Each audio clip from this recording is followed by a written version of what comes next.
I'm Peter. And I'm Carol. In 2016, we sold almost everything we own, and we took our 3 teenage kids on an epic family road trip around North America and the world. We knew we could always make more money, but we could never get back time. As a family, we valued time more than money and experiences more than things. Along the way, our kids grew up into awesome young adults while developing the entrepreneurial skills and life experiences that have set them on their own adventurous paths. In our new chapter as empty nesters, our adventure continues, both off the grid at our cabin in the wilderness and on the road exploring distant places in our well-equipped expedition truck.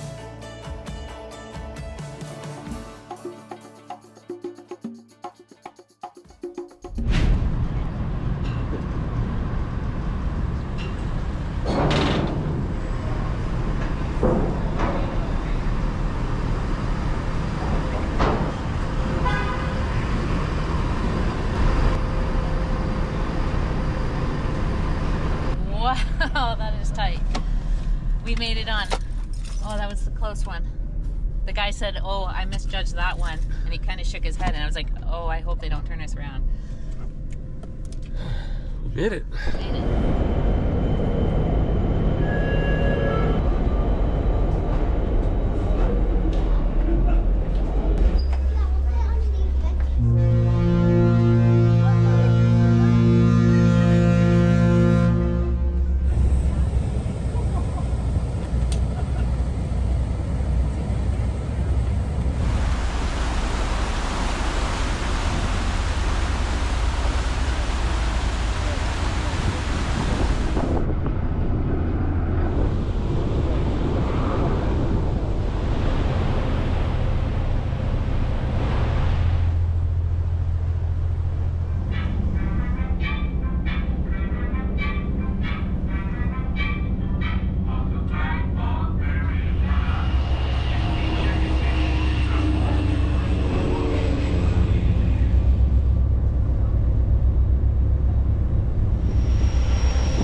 We just arrived in Victoria, BC, Canada, and we are gonna go down to the truck and disembark, go through customs, and we'll be on the island. We're on Vancouver Island, and we're heading north back to a place we've been before just to kind of get set up. Hopefully there will be a camp spot available there. It's in the big trees right on the ocean, so yeah, we're about a half an hour drive from there, and we'll see you when we get there. So we were very fortunate. We pulled into this place, and the sign said camp full, but I thought there's no harm in asking, see if someone canceled last minute or something, and sure enough she had a site that they keep reserved just in case for these type of situations, and she said she holds on to it until around 10 o'clock, so it's 9:45. She gave it to us, sold it to us, so we're super thankful. We have a spot for tonight so we can get settled here in Canada, and tomorrow we're gonna carry on. All right, we're all set up.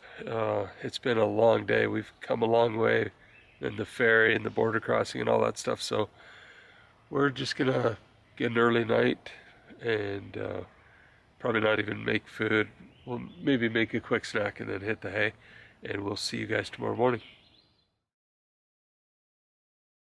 Good morning. We had a quiet sleep here last night and actually slept in a little bit after all that traveling and crossing the ferry and everything. We just needed to get caught up, but we're in the beautiful Rathtrevor Beach Provincial Park here in BC, and if you ever get a chance to come, it's got massive trees, which we're gonna see in a minute. We're gonna go for a walk. It's also right on the beach, so just a beautiful place. But I was thinking, you know, for our American family and friends to travel in Canada with the exchange rate the way it is, it's a lot cheaper for you. When we're in the States and we see $30 for a camp spot, you know, to do that, we actually have to do a conversion in our head. $30 US is $40 Canadian, so everything's a lot more expensive. But if you come here, a $30 night is only $21, so something to keep in mind. But yeah, we are gonna go on our walk, and then we're gonna head to the store and fill up the fridge with some important food, and we're gonna fill up with water before we leave the park here. And then we're heading out into the wilderness. We're gonna get some maps and spend some time today actually poring over the maps in Onyx, going over the route which is called the Trans-Canada Adventure Trail. We're both excited and a little bit nervous about doing it because it was designed for motorcycles, so we know there's going to be spots that we need to make workarounds for traveling in a truck. But it's going to be exciting, it's going to be fun, and we're going to see a lot of beautiful country together. Stay tuned as we take you on a backcountry adventure coast to coast across Canada.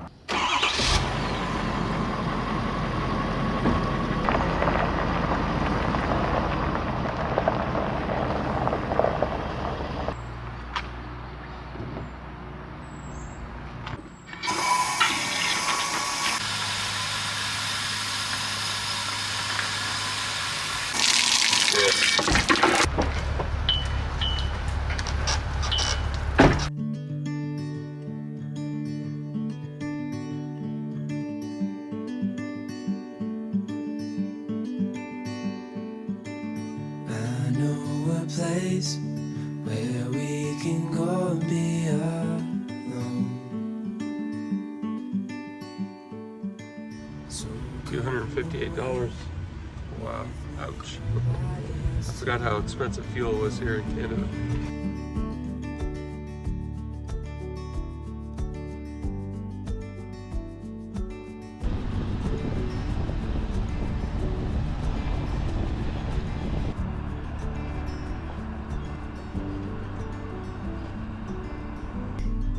Well, it's a pretty spot.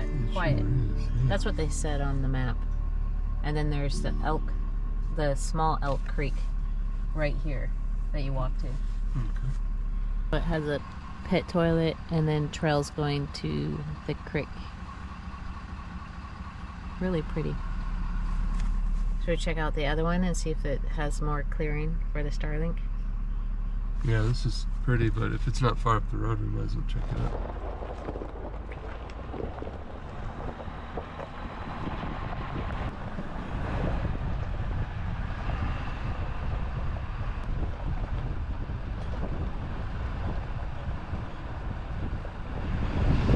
My word. Check out this spot. Wow. Fly fishing paradise. Where do you want to camp? There's like, There is a lot, isn't there? this is perfect. I'm I'll back so up here glad. and then we can just Yeah, but walk look at that spot over Yeah. there. We can walk Oh. around and decide. There's a lot. Wow, guys, look at this.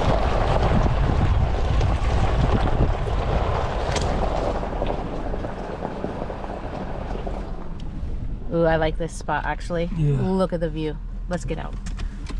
So we talked about provincial parks yesterday, and they're incredible when you're in a town, but now we're getting way up into the wilderness, and if you're lucky, you find places like this right by a river, and the price is free, which is good in both American and Canadian.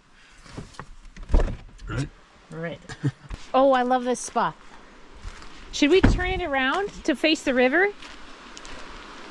You want to do that really fast? Oh my word. This is heaven.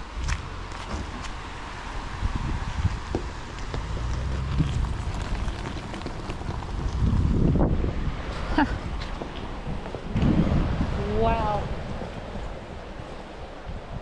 Ta-da! I'm gonna buy my fishing license for BC. Oh. This is amazing.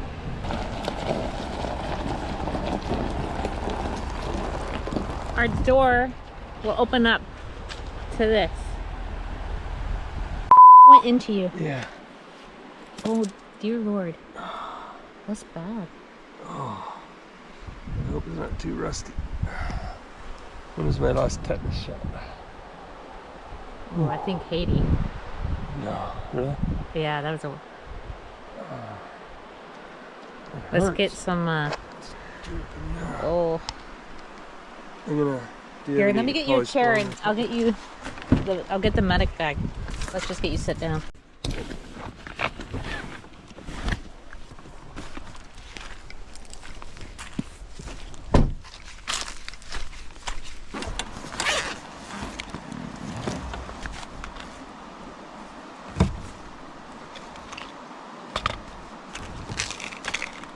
So I just read up a bit on, you know, what to do if you step on a nail in the wilderness. And in general, you're supposed to, if you're nearby, you're supposed to have a doc look at it. Pretty much all they'll do is give you an updated tetanus shot. I don't know, it's probably been over 5 years since I've had mine, but they say when to seek medical attention if the puncture wound is deep. So I found the nail, this is it, and I can look back on the video, but I'm pretty sure it was sticking out about that much of the bend. That's how I could see it was a nail bent. And then it went through the flip-flop in the thin part here. So if I measure it up, it looks like, you know, only about that much went into my foot. So I wouldn't call that a very deep puncture wound. It's a fairly shallow puncture wound. So that is all good news. It is rusty, but they say you don't get tetanus from rust. You get it from dirty contamination. And if the nail was lying in even decomposing leaves, you can get it from that. But it was laying out in the gravel here in the bright sun. I doubt it's dirty. I don't think a lot of people have camped here. Looks like it's used in the fall for hunting, but not so much this time of year. So I'm pretty confident that the nail's not dirty in terms of, you know, that kind of stuff, bacteria. It was dry. So all of that gives me hope that I can just disinfect it. So I'm going to use hydrogen peroxide. I've already put some on immediately. Carol brought it out quickly. And a bit of iodine. And then I'll let that soak in, and then I'll put a bandage with some polysporin overnight just to keep it, hopefully, from getting infected. They say if you start getting a fever and things like that, then you know that it's possibly getting infected, but I think I'll be fine.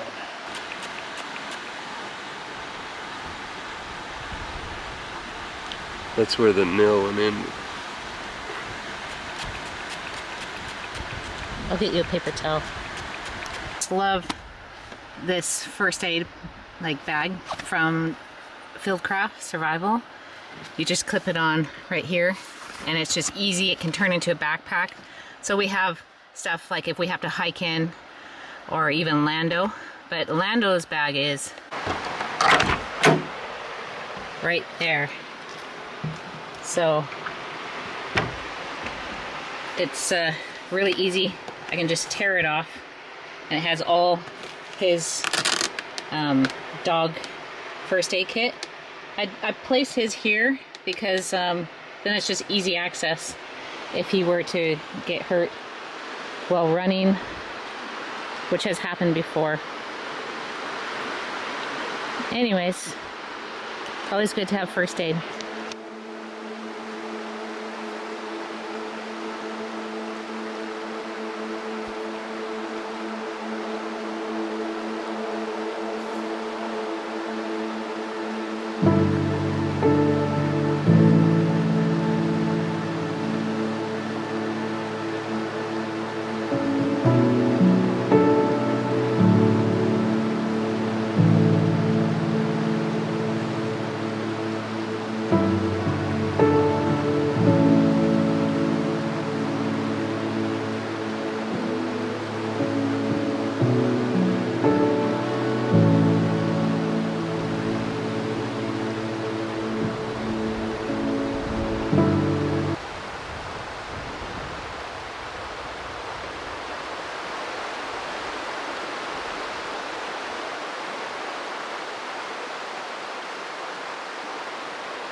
So we met the folks from Guzzle H2O at Expo P&W a couple weeks ago, and saw a demonstration of their water filtration system.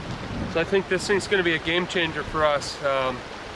One of our most difficult tasks was trying to find fresh water in the various towns as we're going through.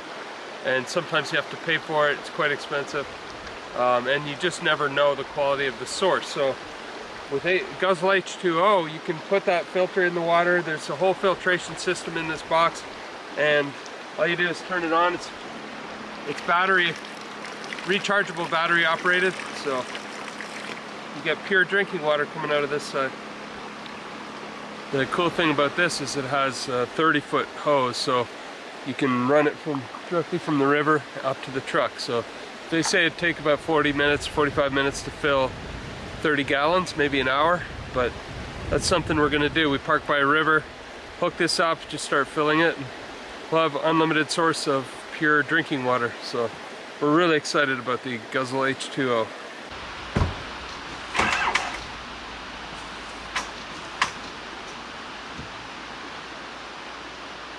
Are you kidding me?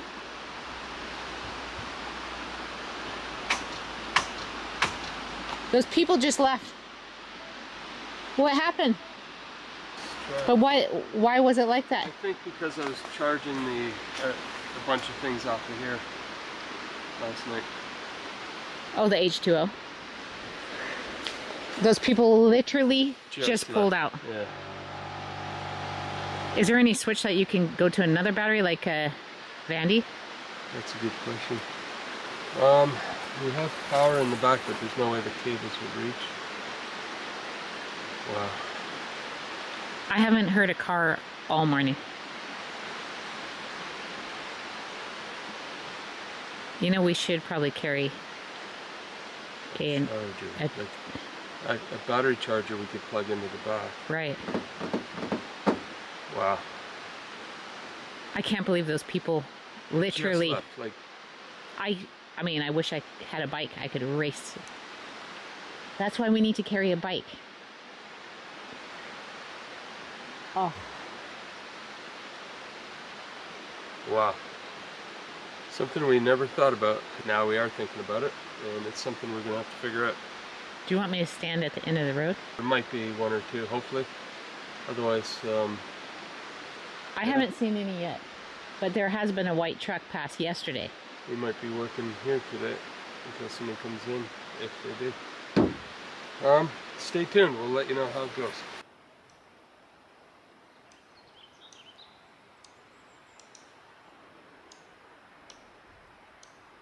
So it's about 4 kilometers to where we are from off the highway. We'll see if someone comes down today. So the one time you're out camping, you really want someone to come by. So far, nothing.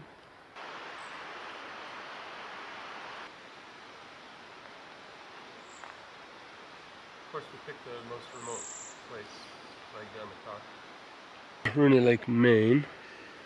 This whole thing would be Rooney Lake, Maine, I guess.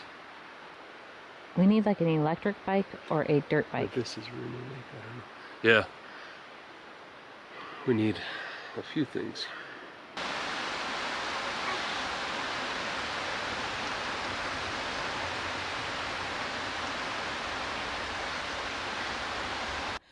I ran all the way from the truck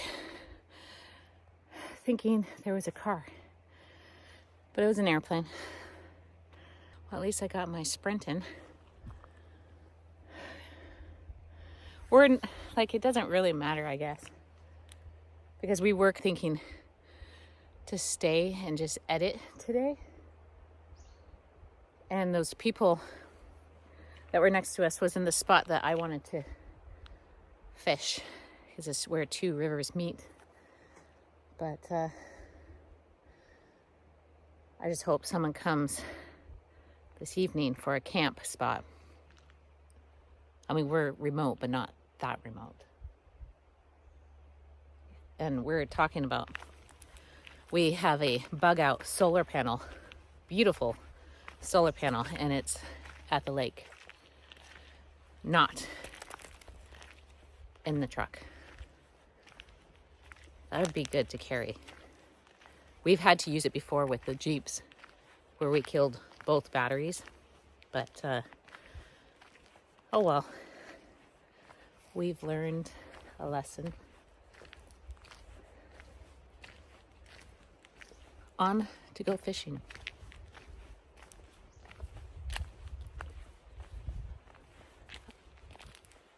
I keep on thinking I'm hearing something. It's nothing. Well, I'm gonna put together my rod and just relax. Go fishing. We would have made it to the top. We were only about 2 hours and 45 minutes to where the start of the trail is, but that's tomorrow or maybe later this afternoon. One thing we have learned over the years of overlanding and traveling with our kids is plans change probably 5 times, and to be flexible. We've been getting texts from Caroline, and she's trying on dresses again. She hasn't, and she found one. So Pete and I were just over the moon, elated, pretty emotional, seeing her face just so lit up and happy. It was really special because otherwise we would have been on the road driving with no service for the next, 3 hours or so. So that was really special, and we were happy about that we could be there with her. Man, I have unless I'm hearing things.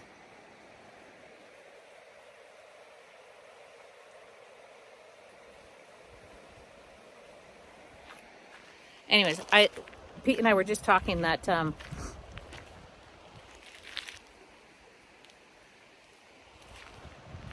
it's not like we're in a rush to get there. I mean, I was pretty excited, but sometimes things like this happen and makes you slow down and just soak in the day. Hopefully not days, but today would be nice. So yeah, like what I was telling you guys earlier, I'll just continue fishing and getting texts from Caroline. And the boy said that they're having just thunderstorm after thunderstorm. Like they barely get 2 days of sun. And I think our whole trip, we haven't even had rain. So I don't know if it's been 2 months or so on the road so far. But so that's unfortunate because Pete Jr. is leaving on another expedition with that ex-Overland, and he was really hoping, because he missed all last summer when he was away filming. And then this summer he was hoping for some sunshine. But so far they just cannot get good weather. But you know what? It seems like July 19th on at the lake is just perfect after that. And then it's like sun all the way through October. So I'm going to wait about 2 minutes. Then I'm just going to go fish.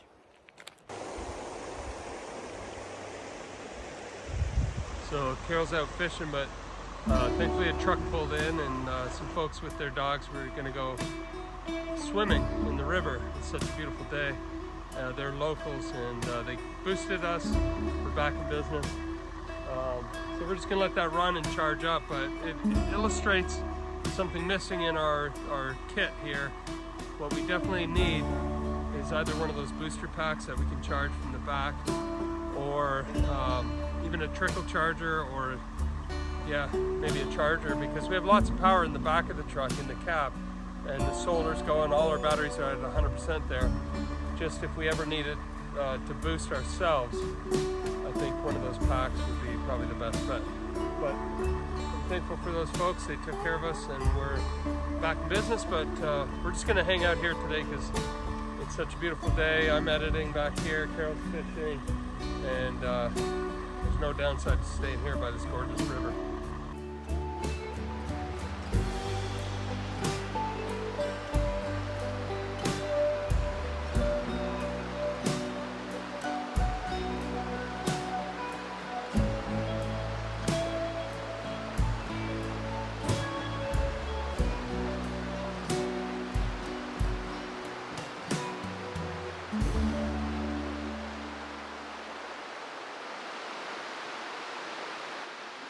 Good morning. This was an incredible camp by the river. We learned two things here. One, I gotta watch for nails when I'm wearing flip-flops, and two, we need some kind of a charging system. Actually, we have a bunch of them over the years. We bought so many.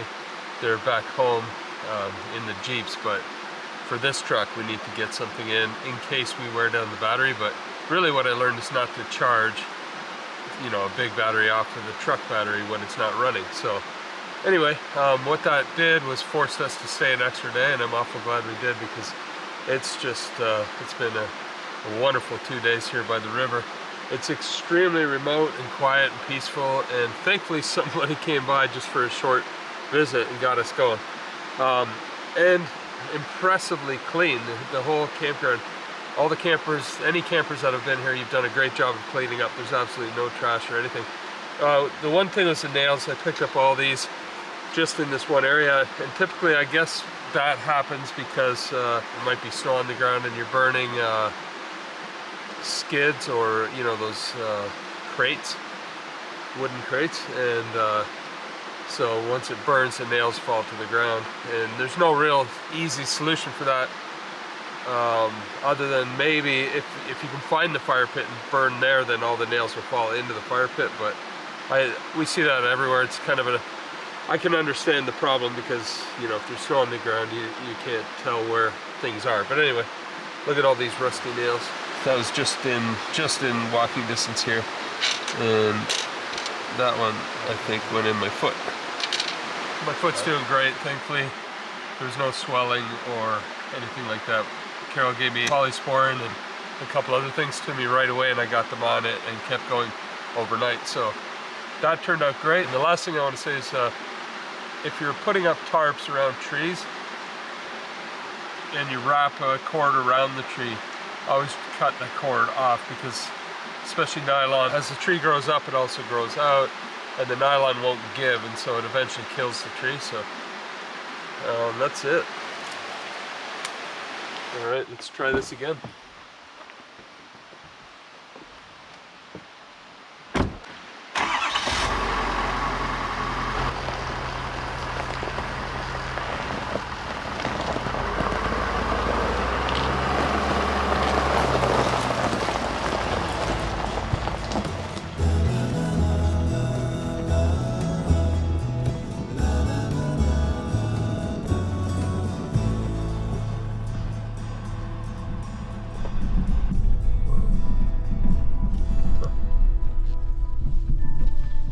Interesting.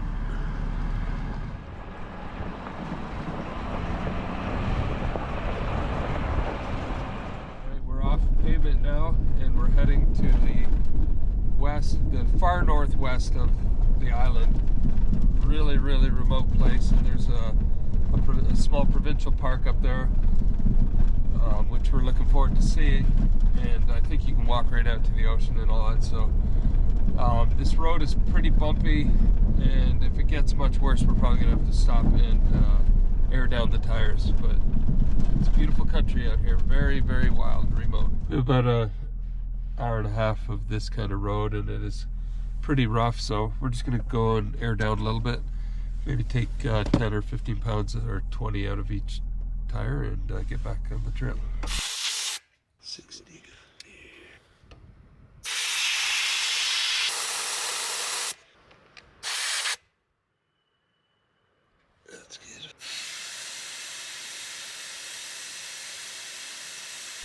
So, wow, that is a big stump.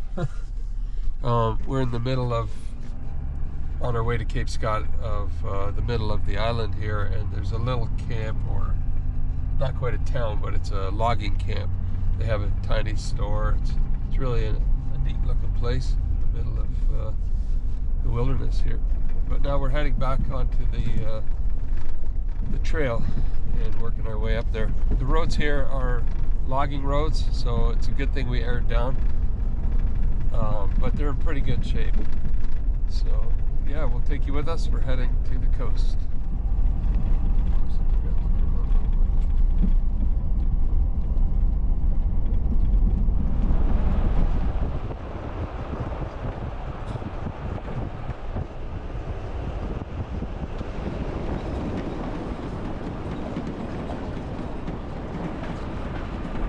So the signs, we got to a crossroads and there was no sign. When we get access to this Starlink, I'm going to make sure I punched in the right thing. I put in Cape Scott, but it may be different than Cape Scott Provincial Park. So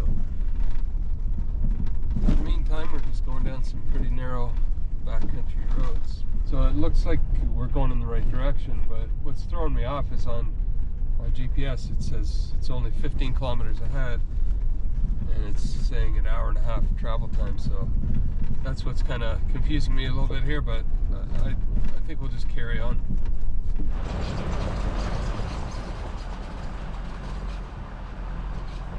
Two huge elk bulls, I guess, with their massive antlers. That's a sight to see. Hopefully it shows up on camera.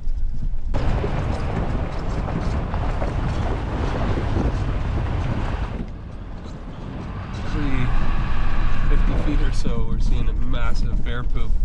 So I think at night the bears are out here eating, gorging themselves on all the fresh berries. But this looks very not proper. Yeah, we're gonna probably end up having to turn around.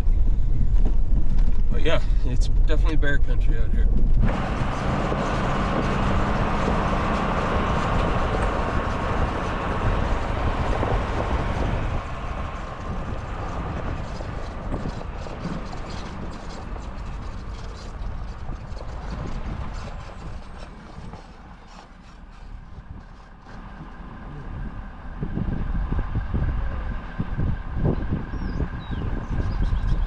So we took the wrong turn at Albuquerque. This is a blocked off, deactivated road, very narrow.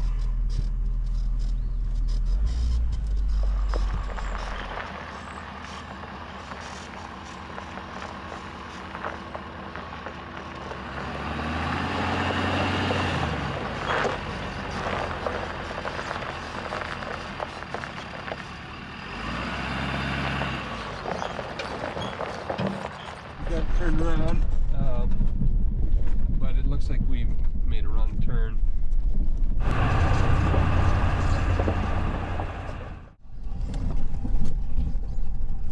So coming up the highway, we had been following our Apple Maps app on our phone, and normally when we get to dirt road we switch to Onyx, but the Apple Maps had a whole route planned right to Cape Scott Park. So we followed it and we came all through here, down here, and then it pointed us up this way and we took this road all the way to the end. And yes, the park is up here, but the road was blocked off. So we turned around, came back, and we saw the signage where we went wrong. Instead of turning right to go north here, we should have just gone straight, and we made it out to the park.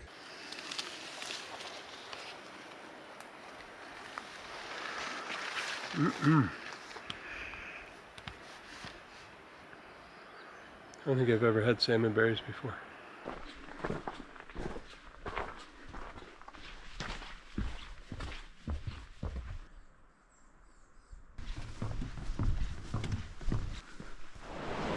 All right, we're at Cape Scott Provincial Park. We're out on the by the water.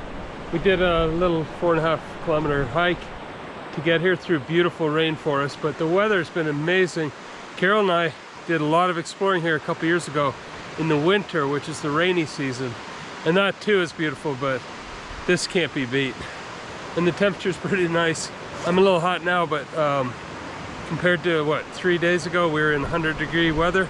It's now 60 degrees or like 20 something Celsius. So yeah, we're gonna dip our feet in the ocean and then we begin a long and wonderful journey across Canada, and eventually we'll be dipping our toes in the Atlantic. Getting some saline solution on my feet here is probably the best way to heal that little wound from the nail. Nothing better than salt water.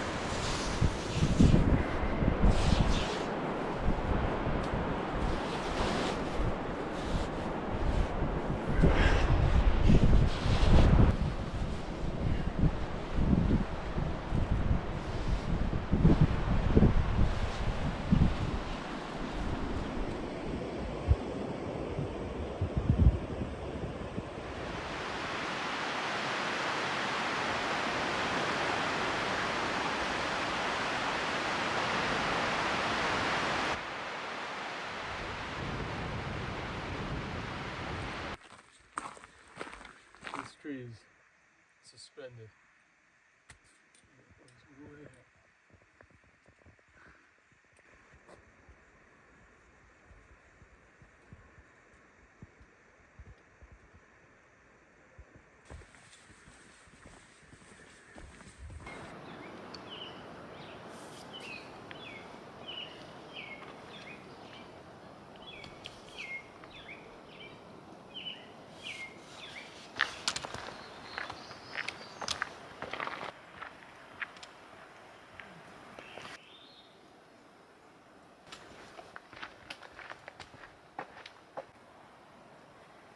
The trail back in here is gets much narrower and steeper. Might even pop it into 4 high just on some of these hills, but we're getting close to the end, or the beginning, I guess. It almost feels like side-by-side trails sometimes in here. It's a Ross monster. We'll make it.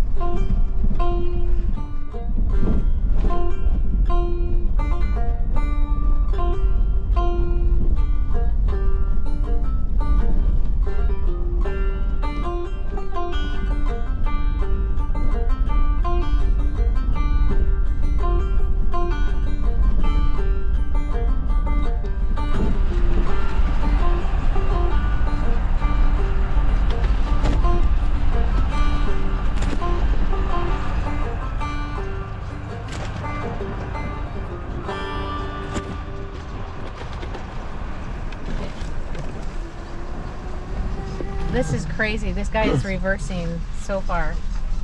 It's very tight. He's doing a good job. It's like you can see the van is scraping on both sides, so is the truck. And it's all buried.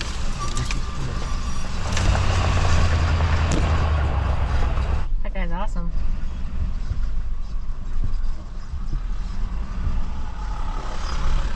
Wow, that was a nice gentleman, eh? Yeah. He knew how to back that thing up. He went pretty fast. Very friendly guy. He's from Washington State. He looked like the guy on the what was his name? Samuel from Anne of Green Gables. Is it Samuel? Matthew. Matthew. Yeah. The big one.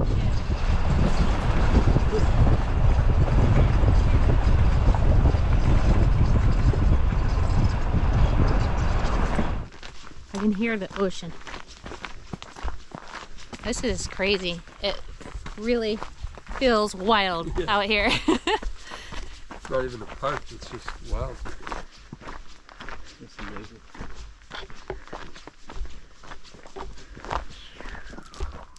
Oh. Check this thing out. So this is the official start? Yeah. You're kidding me. Wow. White sand beaches. Good. Oh my word.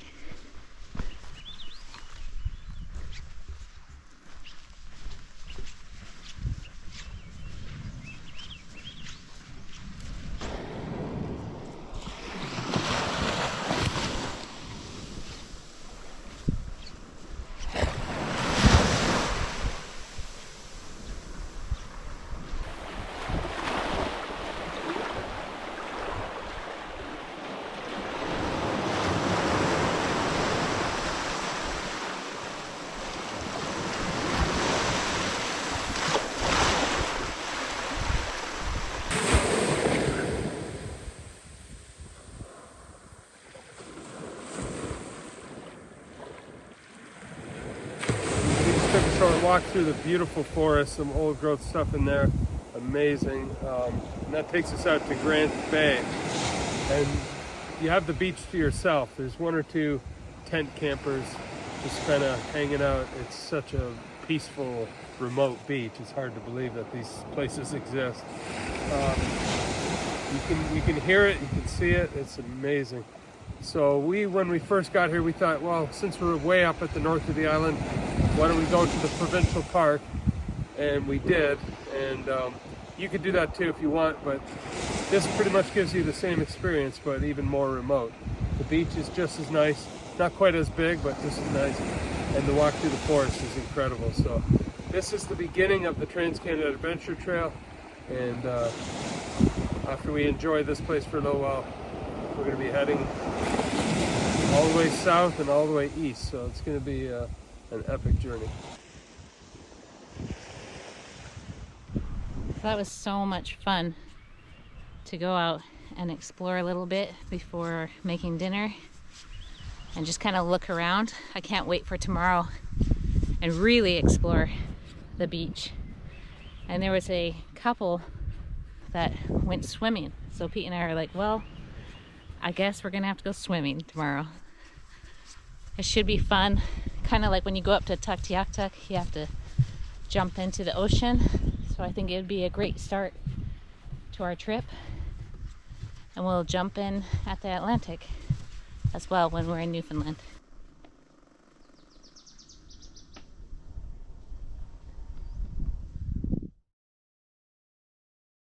This morning is so quiet.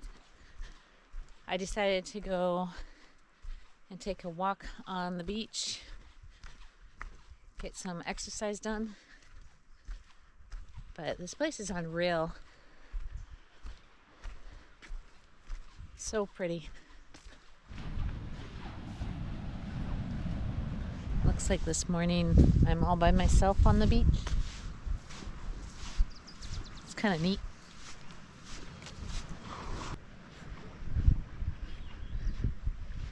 It's crazy how far it is out there. And then probably during the winter storms and stuff, like look at that. The water would be right there just rolling all those logs. So powerful. Kind of feels like the movie Castaway. Hello! Anybody? It's a weird feeling. There's some little crabs.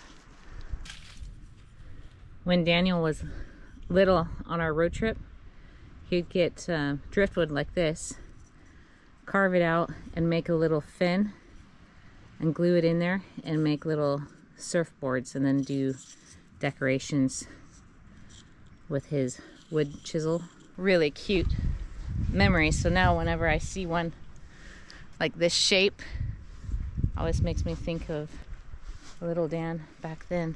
I think I'm gonna hike out across the water over there.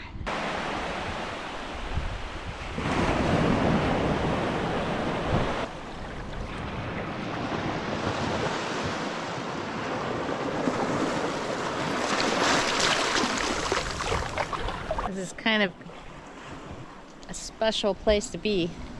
It's like you're under the sea. It's really neat. So many mussels here.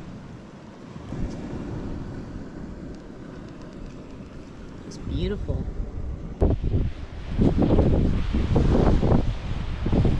I should have brought my sandals. This rock is so sharp.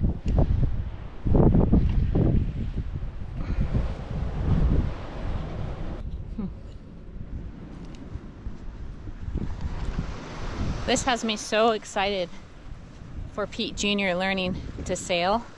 At first I was a little, I don't know, a little scared of him doing it. But I think there's a reason why we're on this trip. And I'm beginning to get a glimpse of what his future will be. I mean, could you imagine sailing and then you see a beach and you can just take your dinghy over and go and explore it? It's really just My mind is blown. It's incredible. Somewhere where a vehicle can't take you. It's kind of like hiking or sailing. Probably what it's like, you know, diving or scuba diving. It's just a whole new world opens up to you. Unbelievable. So yeah, I'm really excited for him. And I hope we can go with him.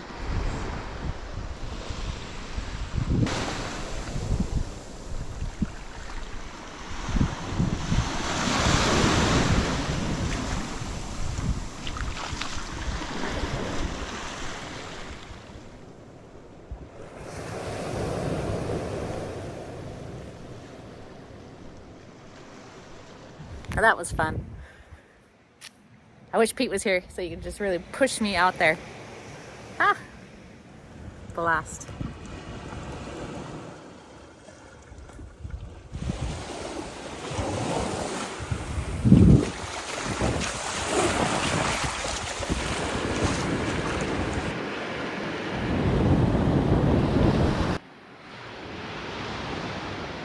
I don't know if the GoPro will do it justice, just how big those trees are. They're so big. Then there's a cliff with ferns. It's like Jurassic Park. Beautiful.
Well, that was an incredible beach.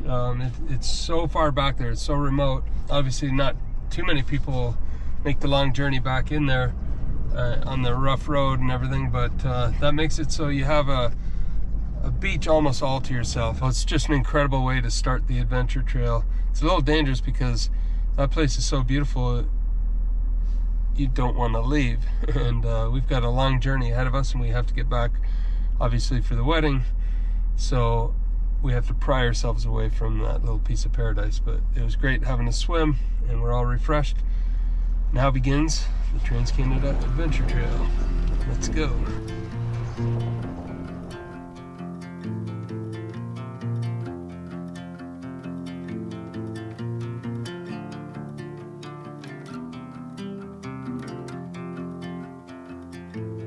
On the official trail, it's got two kind of starting points. One was Grant Harbor or Grant Bay where we just were, and now there's one called Winter Harbor. We've just turned onto the road to head there. Figure we're way out here, we might as well see both sites, and then we can check those off before we go.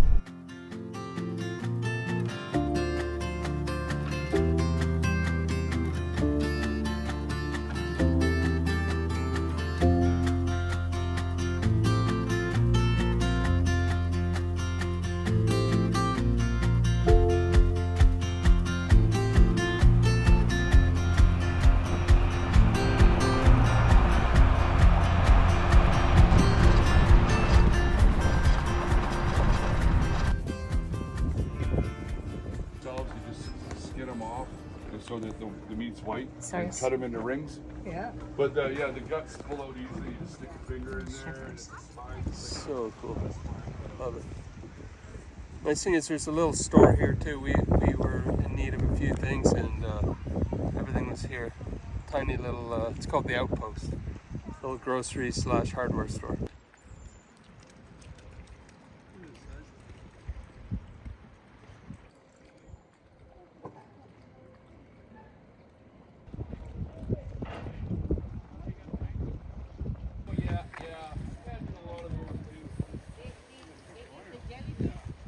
So that was such a quaint little village. I loved it. I love My kind of village. Yeah. And even the people, the vibe, everything is just super, super, what is it? Cozy. Laid back, cozy, remote. It's a fishing town. Everyone here knows they're far, far away from the rest of civilization, and they're just enjoying every minute of it. So yeah, definitely check it out. It's worth it. And we fell in love with it. So hopefully we get to come back someday. All right. Hopefully there's a camp spot down here. It looks like a beautiful place so far, and it's right on a lake, so I'll let you know what we find.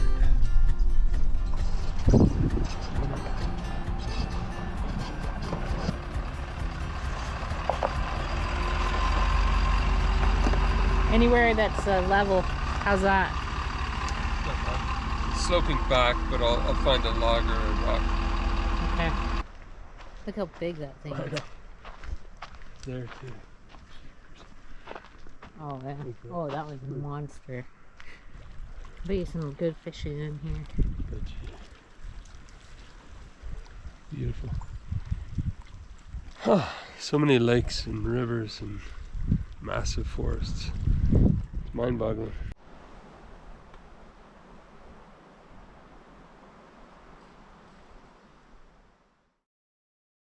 So we had the battery issue again this morning. We haven't had time to stop and get one of those chargers. Thankfully we're in a campground with the other campers. Someone's going to give us a boost, but before we go too far remote, we definitely got to get this situation solved.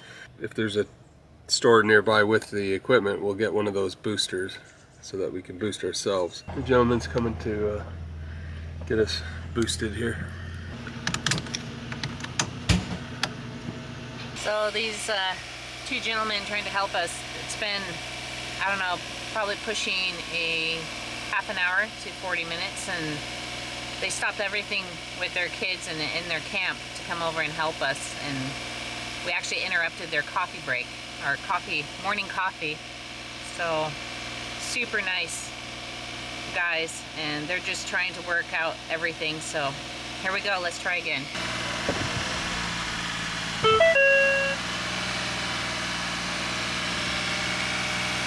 So it's nothing again. It's just crazy. We've been having it charged, like I said, for the half an hour. Nothing's going. So the gentleman over there, he just got his truck boosted too, but he's heading into town and he's gonna see if there's a repair shop and have them text me. I gave him my number, and hopefully we can get it going in the meantime, but that's at least something. That's a plan B. Ready? Try it now. See.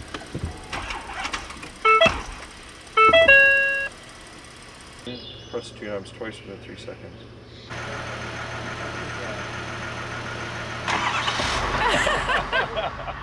That is awesome. All right. Wow, that took forever, but you persevered. Yes.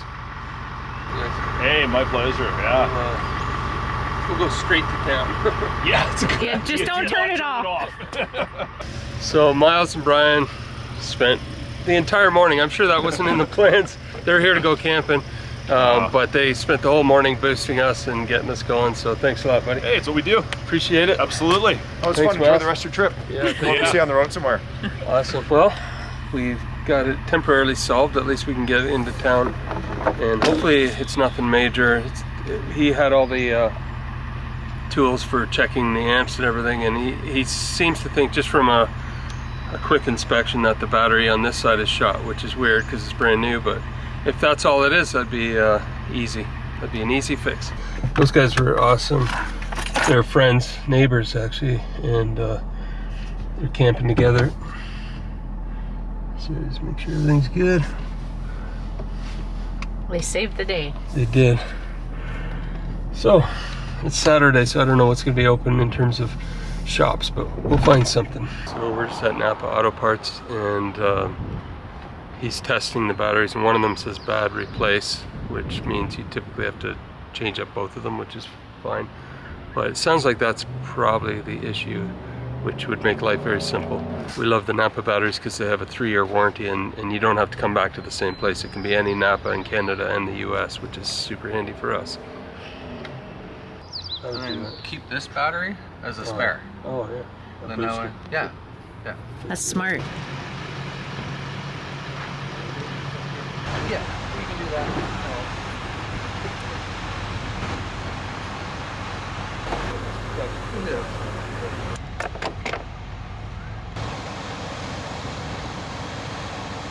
Okay, there you go. Awesome. Thank you. You're welcome, sir. Appreciate it. Let's see if problem. she starts. She should. That's much better. Sounds much better too. I think that was it, guys. Just the batteries went bad for whatever reason, but now we replaced both of them, and we know a lot more about the electrical system on the truck, so we feel good. He's tightened everything down. Shut her off. Start her up. Wow, even the sound of the starting system is much more aggressive. Okay, we bought a battery charger as well, so if something crazy were to happen with these batteries and we're in the backcountry, at least we could charge from our solar powered system and just, you know, charge up the battery and hopefully get going. We want to buy one of those boosters, but they didn't have one big enough for this 6.7 liter diesel, so we'll buy that somewhere else along the way. Well, that's good. All's well that ends well. Let's go find a place to eat. Got a little bit of food, filled up with gas, got new batteries, battery charger. I think we're good. We're gonna head into the backcountry again.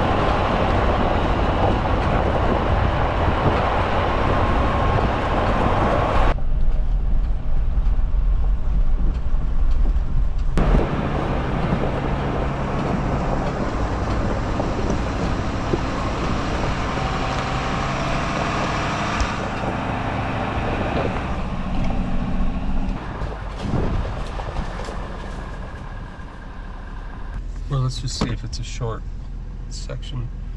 It's all recently grown in the last couple of years. And nobody's done this trail in a while, you can tell. We might have to find a workaround, but we're just gonna walk up here with our bear spray and see how long of a stretch it is. If it's not that long, we might be able to just kind of squeeze through, but we'll check it out. I mean, so far it's doable. So, when I read up on the TCAT, or the Trans Canada Adventure Trail, it was designed for motorcycles. Sections of it are doable by truck or Jeep. Other sections, like this one here, absolutely no way. I mean, this first part we get through, but down the way it just got more and more narrow to the point where it's just tracks for a four-wheeler or a motorcycle. So we're going to be working our way across Canada, doing as much of it as possible of the actual trail, and then finding our own way. And that gives us the freedom to go check out things that aren't included on the trail. So in essence, over the next couple of months, we're going to be creating our own epic family road trip cross Canada adventure trail, which takes you to some of the most beautiful and some of the most remote spots, adopting as much of the TCAT as we can. Sound good? Sounds good. Let's do it.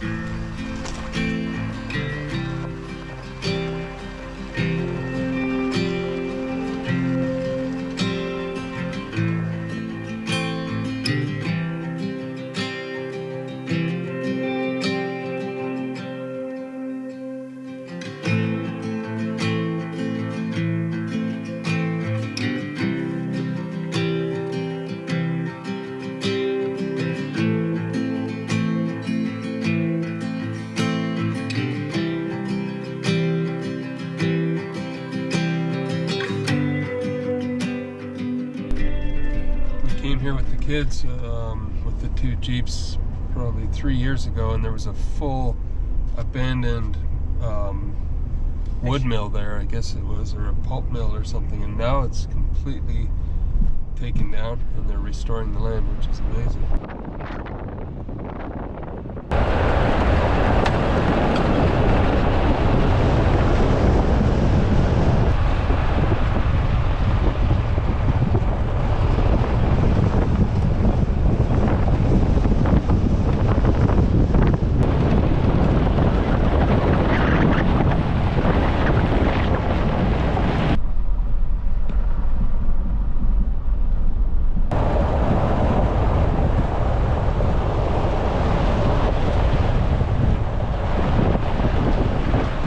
This is the spot we camped in the winter with the kids, and some local folks were just relaxing by the waterfall, but we'll camp here tonight and then we'll head out to Side Bay tomorrow where you can drive on the beach. It's going to be amazing.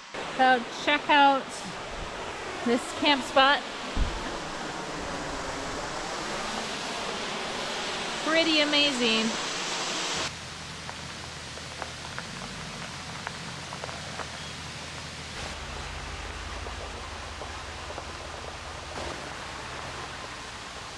Now this camp spot is going to be hard to beat. We're going to open our door and have a waterfall right out the door. Pretty epic. What a place. Unbelievable.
Golden days drifting far away, riders leaving town.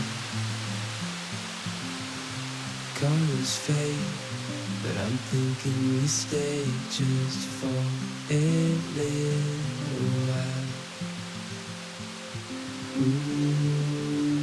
Let's lose track of time, darling, stay for a little longer while I hold your time. We'll wait, so just rest your head upon my shoulder. Know you're thinking our way is colder, but the days aren't over yet.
We're going to fill the water supply in the truck for the first time using our brand new Guzzle H2O unit. We've used it to fill water bottles, but for 30 gallons it takes probably an hour. It is pumping up from quite a deep pool here, so I hope it has enough pressure to pump up the hill, but let's give it a try. So this is the hose. I believe it's 30 feet. This is the entire unit right here, the pump and filtration unit and everything. All in one handy box. And then right here we have the intake hose. And then this one is for filling water bottles. So the orange side here is the intake, and it's color coded to make it easy. And then the blue side is the outflow of water, and blue to blue.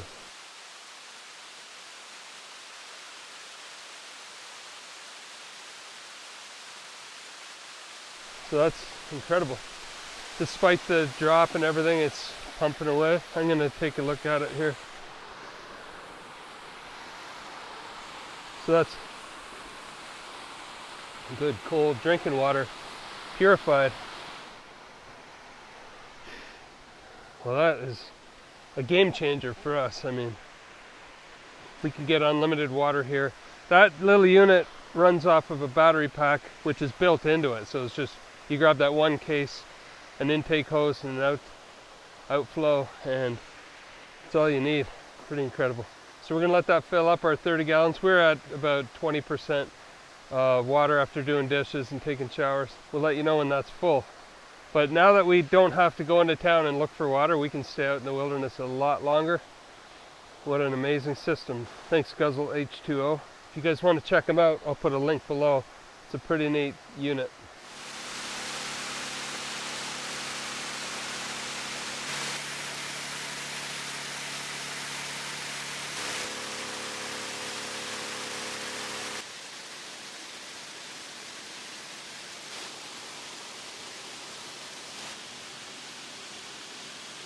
So the truck is full. I'm going to go turn it off because I don't want to waste that pure water, but it took only about 35 minutes because it was at 20% already. But I think an empty tank would fill in just under 40 minutes, which is amazing.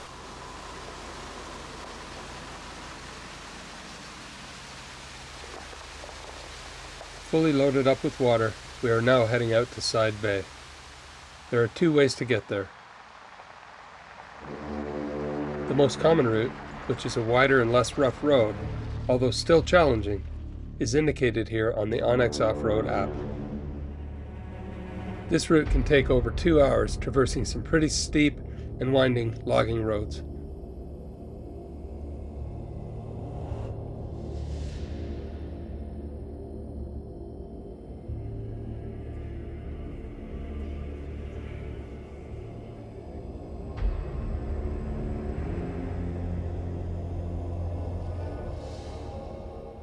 Today, however, we are challenging ourselves, taking a much narrower and steeper route, which was sent to us by our friend Casey from Casey 250 and Sean from The Story Till Now. We had attempted this route in the winter a few years back with both Jeeps, but we got turned back due to incoming snow in the higher elevations. You guys, so we're doing some backcountry driving here on some pretty epic logging trails, but it looks like we can see a fair bit of snow blowing in, and we want to get out of the high elevations before that happens. We've been stuck in snow before, and we learned our lesson. So we just turned around, and we're going to get back down to the lower elevations and see what happens. Either way, this is a pretty epic place to drive. Anyway, enjoy the scenery. We're taking you for quite the ride.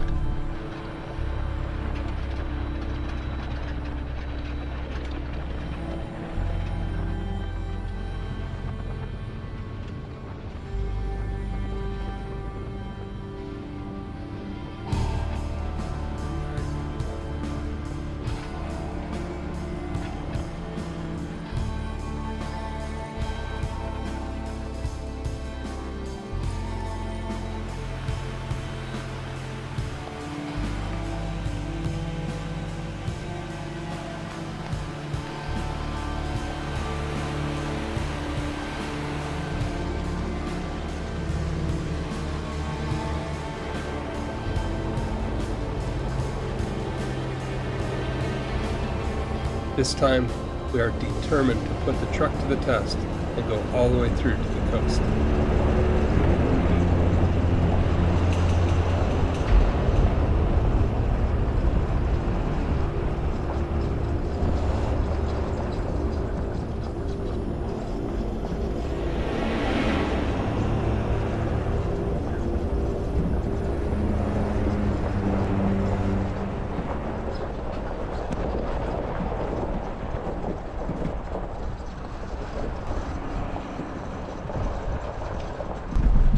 So far, they seem like yearlings, fairly young, but they're out enjoying berries, I believe.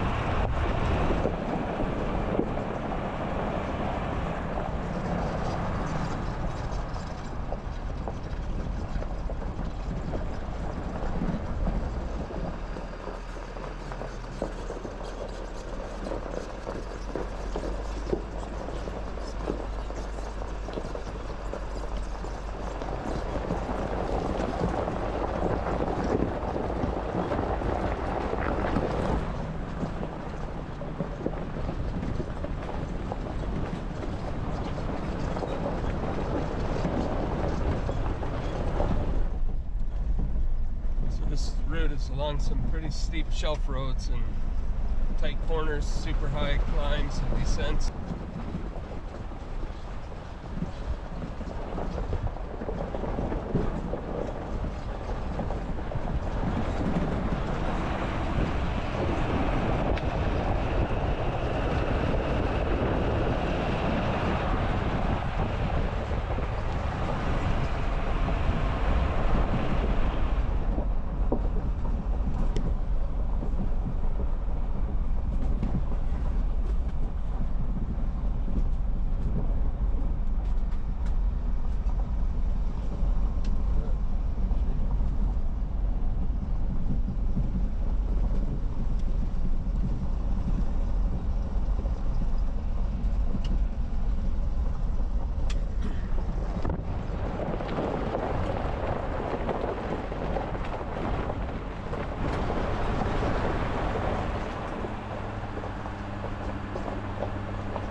Just a lake in the middle of nowhere here with no cabins on it. Someone partially built a log cabin structure here.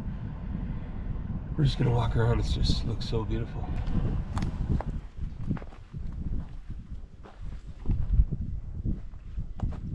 Take some pictures for Dan. Well, I don't want to bother him, but with a Starlink and everything. With a boat. Nice spot. Now we'll mark this down. I'm gonna get out my Onyx and mark this spot because this is amazing. It feels like we're on Dick Prinickey's Twin Lakes. It really does, yeah. You can't get more. We've driven now for what, 2 hours? Or 2 hours from, and we were already an hour from or half an hour from the little village. And there's nothing out here. There's no villages, nothing, just logging roads. And here's an amazing camp spot. So row one here. I like that guy's site even better.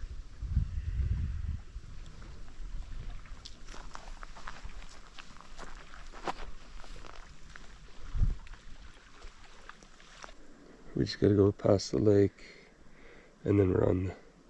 So if you want to go high up in the mountains and wind through shelf roads, follow this trail. When we're done, it'll make a solid line. And then on the way out, we'll take that trail that someone else marked for us. Perfect. All right, let's get going. We still have a ways. This is so neat for me to see. Just imagining how Daniels is going to look like one day. Hopefully it's on a lake like this. Yeah. This is just, oh, this really reminds me of Dick Prinickey up in Alaska. Unbelievable.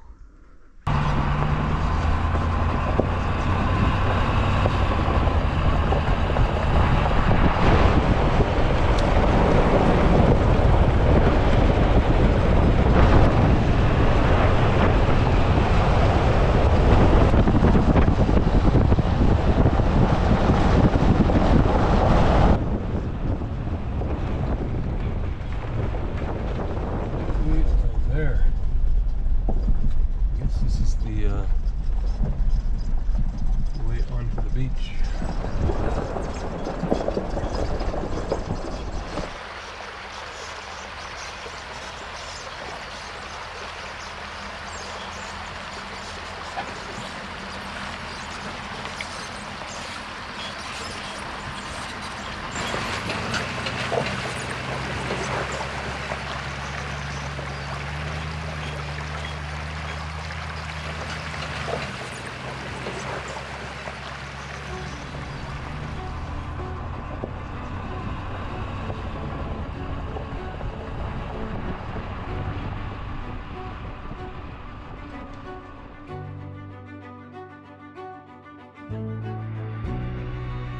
So I think we'll follow these tracks and then get up high because we're not sure where the tide comes in, but we know it comes in quite far.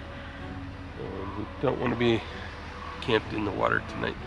But yeah, we'll find a spot where we see other people have possibly camped in the past, and I think we'll look at the tide charts and get a good idea when it comes in.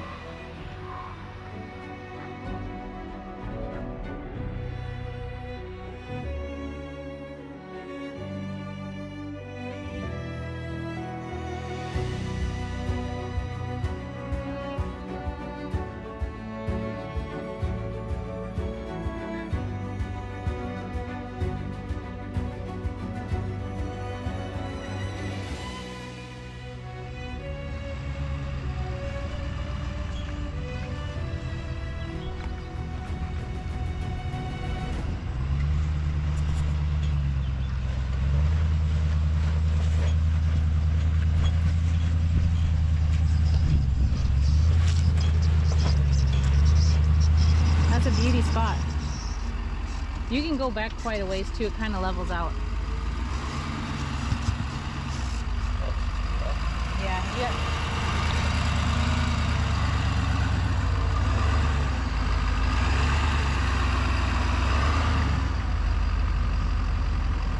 You want me to put a rock up in front, or are you good? I think that's pretty level. We could always dig it, you know what I mean? Pitch and roll. Looks like zeros all around. Sweet. Yeah, 4 zeros. Let's get our chairs and put on a pair of shorts. Yeah. Awesome.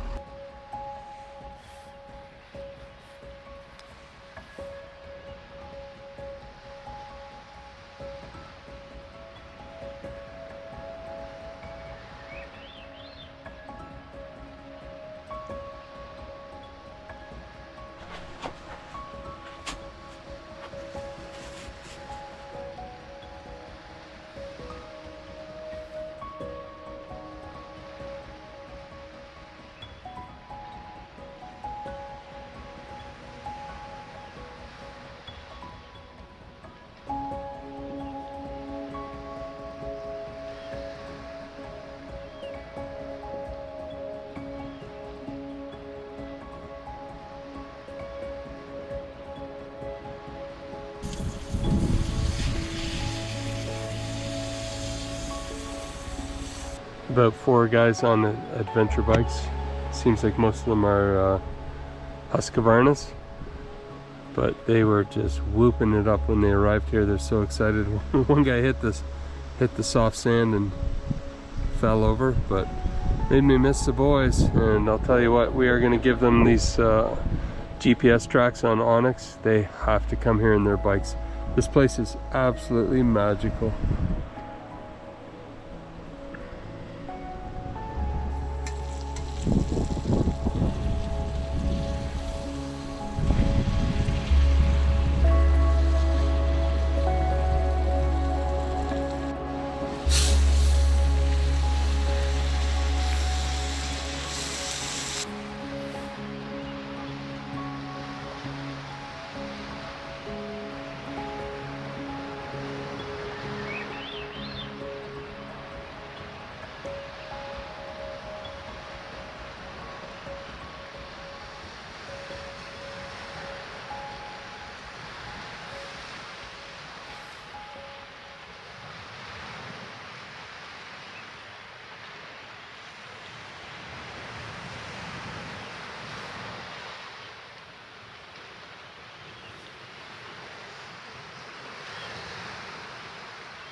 Good morning from the coast. That turned out to be an amazing camp spot last night.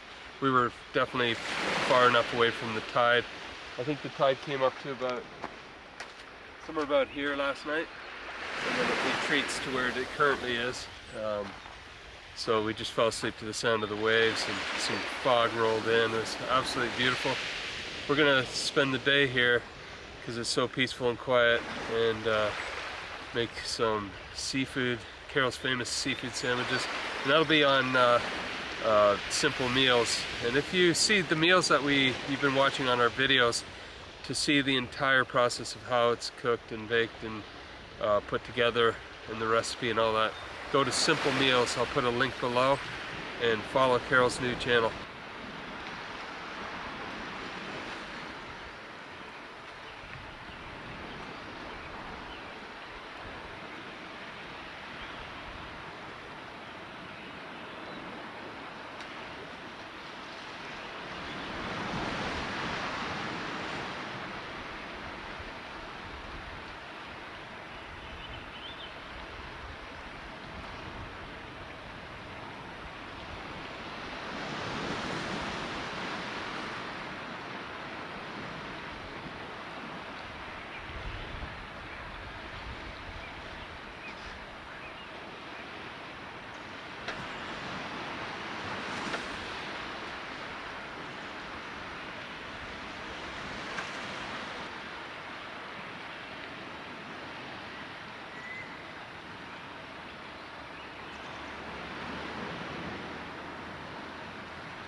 Beautiful.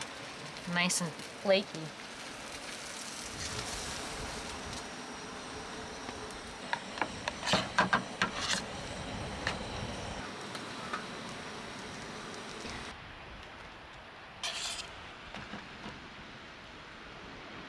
Beautiful.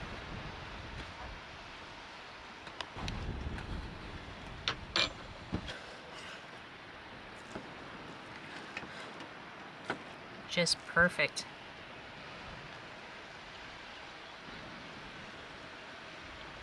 So light and fluffy.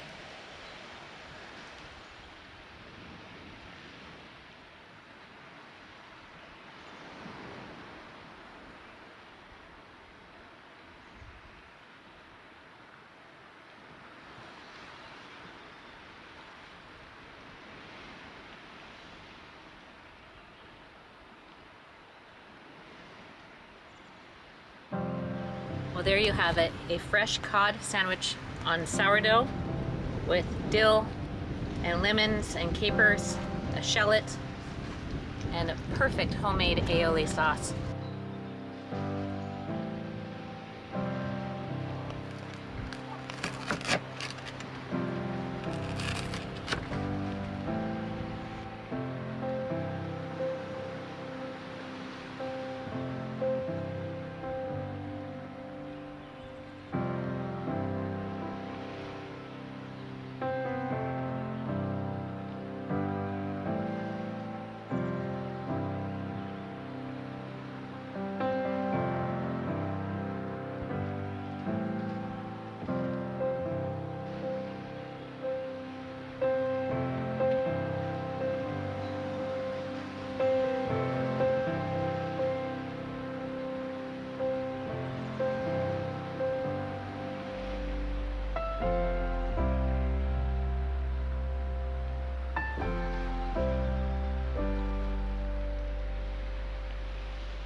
Just leaving Side Bay after a couple of wonderful days of bliss.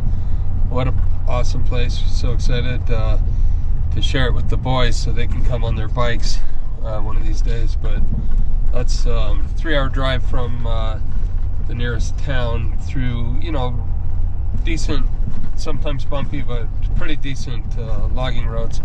And then to get on the beach, you're going to want a high clearance 4x4. The sand is really soft, but definitely drivable, and there's lots of place to camp outside of the tide, you know, high and dry outside of the tide. So now we're heading back to carry on our journey across Canada. Off we go.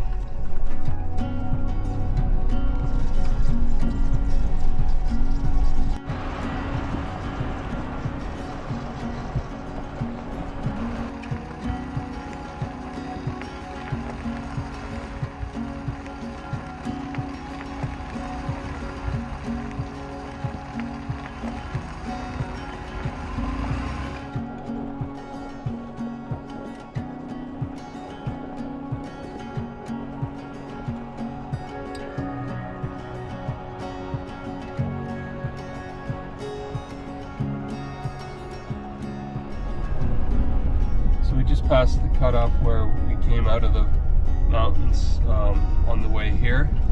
We took the adventurous route on the way in, and we're taking the regular route on the way out, which more follows the river. There are some elevation gains and things like that, but it's much more gentle. So that adventurous route, if you're looking for an amazing trail, but it's really mostly a Jeep trail. The Ross Monster did amazing on it, but there were some very, very steep climbs and some very steep descents. So with the big truck, I just took my time, put it in 4-wheel drive. With a Jeep, it would be probably easier, but it's a beautiful route, and but a lot of very, very high shelf roads, very narrow shelf roads. But anyway, there's 2 options for getting in here. I think I said earlier, only take this lower route in the winter. Don't take that other one in the winter. It can be very dangerous up there.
back down to the estuary or the inlet area, but this version of the trail, coming the long way around, is just a magnificent British Columbia mountain road.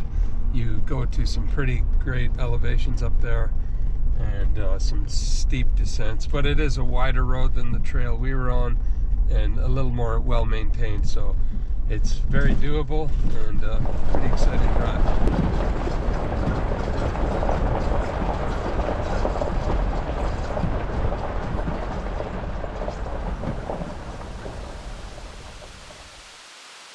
We spent one more night at the beautiful waterfall camp before heading south the next morning.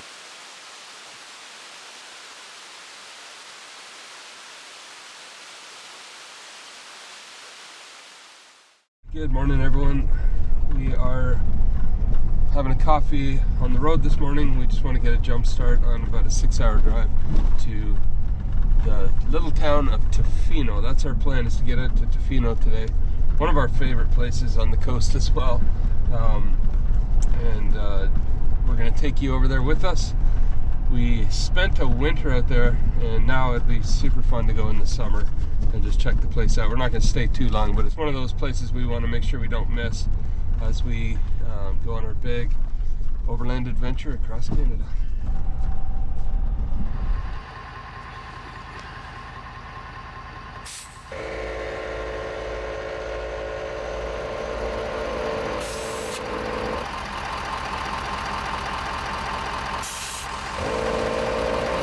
So in the background, we're just airing back up the tires to 65 pounds of pressure on each one.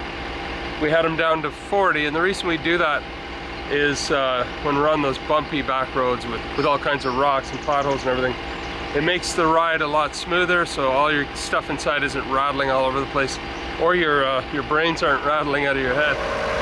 So we've been off pavement for quite a while now, and we're just going to do a section of on pavement, so we're getting them back up to 65. And that is easier on the tires when you're on pavement, plus better on fuel economy. So this truck is equipped with 2 ARB dual compressors, so it's got lots of power to pump your tires back up, with a convenient jack on the front bumper and one in the back. And we have an ARB hose which actually reaches all the way around. I'm going to go check our pressure.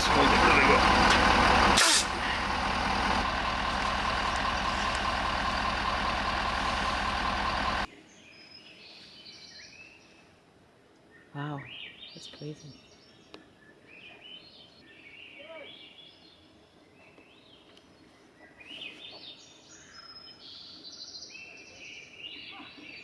So we came up from the south part of the island, all along here, right up past Port Hardy, worked our way in the backcountry here to Holtberg, and then went up to Cape Scott. We actually took a big road all the way up to about here, or maybe it was up here somewhere. Went back to Cape Scott, and then we came down and camped at Grants Bay. That was beautiful. And then we went up and back to Winter Harbor, which is a really cool little town if you ever get up here. And then all the way back up to St. Joseph, and we camped along that little lake. Not Kings Lake, it was right here, not Waddy. That's where the batteries died. Then we went back to Port Hardy, got new batteries, and now we drove all the way down to Port Alice, except we didn't take the highway, we did the backcountry route through here, in here, and then we actually went all through the mountains here to Side Bay. That's where we could drive right on the beach. Next, we're gonna leave Port Alice here and work our way back to the more southern part of the island. So for now, we're done with the northern part of the island. It's been incredible, just a wild place. So many lakes and rivers in the backcountry that we want to explore. We'll definitely be back. Even Raft Cove is a section we didn't have time to check out, but it's, you know, white sand beaches. And anyway, the north part of the island is just spectacular, and there's a lot more that we'd like to see.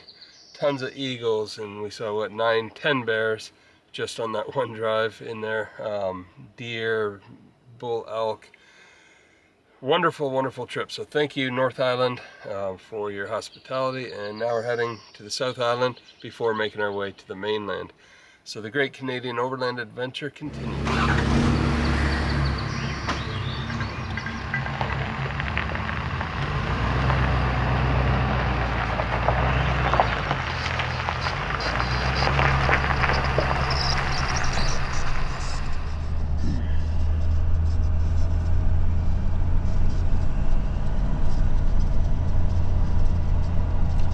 Still have 3/4 of a tank of diesel, so we're good to go.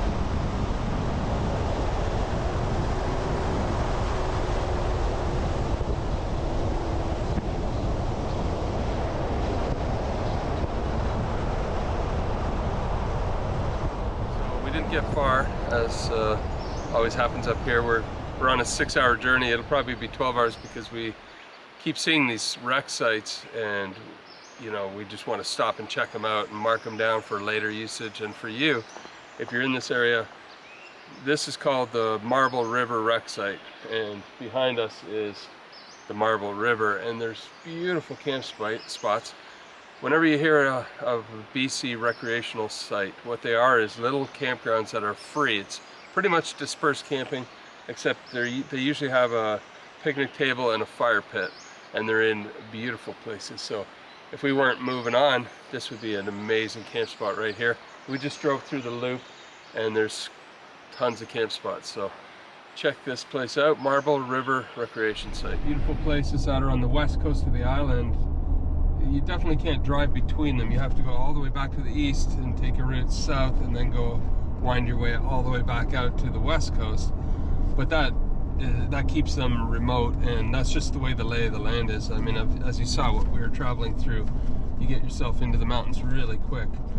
But reminds us a lot of New Zealand, kind of the flora and fauna of a rainforest area and the windy roads. Another thing about coming back to a place more than once, I think, is so important. We came in the winter, which is the rainy season, so I remember pulling into Port Alice and thinking to myself, wow, what a cold and gloomy place.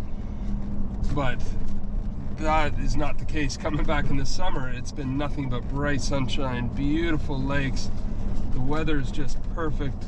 It's not rainy or gloomy at all, and it's definitely not cold, and the eagles are flying above, and it's just an absolute piece of paradise. So I'm so thankful we've had the opportunity to see these places both summer and winter. So something to keep in mind when you're exploring a place.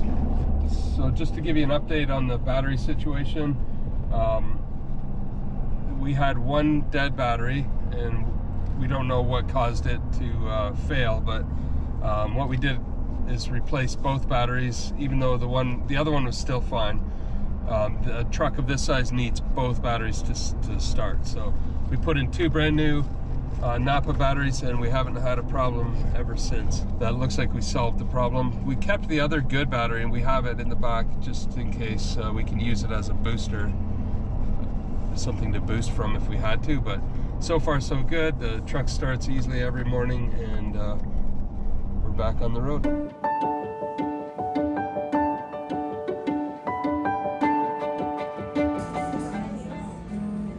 Good morning, guys. We got up early this morning and hit the road, and halfway down the road we got hungry, and there's a little town of Port Hardy here, so we're just stopping for a quick breakfast, and then we're going to carry on.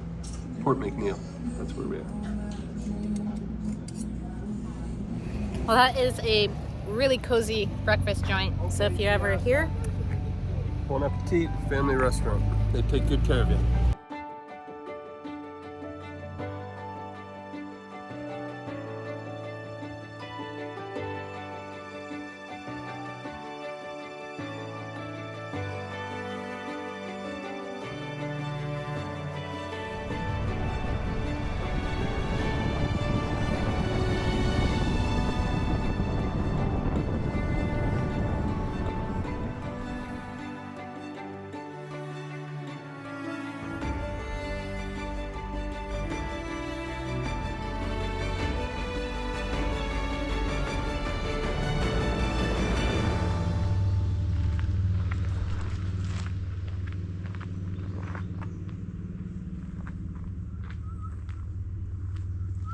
Well, we have to keep on going down the road, but I love these little stops. Everywhere you go here is a hike or a view of something spectacular. So at least we can stretch our legs a little bit.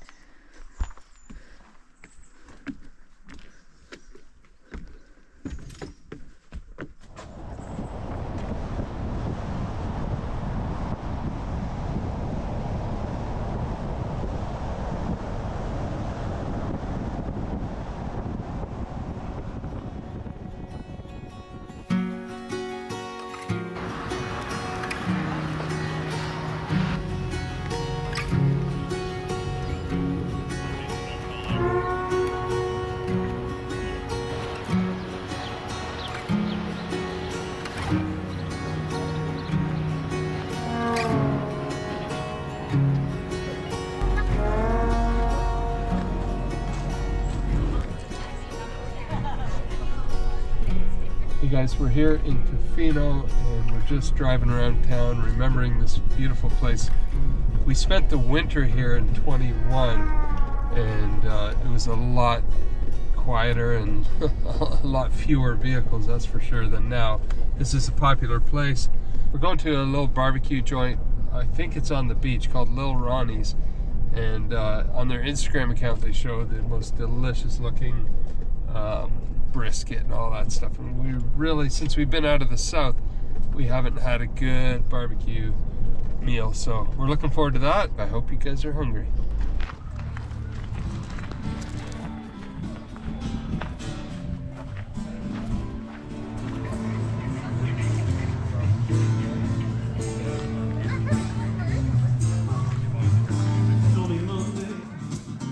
Those Tuesdays just as bad.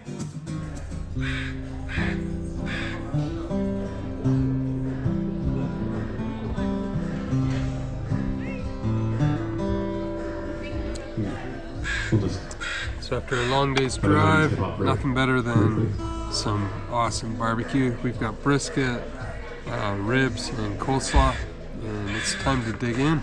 They got some live music in the back, which is a bonus. Little Ronnie's and Tofino. Well, that was one of the best barbecue places I've ever been to. The best outside of Texas. Yeah, so that was a lot of fun. Now we're gonna go and find our camp spot at Surf Grove Campgrounds. So The party's just getting started here, so we really shouldn't be leaving, but we are on a mission and we want to walk the beach at Surf Grove. It's Cox Beach. We spent a whole winter there, if you recall, and we just want to get back there, so we're heading that way.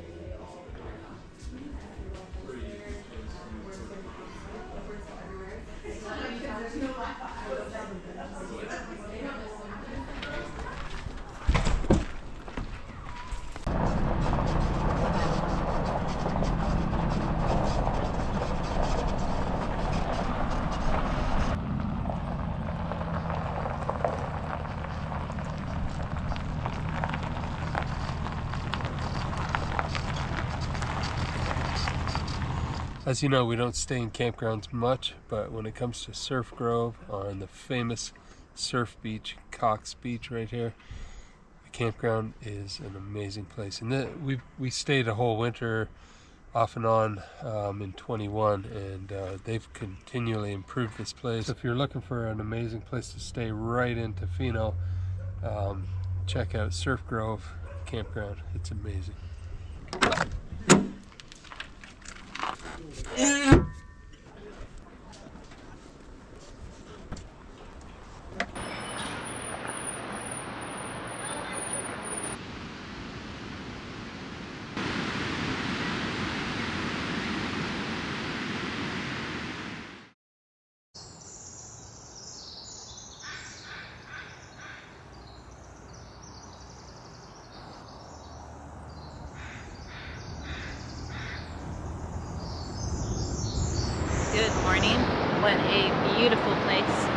surfers are already out on the water. It doesn't get much better than this.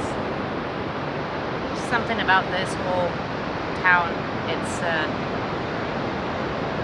surf and fishing and hiking, everything adventure, I guess. Coffee's good, food is good, the people are super nice. Has to be in my top 5 places that we've ever been to. Brings back a lot of memories with the kids.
Collected some shells at the other beach we were at, and I'm making this shell necklace for Peter's boat. On this trip I'm going to try and collect little things for each of the kids and make them something to bring back. Well, I found this beautiful shell, and then I didn't realize that it was still alive, so the bag stinks like bleh. But look at it washed up. Look at something to shine all the shells up, so it's like really glossy. So there you have it. It's all done. I hope he likes it. It's been a beautiful stay here at Surf Grove, and it brought back a lot of memories and new ones. It never disappoints.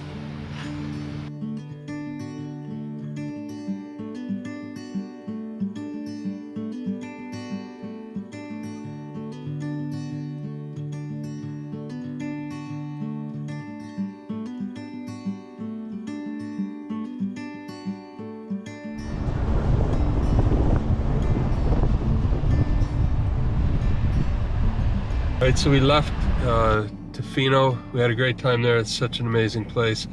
A lot busier in the summer than in the winter, but still worth the visit. And now we've driven 3 hours roughly from the west coast on the Pacific to the east coast in a town called Comox. We're going to board a ferry in about an hour that will take us across to the mainland. So we're leaving the island. It's been an amazing time here. We've really enjoyed it. So much remote country that we've been able to explore, and a lot more to explore when we come back. But we're excited to get onto the mainland now and begin our eastward journey. We're gonna have to decide tonight, once we get to camp, where we're gonna go in BC, because it's so massive. We're gonna have to just pick some points and some backcountry trails. But we're gonna continue this journey, what we're calling the Great Canadian Overland Adventure, and we're taking you with us.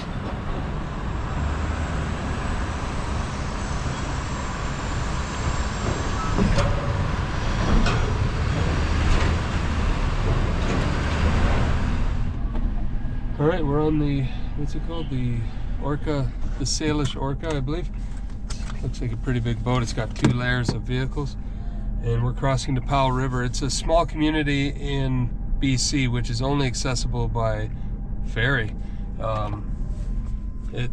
I talked to a fellow that lives there, and he said, you know, it's not an island, but it feels like an island because you can only get there by boat. So we're going to spend probably one night in that area and then continue down what's called the Sunshine Coast. And there's actually 3 ferries to get to the bottom of this road. Check that the bottom strap is around the middle of your back, not your waist, and tuck the remainder of the strap behind your back.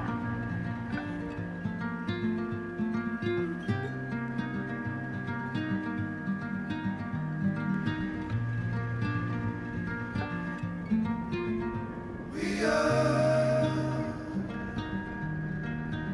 still young, and our hearts still run. Come on, be cool. It's our time. Let's move.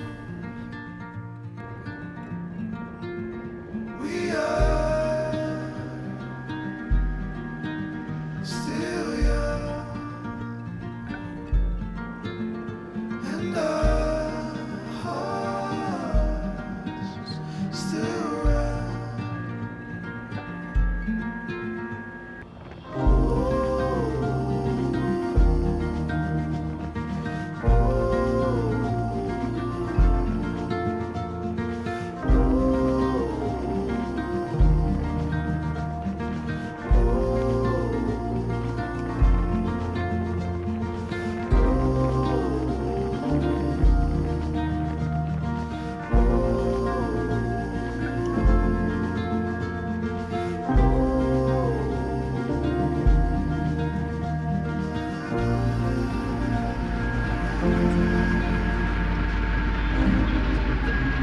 We're almost at Powell River. It was about an hour sailing across. Met some great people that gave us a lot of information. Saw a couple of humpback whales. It's a nice ride. Let's get the truck started and get ready to disembark.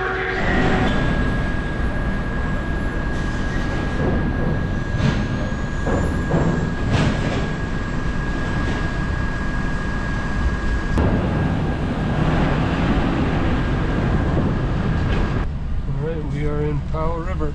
We're going to find a fuel station, even though we got half a tank. I just don't know how far it'll be to the next one. So we're going to fuel up and then go find a place to camp for the night. One option is a provincial park down near the ferry site. So I was talking to one gentleman. He said you can't book the next ferry, you just have to show up.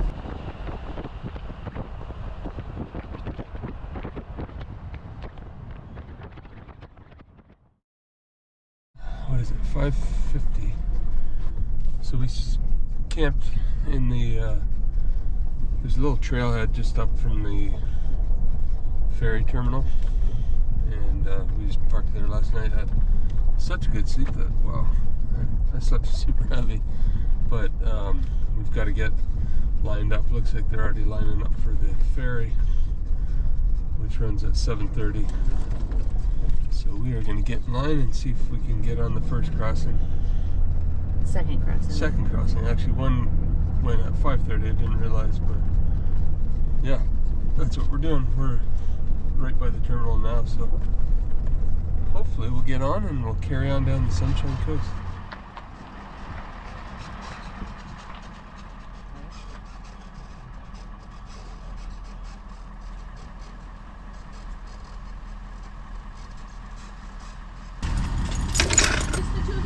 Yeah. 111.80. Do you have any propane, gas, or anything? Also, No. lane 8. Lane Lane 8. 8? See you right there. Okay, thank you. You're welcome. Have a good day. Looks like we're the first ones here, but I guess 6, yeah, only an hour wait before it goes, so lane 8. Now we can have our coffee. We can enjoy our coffee and look at the beautiful view.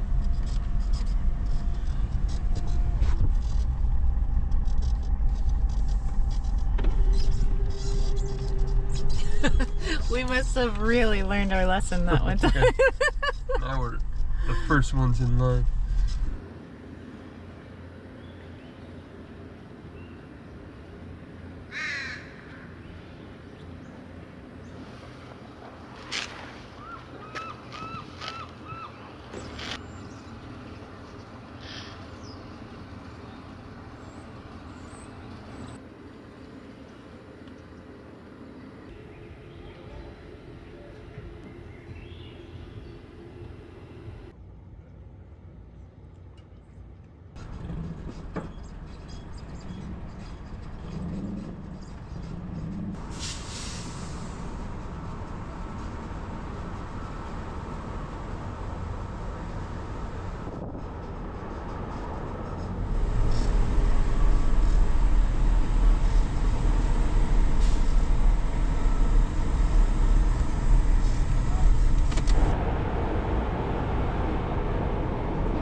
From up here we can get an overhead view of the truck. And looks like we've collected quite a bit of dust on our solar panels.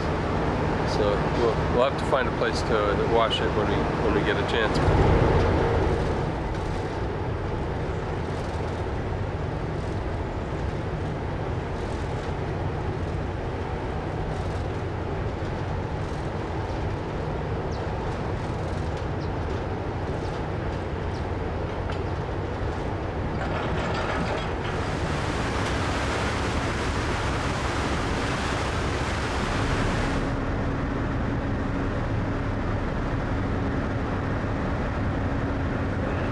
This is the second ferry on the Sunshine Coast. The first one takes you from the island to Powell River, and then this one is from where we camped last night to a place called Earl's Cove, and that's on another island, and we go across that island and then take a ferry to the mainland again, just in North Vancouver. And from there we're cutting north into central BC. We could have gone farther south on Vancouver Island and then crossed right to Vancouver from Nanaimo or all the way down to Victoria, but we've never done what's called the Sunshine Coast, which is what we're doing now, and that's why we went this route. It maybe takes a bit longer, but it's gorgeous scenery. It's a place we wanted to check off our list.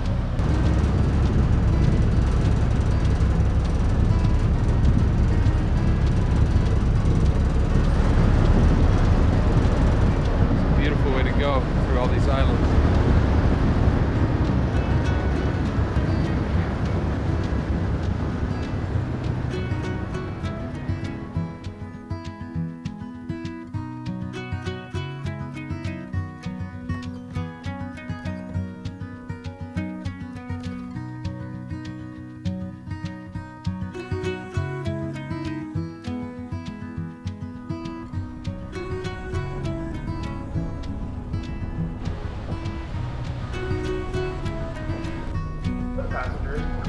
Traveling with pets will leave the ship using the main vehicle deck. All drivers and vehicle passengers, please return to your vehicles. To reduce engine exhaust, please do not start your engines until after the ship docks and vehicles in your lane are directed to begin offloading. Thank you for sailing with BC Ferries.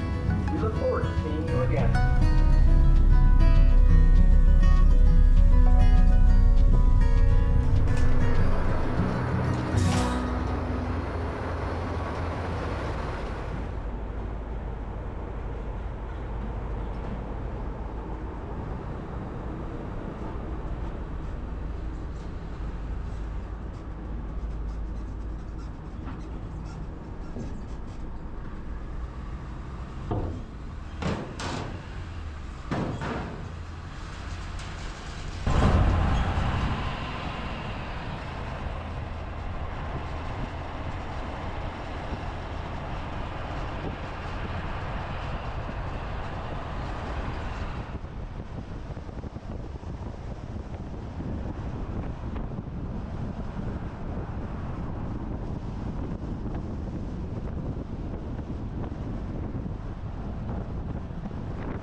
officially on mainland BC now. We've completely left the island and all the little islands, and we're going to start heading inland.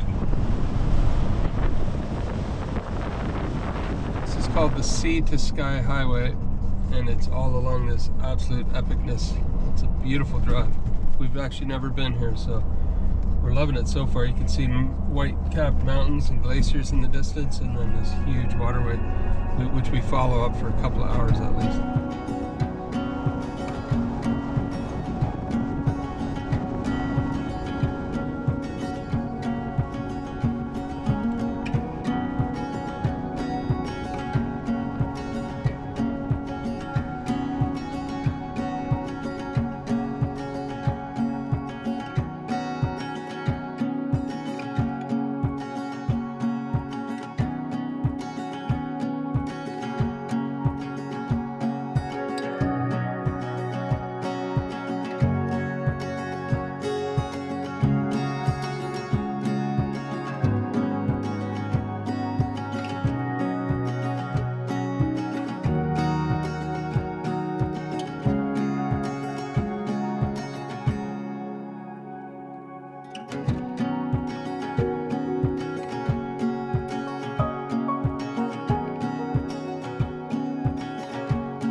It's been a long day of travel, and we pull over to find a camp spot for the night along the beautiful Cayuche River.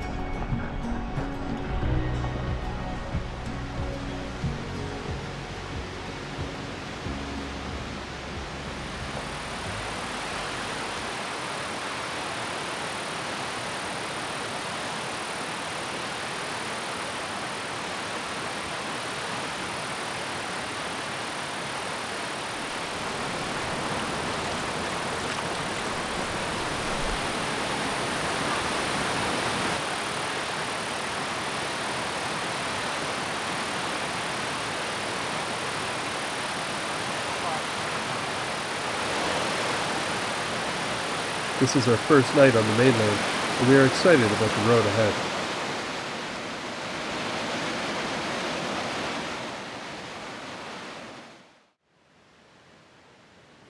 Although we've had the privilege of exploring quite a bit of mainland BC, the area we are in now and where we'll be traveling over the next few days are places we have never been before. We are excited about the adventure ahead.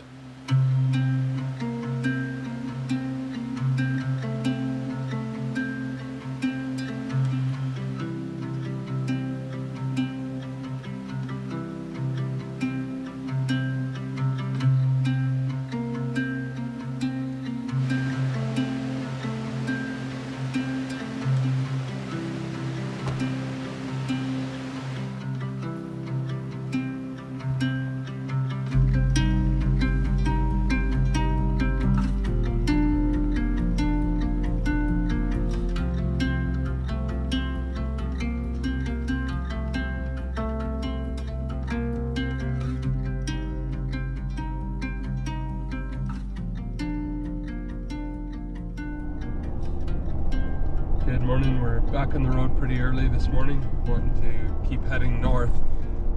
Had a wonderful sleep by that river. I think it's called Cayuche Creek. It looks like just glacial water flowing quite rapidly, and we're following the river all the way down. We just stopped to take a walk and cross this beautiful bridge somebody built.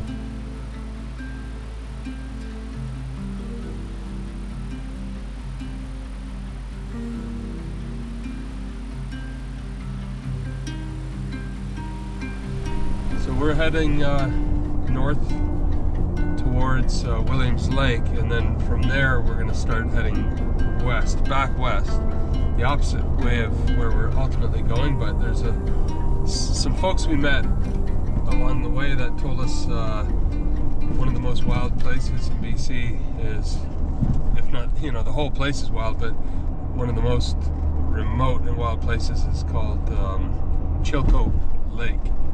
And so it looks like 3.5 hour drive out that way, but it's worth it. We're gonna go check it out. We're gonna bring you over there with us and show you the backcountry wilderness of British Columbia.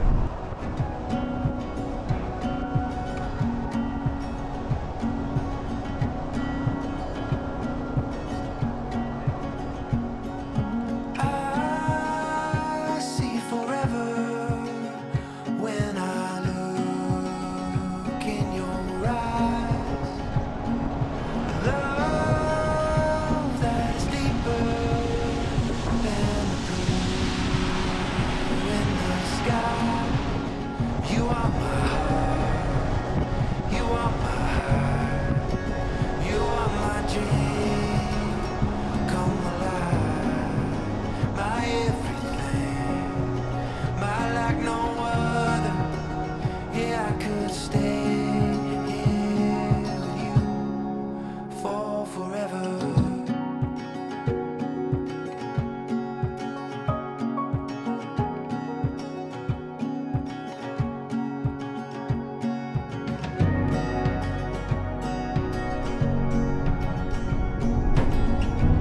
So this is our first time coming up this road in this area, and the scenery is spectacular. I hope we're able to do justice with the camera out the window. It's hard to capture the beauty. You just have to see it with your own eyes, but what an incredible place. Just rushing rivers and massive rocky mountains everywhere, and huge forests, canyons. We're in the bottom of a canyon. We're crawling out of it now, but yeah, it blows your mind. It's an amazing, amazing drive. We just camped in a free dispersed camping area last night because we were coming in not really knowing the area. But there's all kinds of BC rec sites along here, so plenty of beautiful camp spots. They're all free, and they're dispersed all through here. So on your Onyx app, it'll show you where all those are. Isn't that crazy? Just one thing after another. So pretty.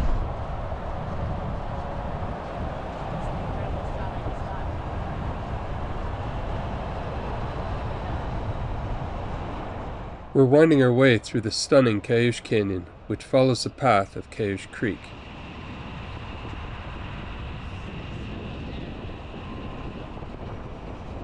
This canyon, nestled between the Cayush and Lillooet ranges, offers a breathtaking display of nature's raw beauty. We're just gonna pull over and pop the drone up because it's mind-boggling how beautiful it is. It's a huge canyon with the river going through it. We find a little side road with an overlook where we can stop and admire the magnificent beauty of this area.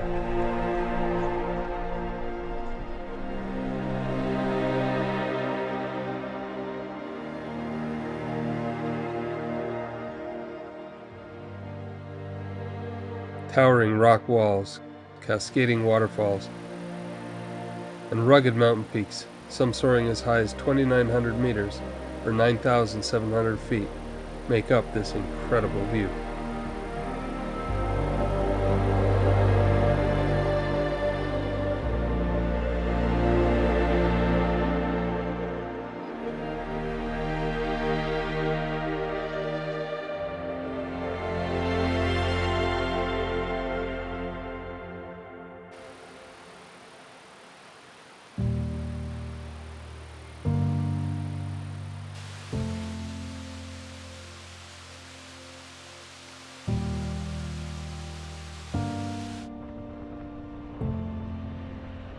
It's a truly awe-inspiring journey through one of British Columbia's most remarkable landscapes.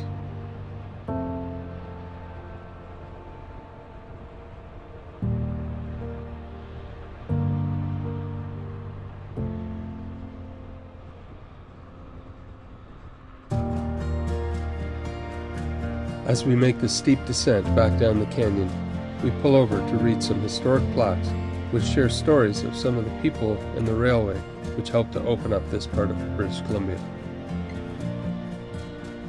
Oh my goodness. Kidding me. Seriously. Just in case couldn't get any more beautiful. Oh, it does. It sounds like a river or a waterfall again. Probably a waterfall coming. It looks like the train. Or is Yeah. that a train track? Could you imagine being a train? What are they called? Train conductors? Engineer. The stuff they must see, like that we don't. Yeah. Construction of the historic Pacific Great Eastern Railway was an epic undertaking vital to the development of the 20th century British Columbia.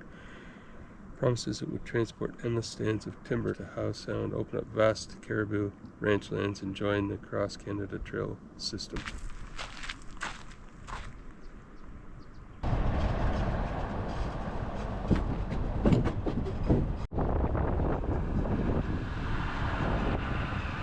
Just as we were pulling into Lillooet, BC, we saw a guy working hard in his van and immediately recognized him as Chrome from the YouTube channel Van City Van Life.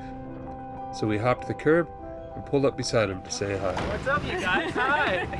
So if you guys don't know them, these guys are epic family road trip and just amazing backwoods videos. We getting a photo? Yeah, we could. Your rig makes mine look like it's a Honda Civic, dude. I don't know, man. Look at that shot! It's holding its own though. You got some good height. This seems to be the perfect thing for us. Yeah, so like on the ambulance, we've been talking about building a trailer for it. Putting a quad in the trailer and all that stuff to get it rad off. It was great to spend some time with Chrome from Van City Van Life and his co-pilot, Cruzy. Chrome is a hard-working guy putting out videos almost daily, which is quite an amazing feat. We exchanged numbers, and we're all looking forward to doing some exploring together one day in his beautiful home province of British Columbia, Canada.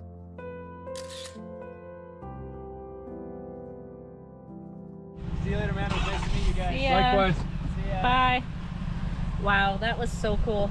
He's got a really cool channel. If you haven't seen it, it's Van City Van Life. He's got a really cute bulldog that goes with him too. All right, So what town are we in now? This is called Lillooet or Lillooet. And we're just going to drive through, but our actual road is back there, and then we've got to head up to Williams Lake.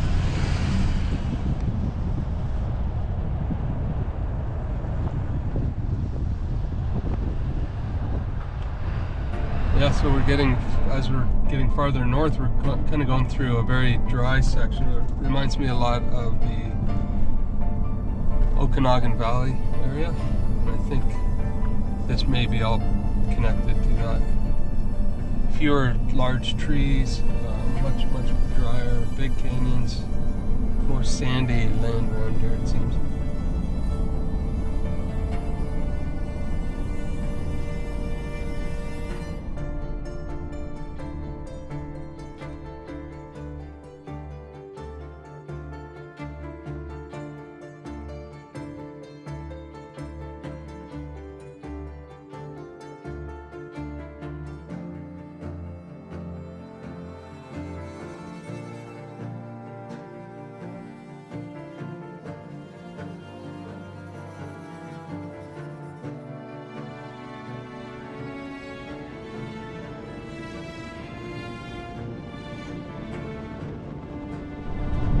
Super windy day today and dry, and we're seeing smoke at least in all of those directions, so hopefully the road's not shut down or anything up here. We'll see when we come around the corner. This is the first wildfire smoke we've seen on our Cross Canada journey so far. It's difficult to tell if the smoke is blowing in from a distant fire or if one is burning near the road.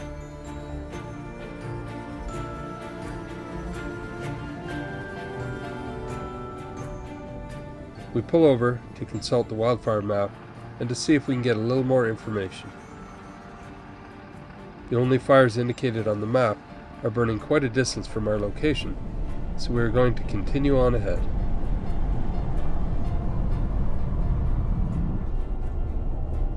So it's getting a lot smokier up here, and it seems like all the cars are going that way, so we're just gonna go a little further and decide what we end up doing, but I don't feel like driving through a wildfire today.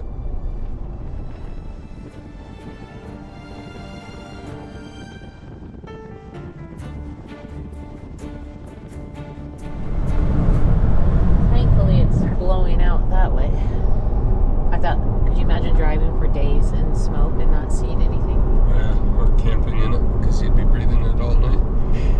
smoke's behind us now, which is good. We're back to blue skies, so we're going to carry on. Now that it's just the two of us, we have a hard time driving past antique shops. I think this would be perfect in Dan's cabin. Even though we don't buy something every time, it's a lot of fun to take a look at the antiques.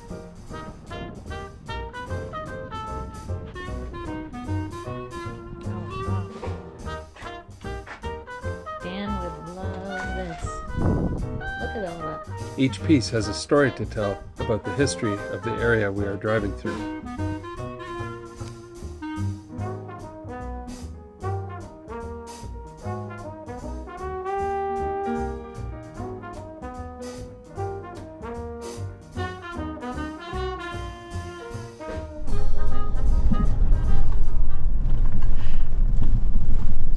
Jumped on the highway today for a couple hours just to make up some ground and get farther north towards Williams Lake, and we just saw there's a wreck site. It's about 20 minutes off the pavement back here, so we're gonna go check it out. It's supposed to be by a lake, which sounds pretty good. This area is completely different from what we just came through. You know, this morning we were in the mountains in deep canyons, and then we went through kind of a dry area, and then you come farther north and it's just almost flat and heavily wooded with not such large trees. Whoa. A lot like Ontario. Yeah, it looks like you're driving through. It's like we just kind of, what is that? Teleported home. If we can find a nice little spot for tonight, that'll be nice, and then we'll get back on the road tomorrow. We're about 4 hours from the Chilko Lake region, which is something we've been wanting to go out to for quite some time, and just haven't been able to get there, so hopefully it'll work out this time.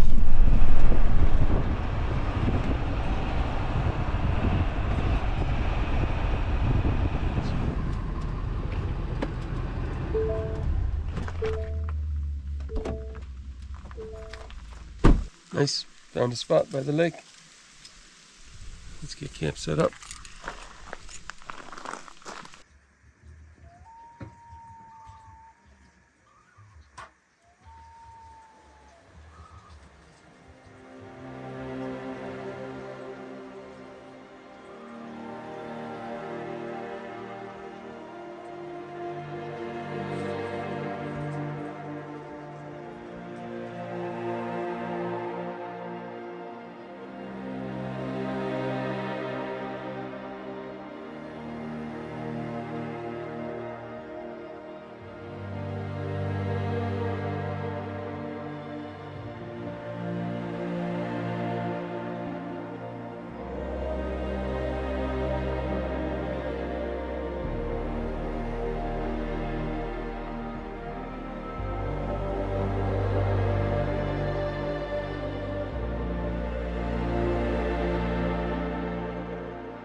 Good morning. We had just one night stay there at the lake. It was a beautiful place. Lots of fishing, but unfortunately we don't have time. We just got to keep pressing on if we're gonna get up to Chilko Lake. So maybe another day if we're going by. We just know that place is full of trout. We talked to some of the folks that were staying there, and they'd been catching 3-pounders and 5-pounders. So next time. But yeah, today we're gonna drive the 20 minutes back out to the highway and keep going up to Williams Lake and then west.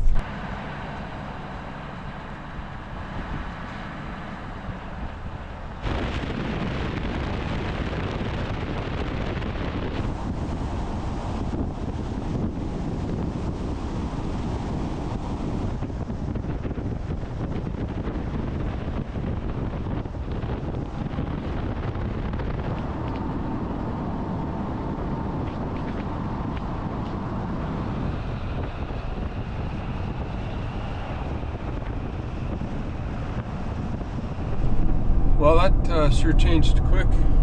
We turned west at Williams Lake, and before long we're climbing up the side of the mountain and going higher and higher in elevation. So who knows what's ahead, but I think it's going to be very wild and very beautiful.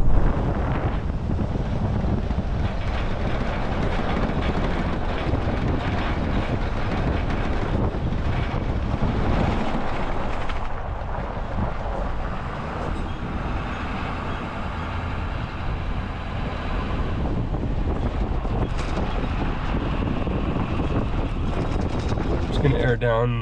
The road is not getting any smoother, it's getting rougher, so we'll air down and carry on.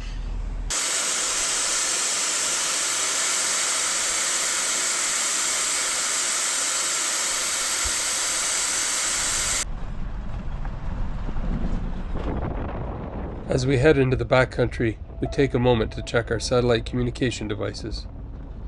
We absolutely enjoy the beauty and serenity of nature, but we also have a healthy respect for its unpredictability. This is wildfire season, and we are also heading into grizzly country, and we want to be prepared for any event. We travel with the Global Rescue account, which gives us the assurance that if something were to go wrong, we would be evacuated out of even the most remote places. We are traveling alongside the Chilcotin River on the way to its headwaters at Chilco Lake in the coastal mountains. Shortly after we left the region, there was a massive landslide along the Chilcotin River, reinforcing the importance of having a plan in place for the unexpected. For us, Global Rescue is a big part of that plan and gives us the confidence to keep on exploring.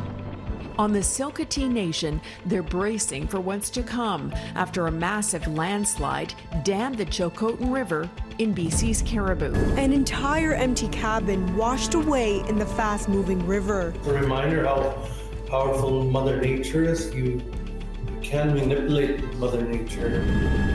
A week's worth of water stuck behind a landslide, now flowing freely, also taking with it trees and chunks of the riverbank. Officials say the situation remains dangerous, is being constantly monitored, and people will be notified as it changes. We've been driving for almost 2 hours on this dirt road. It's leveled off a fair bit. It's quite drivable, especially now that we've aired down. So we're able to, do 50 kilometers an hour, which is good. But we're going through some wild country and some very remote ranch land where cattle and horses are just free roaming, which is really neat to see. But yeah, we still have an hour and a half before we get to the where we're hopefully going to set up our camp. Some of the mountains are in view though. We're starting to see mountains coming into view, yeah.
Closer to the mountains, and the road's getting kind of some switchbacks going down to a river, I believe.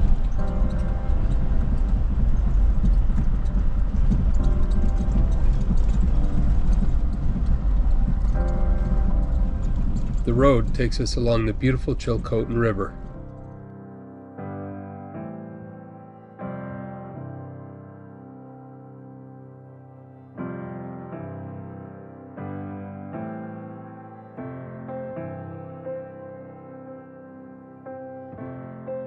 Fine rock dust produced by massive glaciers rubbing against bedrock stays suspended in the water, reflecting light and creating its beautiful turquoise color.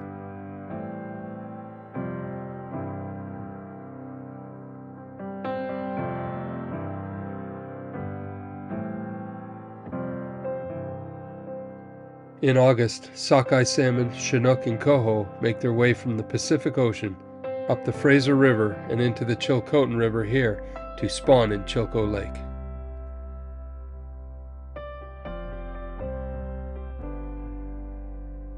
These wild salmon are an integral food source for the First Nation communities who live in this region.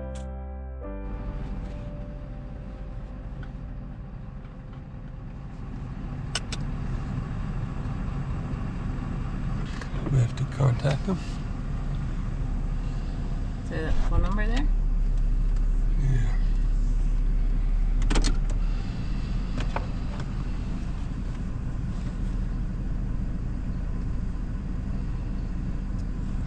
We're about an hour from the destination now, and there was a gate, not a gate, but kind of a entrance there, just on the road, just past the bridge, and it had a little cabin beside it with that. Looks like sometimes you'd check in with someone, but there's no one there. And on another sign it said all hunters must obtain permission, and hunters and visitors, I don't know, it wasn't 100% clear, must obtain permission, because this is indigenous lands, and it was, you know, ceded back to the local indigenous tribes, so it's really their own nation, these lands here. But the first sign we passed said you have permission, so you're granted permission as long as you use it within these guidelines, and basically it was like stay on the main road and don't cut down trees and things like that, just the basic stuff that you'd experience anywhere. So we called the number. There was 2 numbers there, and both said we're only open Monday to Thursday, so we have no option but to proceed, and that's what we're doing. And we'll stop in, I think it goes through a little village, and we'll get more clarification there, I guess. There hasn't been any cell service for at least 3.5 hours of driving. We were able to call because of Starlink, but most people wouldn't be able to call, so I'm not sure what the protocol is. But we're carrying on. We've passed a couple of good BC wreck sites which look amazing, one by the river and one by a lake here called Big Lake. So maybe on the way back we'll camp there.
This is probably the most remote camp I've ever been to. Yeah, no doubt. By far.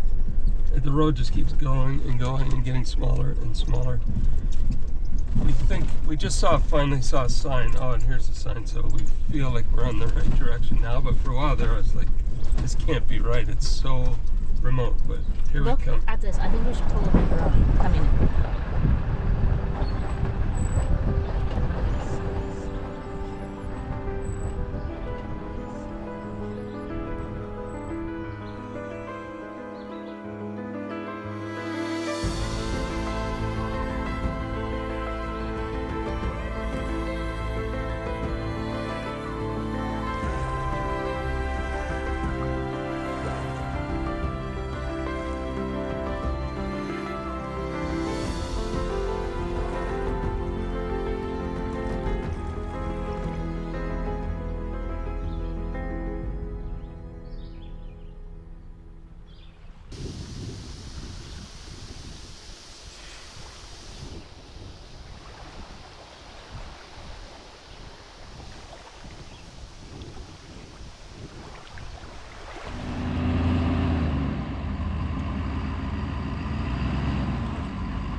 did it.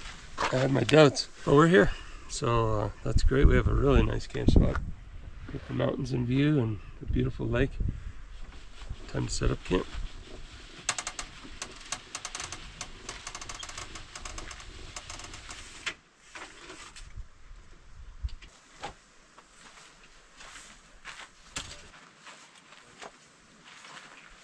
Such a gorgeous area, and this is, like you saw from the drive in here, it's incredibly remote.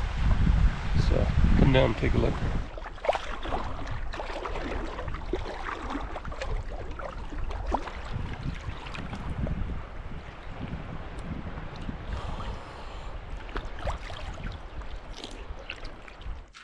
So this is a new addition and a very welcome one. It's a bug nut specifically designed for the Ross Monster Baja truck. And I think it may come standard, or at least it's an option now on trucks. It wasn't available when, last November, but we are going to get that thing installed.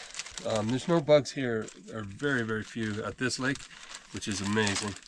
But the camp we were at a couple of nights ago was a whole different story. So this thing will come in handy depending on where we are. So we just put the Velcro going down there, and now we'll attach the door and then put a few tacks and screws to hold it all up. If you're in a place like this with no bugs, you just roll it up like that, and then there's a clip up here somewhere. There you go. Well, it's gonna be a game changer. Yeah, if the bugs come, you just drop that. But the beauty is, I'll drop it to demonstrate. You put this down, zip it up,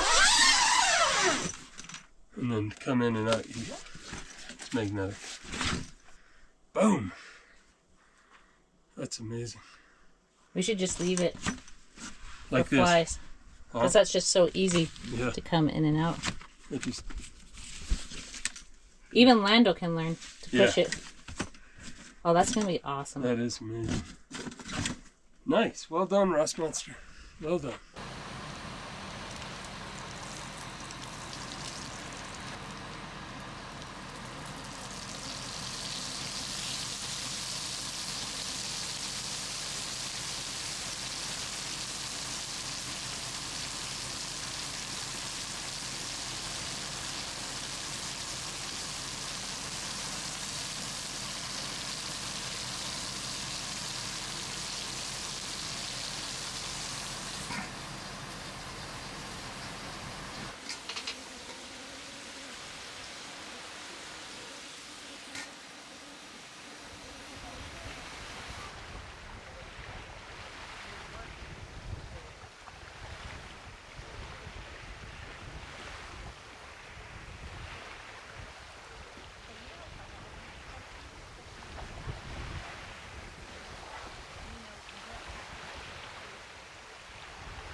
There's a loon down there. Yeah. That's incredible. If we had our little raft, we could go out there and camp. Look at the water. Crystal clear.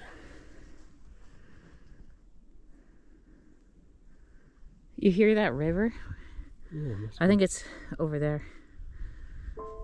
At 180 square kilometers and 366 meters, or 1,200 feet deep, Chilko Lake is the largest natural alpine lake in Canada. Its shores are completely uninhabited, making it one of the most striking and unspoiled landscapes in British Columbia today. It sits at an elevation of 1,175 meters, or 3,800 feet, at the head of the Chilko River on the Chilcotin Plateau. Glacier-fed and surrounded by some of the highest volcanic mountains in British Columbia, crystal-clear turquoise-blue Chilko Lake is arguably one of the most visually appealing wilderness lakes in the province. A high-clearance four-wheel drive vehicle is recommended for the 115-kilometer drive down a gravel road leading to this pristine wilderness.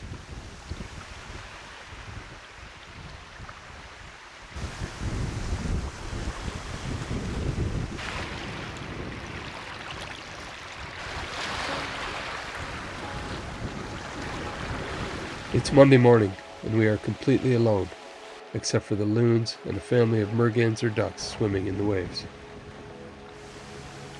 The wind is starting to pick up, as it often does on this lake, and we find ourselves captivated by the stunning beauty around us.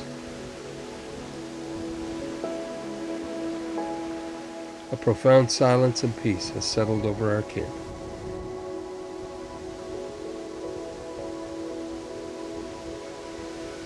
Being this far away from everything is a rare experience, and it is truly good for the soul.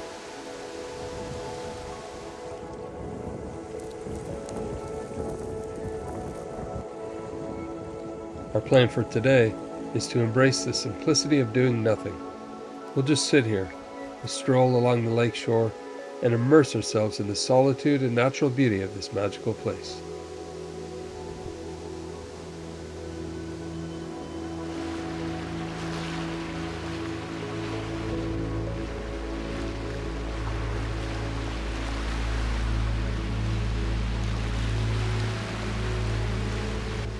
At some point we'll need to move on, but for now, this is home.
Good morning.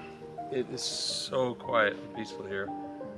We are in one of the most remote places, up against the mountains, a pristine lake right behind us.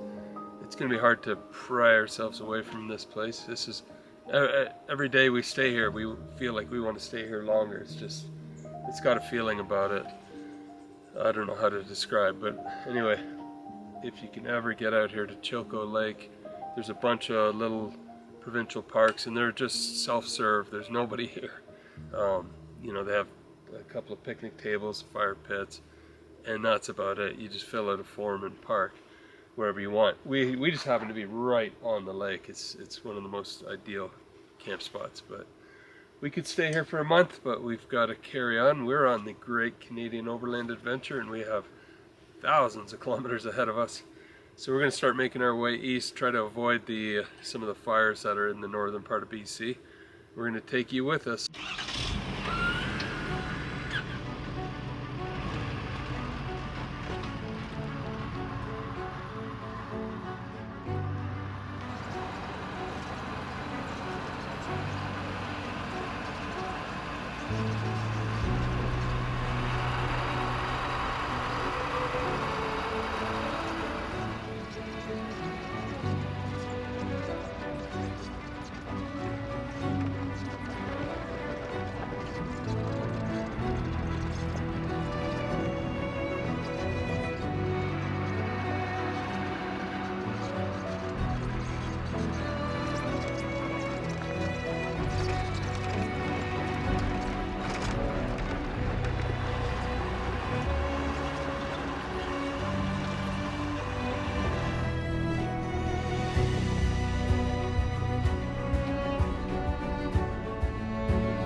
Big old black bear just ran across the road. They just disappear like ghosts into the forest. You get a quick glimpse of them and they're gone. By the time you pull up the camera, it's like they're already like... Did he catch it a little bit? Yeah, I got a little bit of it. So. He was kind enough to come out on the road and let us see him. Yeah, I thought he was going to go to the right, and then he turned last minute across the road. So yeah. Hopefully you guys got to see that.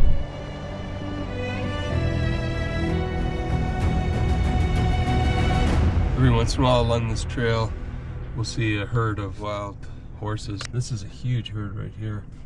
And it's neat every once in a while to turn off the truck, just pull over. If you're doing this overland route, pull over, turn off your vehicle, and just listen to the absolute silence out here. It's pretty amazing. It just gives you a feeling of complete and utter remoteness. Beautiful horses. Yeah.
On the pavement for a while, so we're going to air back up. So we're heading east, but from this spot, if you go west about 3.5 hours, you can get out to Bella Coola, which is, it's on our list, but not for this trip.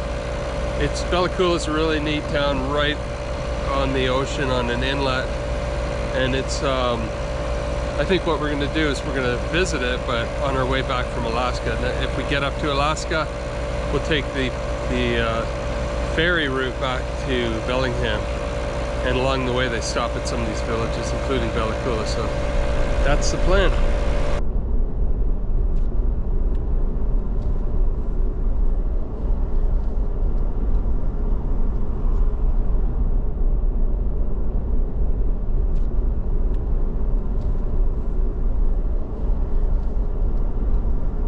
So the section north of Williams Lake that kind of works its way north and east of the Trans-Canada Adventure Trail has a lot of active fires going on right now.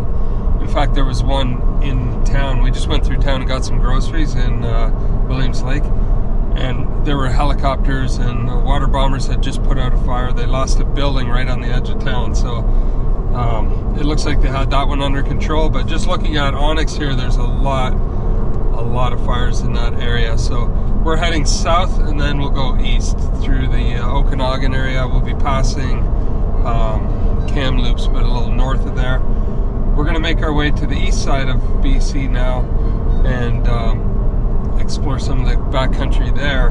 We're still a good 11-12 hours drive from there, so we won't get to that area until tomorrow night probably.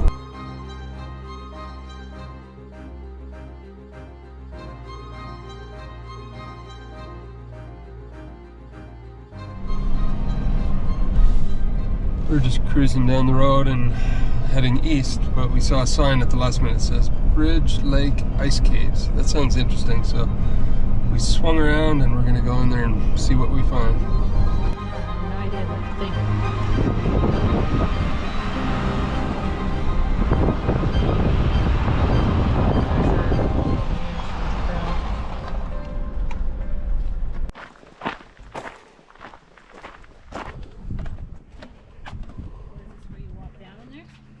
I don't know.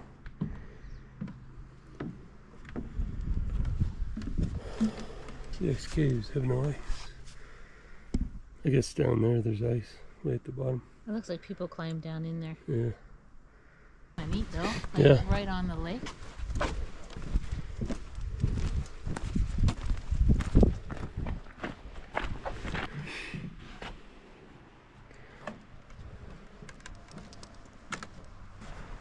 Here's a lane.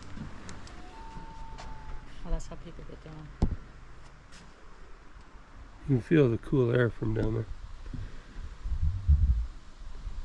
I think I can see a little bit, but it's covered in dirt. Makes me think of Dan and Pete, Caroline and Matt. Well, these are the ice caves. Way down at the bottom of those, there's ice, and pretty much ice and a bit of snow all year. And the pioneers back in the day would come and fill their ice boxes in the middle of the summer, so that's kind of handy. We just got a chance to stretch our legs. It's about a kilometer hike in or less, and or in and back, so we're gonna hike on out and get back in the truck and carry on down the road. But when you're an overlander and you're putting in a lot of miles on the road some days, nothing better than a quick hike to get the blood flowing again. Oh, that was fun. Very nice to stretch. Back on the road. Back on the road, heading east.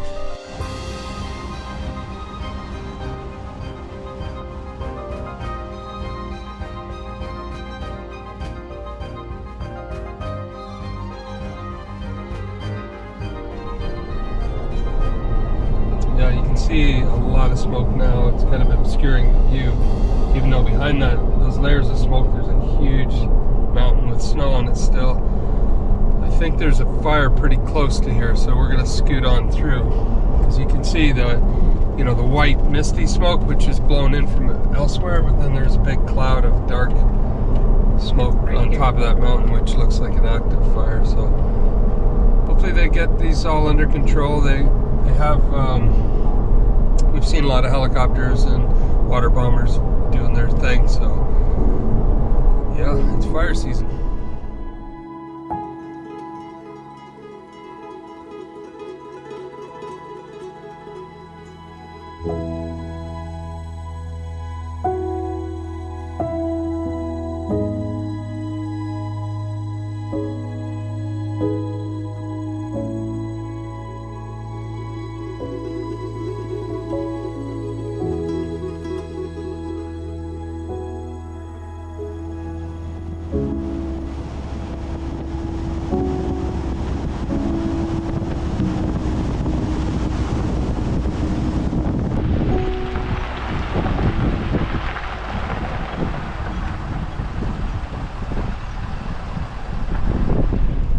So we are heading down a Forest Service road, and just looking on the Onyx app, there appears to be a fire up ahead. There's not a lot of information on it, and I'm assuming if there's an active fire close to the road, there should be some kind of fire service to turn us around.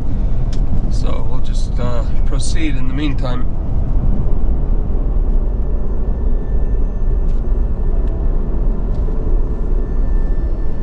We didn't air down. We didn't. And we're at like highway pressure for sure. So now we're kind of feeling it.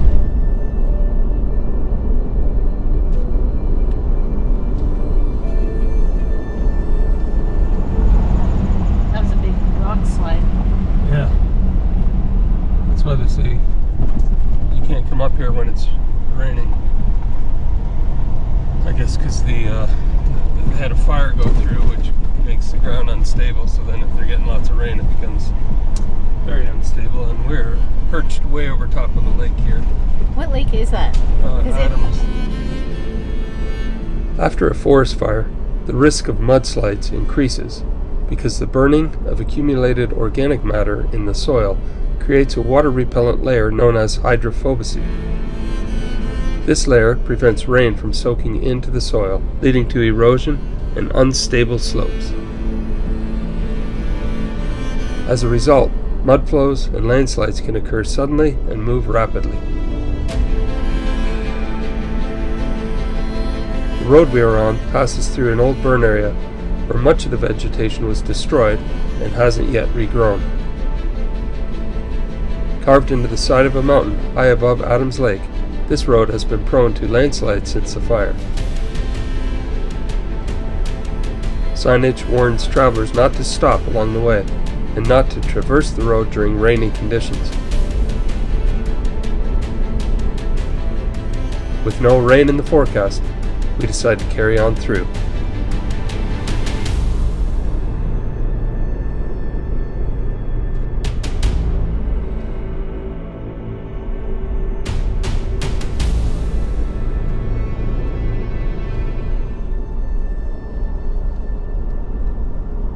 We're just outside of, what town was that? Salmonar? Yeah. Beautiful town. And beautiful lake and mountains along it. But we just can't really see them because of the smoke. But I could imagine how beautiful it is. But yeah, so we're looking for a camp spot. This one seemed on iOverlander to have a lot of people visiting it. Like it's kind of a popular spot, so I don't know. But there are a few of them. So... And then also, Pete and Dan just posted their videos, so we're hoping that it's not too treed so that we can watch them with our Starlink. So. Adventure Guys and Dan Van Stralen. Links in the description. So fingers crossed this is open because I am kind of tired and super hungry. And we bought tons of meat, so we have to cut it up tonight and bag it and find room in our little fridge. But yeah, check it out.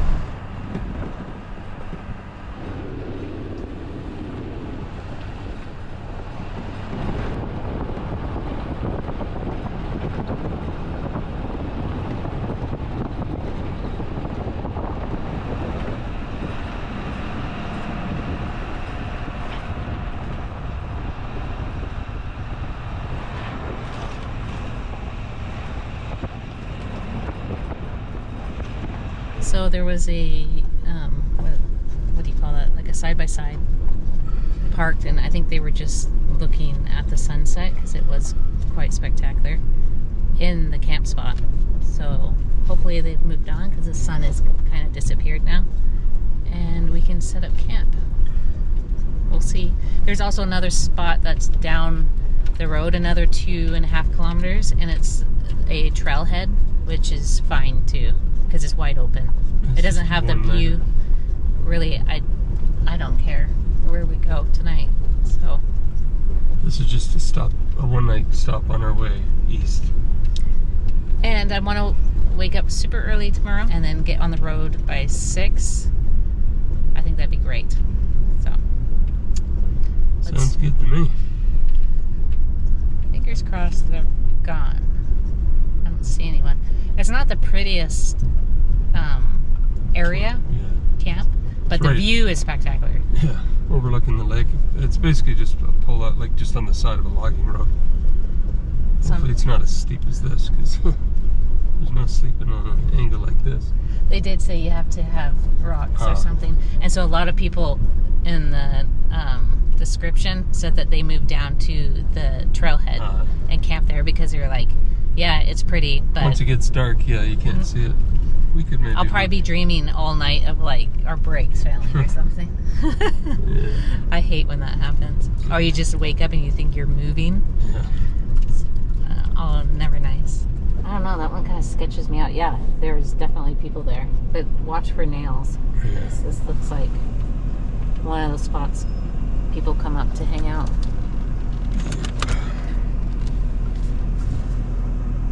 Let's get out and then we'll decide, because I'm kind of liking the trailhead idea. Yeah. Let's check it out.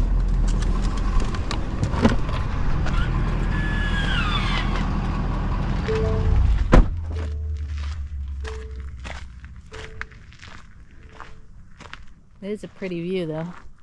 Wow. It is spectacular. You can see the mountains just... BC's insane with their mountains. Just everywhere you look.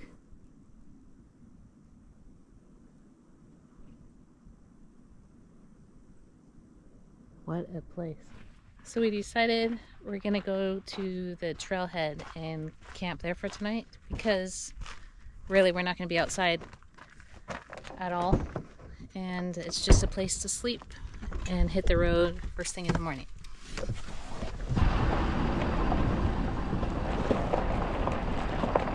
So this is a nice wide open flat spot. Yeah, it should be good. Where do you want to be? Up here somewhere? Doesn't matter. That's good. I have to come up a bit in the front, but there shouldn't be any trouble finding rocks around here. Can you get my window? Yeah. After driving about 600 kilometers or 372 miles across central BC, it didn't take long for us to drift off to sleep, listening to the sound of the much welcomed rain gently falling outside.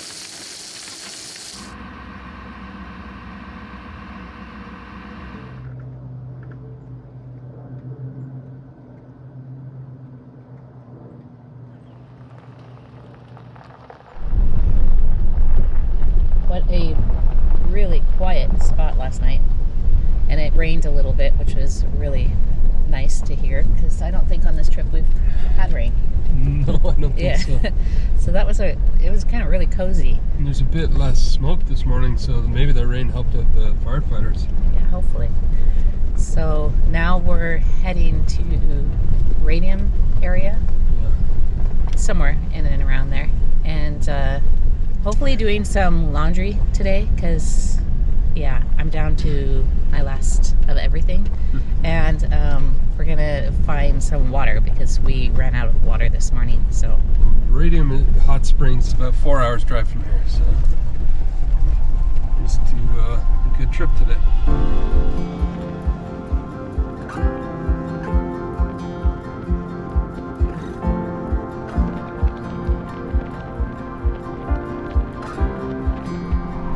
what a cozy town. Yeah, it's crazy. Did you want brekkie here? I think we should. It's such a cozy place. Look at that little cafe. Blondie's fresh coffee. Yeah, it looks like food, kind of more fast food. Well, let's drive through the little town and then we can always come back to that place. Yeah, it's just a cool little town. I think it's called Sycamus. There's a fire that looks, probably at this point the grounds crews are just putting out the rest of it, although one section's still burning, but hopefully they get that under control. But it's right on the top end of that beautiful lake that we've been driving by for quite some time. We're just looking for maybe a place to eat, but if not, we'll just carry on down the road. But we love these little towns.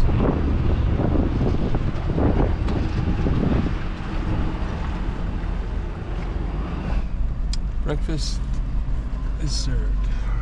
We found a little place just before getting back on the highway, and it looks like a good place to eat breakfast. We'll show you inside. Good morning.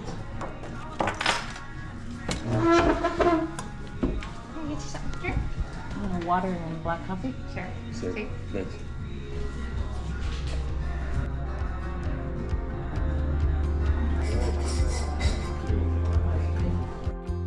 As we continue east along the Trans-Canada Highway towards Glacier National Park, we're surrounded by the steep mountains and narrow valleys that shape this breathtaking landscape.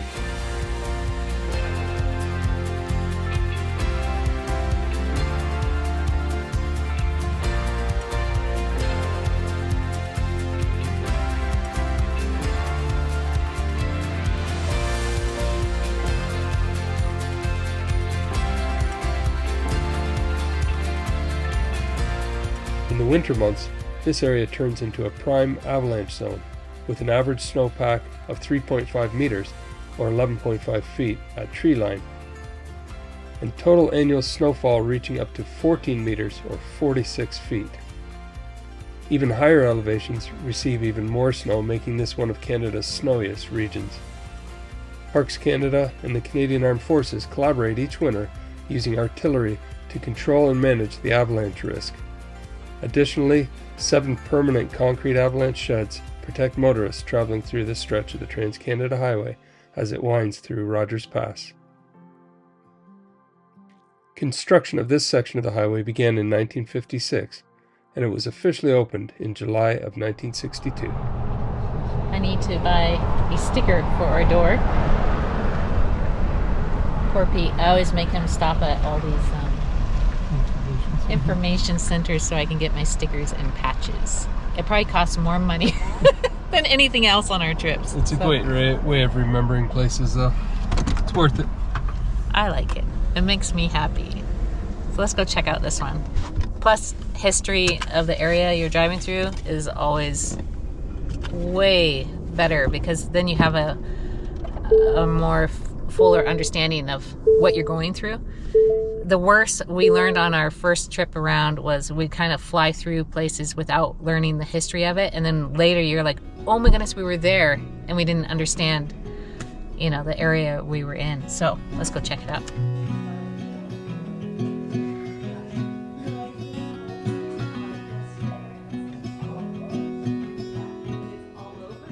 The Trans-Canada Highway is Canada's longest national road, stretching from Victoria, British Columbia to St. John's, Newfoundland and Labrador.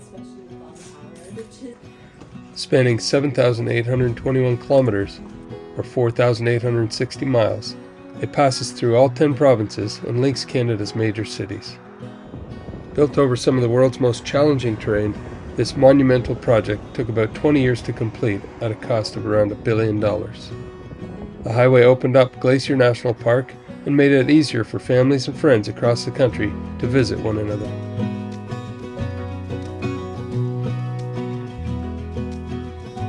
This ribbon of highway connected Canadians from coast to coast, from the Atlantic to the Pacific. The completion of this remarkable achievement was recognized as an event of national historic significance. So if you're doing the cross-country tour of Canada, you don't want to miss coming through Glacier National Park and Rogers Pass, where we are right now. It's just such a spectacular piece of the Trans-Canada Highway, and there's over 100 glaciers in this park, and some are in full view here from the pass. Mountains in all directions, and a really neat history of when they built the Trans-Canada Highway. I guess they started, I think, in 1949, and it officially opened in 1962. But you'll see these cannons that were supplied by the Canadian Armed Forces worked in conjunction with the Highway Department here to bring up cannons in the winter and to try to pre-trigger avalanches. There's memorials of people that have died over the years because of the avalanches that would come through here. Very, very dangerous because of the steep mountains in all directions. So the armed forces would shoot those cannons up into the mountains and trigger avalanches, which they would then clear off the highway. So just a neat area with lots of history and absolutely spectacular scenery.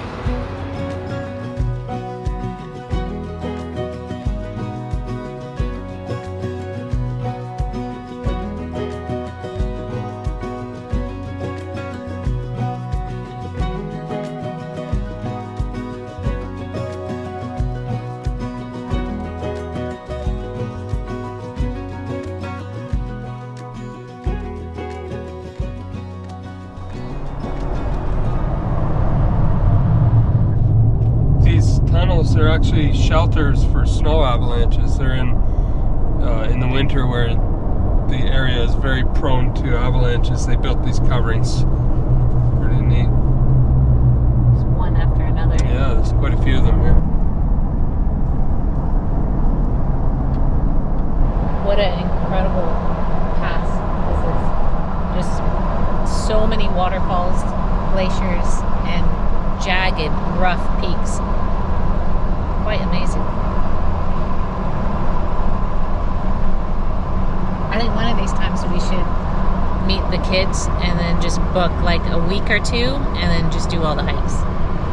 As many as we can. There's a spot here that we like along the river, and we're gonna pull in there and fill up with water and maybe camp. I don't know, but it's still really early. We could make some more headway, but it is a beautiful spot. Maybe we'll do lunch there and then decide.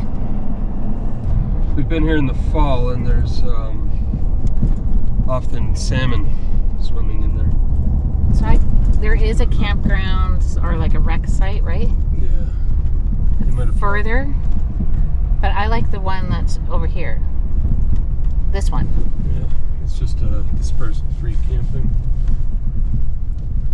Hopefully, not using it for logging. This camp spot always has insane sunsets every time we've been here. Just love places like this. During the day there's some logging trucks, and then after 5 it quiets down and it's just dead quiet after that. We camped there with the kids in the fall where that van is camping right now. Beautiful spot, but like Carol said, this is our favorite. It's just outside of the park and we're outside of the rec area, and it's right on the bend of the river. Let's see if there's any salmon. Probably early in the year for that.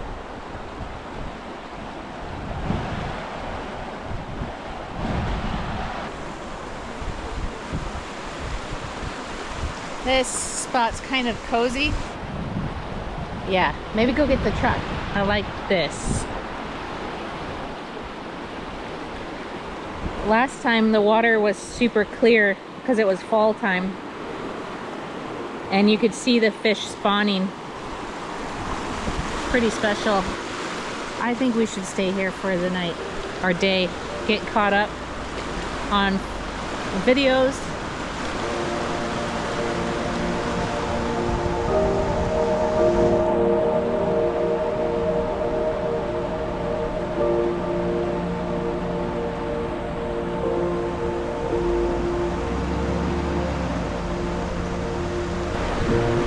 Is it pretty level?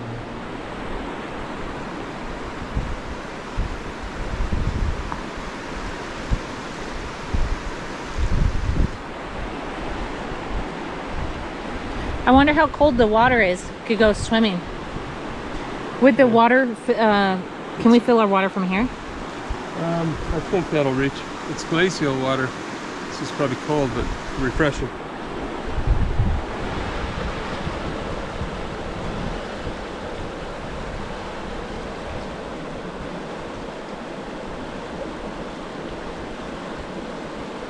Isn't that cool? That one's beautiful.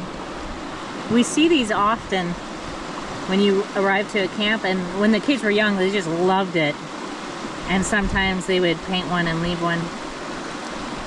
Whoever did this is fantastic. And this is where we found you. Beautiful.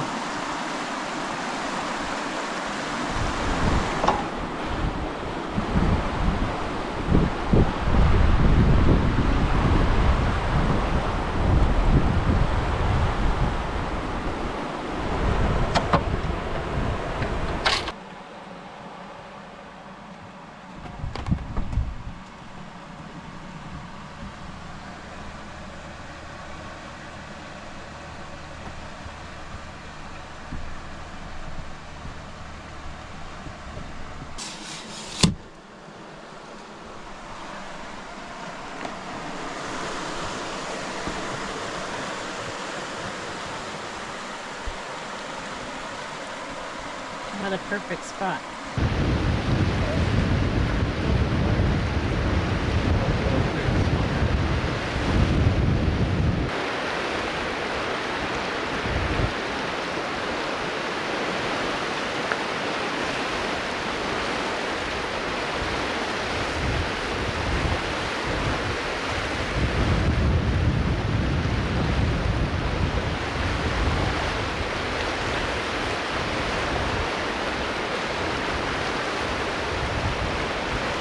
Alright, so we got all settled and we're just gonna go explore a little bit while the water's filling.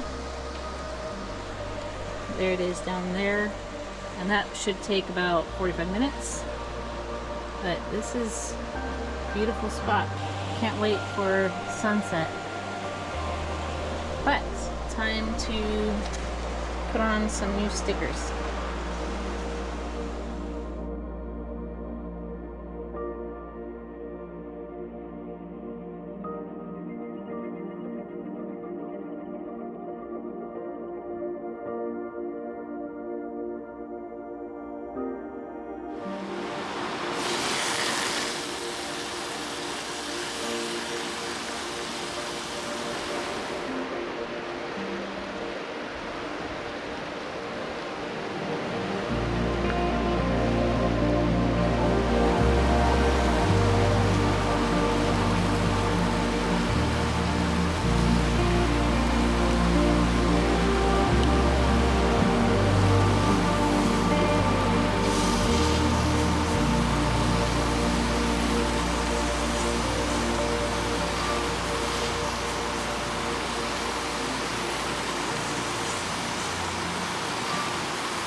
As striking as the scenery has been so far on our journey across Canada, it is the sounds of nature that truly soothe the soul. The gentle patter of rain, the soothing murmur of a babbling brook, leaves rustling in the breeze, and waves lapping against the shore of a mountain lake all create a calming and restful backdrop.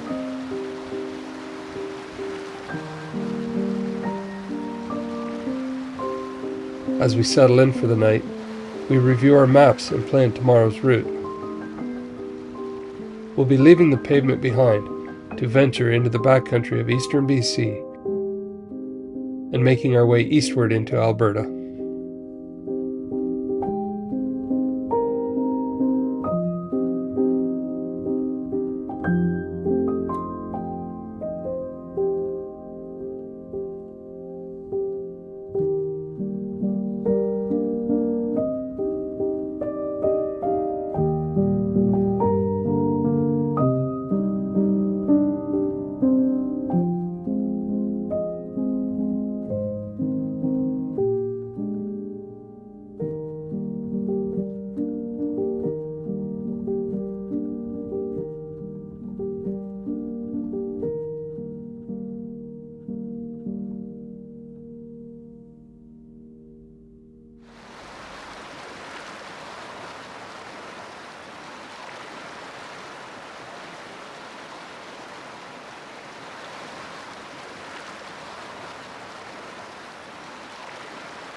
Morning. That's such an awesome camp spot right by the river, and it's in a beautiful, beautiful river. It lulls you to sleep, the sound of that out your window. And now with the new screen door, we can leave the door partially open or all the way open and not worry about bugs coming in. Just get to enjoy the sound of the river. But today we are back on the road, bright and early, grabbing a coffee while we drive and heading east on the Great Canadian Overland Adventure.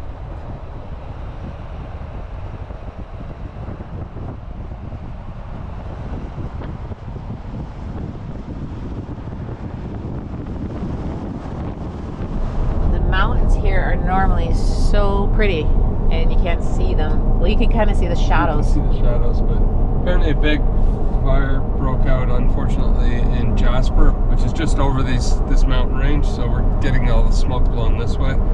Hopefully they get that one under control soon. It sounds like they are, all the fire departments are getting in there and knocking it down, but we're left with a bit of smoke this way, but there's no fires right nearby here in the Kootenays, so that's good.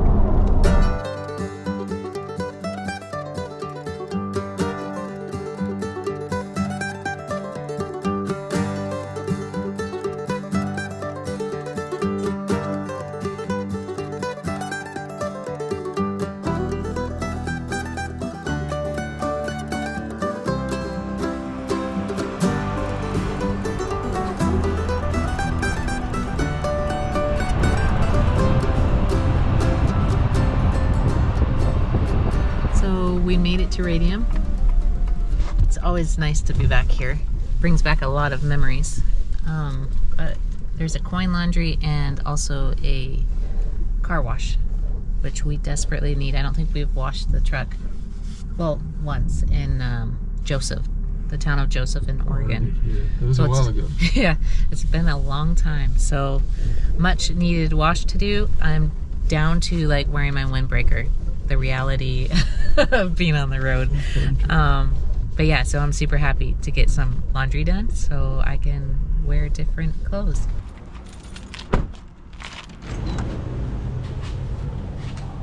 Right. Maybe we use one of the big machines, you know? Yeah. Sure, I can do that for you. Not saying anything.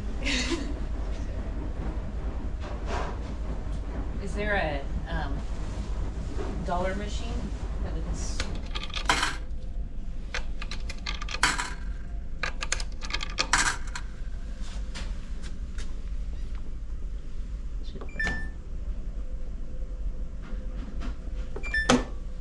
That'll be done in 30 minutes, so we'll go wash the truck.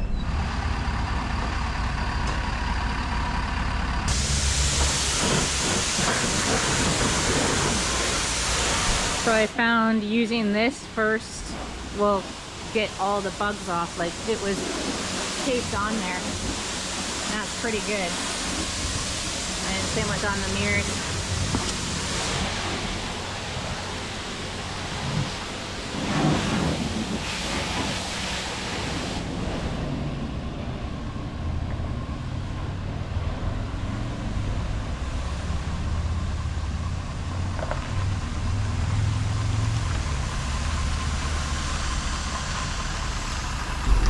We are heading into the backcountry now that we're gonna fuel up first. We want to be full of fuel. You never know what you're gonna run into back there.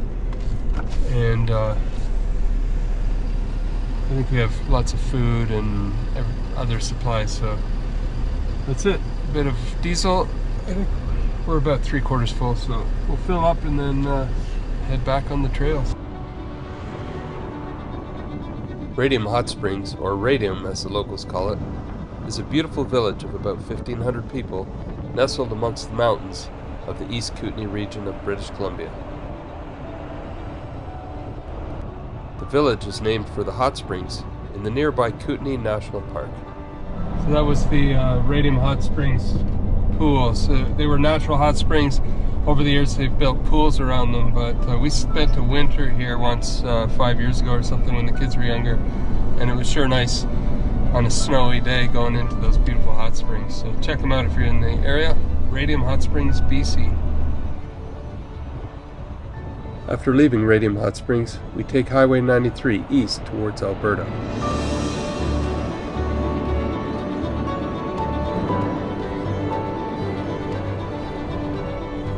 Normally, if we're heading east, we take Highway 93 all the way, winding through the spectacular mountain valleys and incredible views of Kootenay National Park, up over the Continental Divide and down to Highway 1, somewhere between Lake Louise and Banff, Alberta.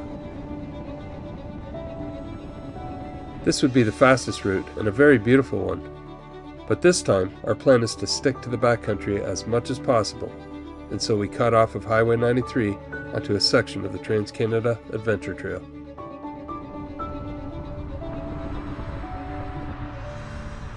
So good thing we washed the truck, because this is going to be super dusty, but it was more to get the bugs off. I can't stand that. Dust I don't mind. Should put maybe your amber lights on. That's crazy. It's crazy dust. This section I remember being muddy. We did this section in the winter.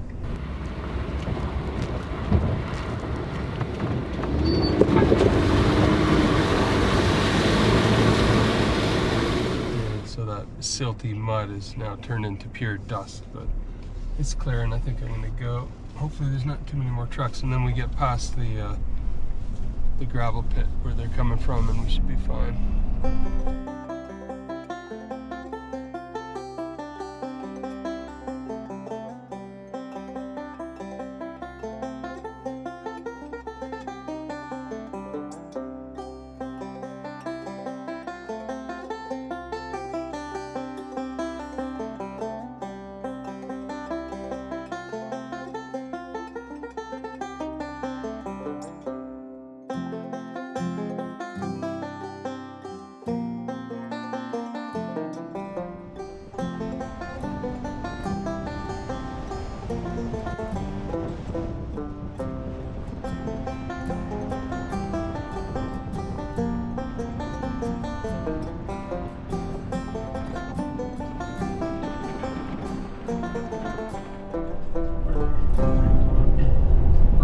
Now back on the Trans-Canada Adventure Trail, and we're doing a section from Radium Hot Springs, where we just were, down to a town called Fernie, BC, and it's all through the backcountry and mostly logging roads, and so far they're in pretty good shape. We haven't even aired down and we're doing all right, and a lot of the smoke is blown away. It's still misty in the distance, but at least we can see a blue sky, so that's good. Hope it stays that way, and hopefully that means they got the fires under control up north there.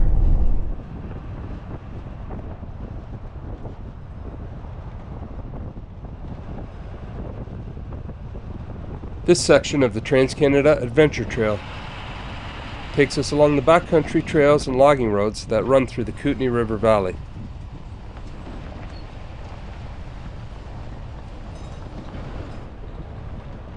Sections of the road are straight and level, and although dusty, we can move along at a good pace.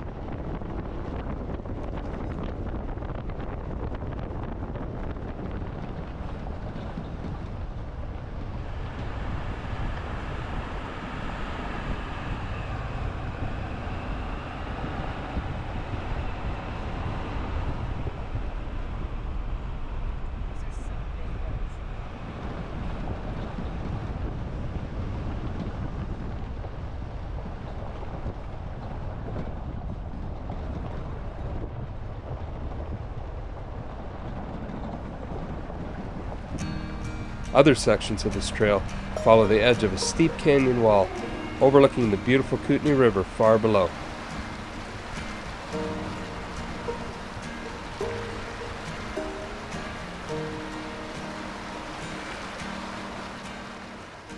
The Kootenay River is a major watershed that flows from its headwaters in the Canadian Rockies of British Columbia down into northwestern Montana, through the Panhandle of Idaho, and back into British Columbia. It eventually makes its way into the mighty Columbia River, which empties into the Pacific Ocean.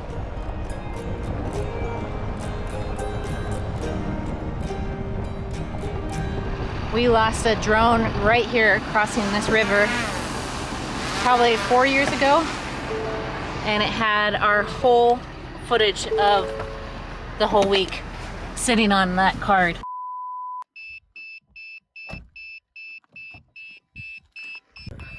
So this is Pete's trying his best to see where our second drone went down in the last week. We just bought a brand new one.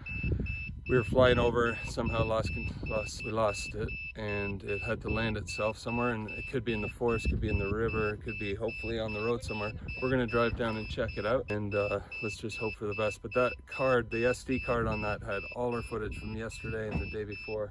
And it was probably our best footage yet. It was incredible footage, a beautiful camp spot last night.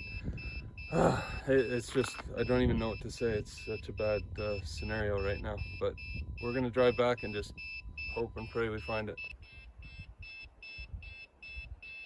The stupid thing is that there's no cell, so there's no way to tell the map, and it can't load. This is also the bridge that I was running out of gas with Vandy following Worsley when we crossed the avalanche and we were trying to get to Outford, I think, and we got stuck. What was going to take us 3.5 hours, it took us 3 days. But yeah, I remember coming down this hill and seeing this camp, like right crossing this bridge. I was running out of gas and just coasted in. It was amazing to get this far, and then it was only about 45 minutes with Worsley to a gas station to buy a jerry can and get refueled up. So this bridge has a lot of history with our family, so it's pretty epic to be back here, and hopefully we don't lose a drone. So this shot that I'm setting up is the one we were shooting, and we lost it on the card when the drone went down, so second chances.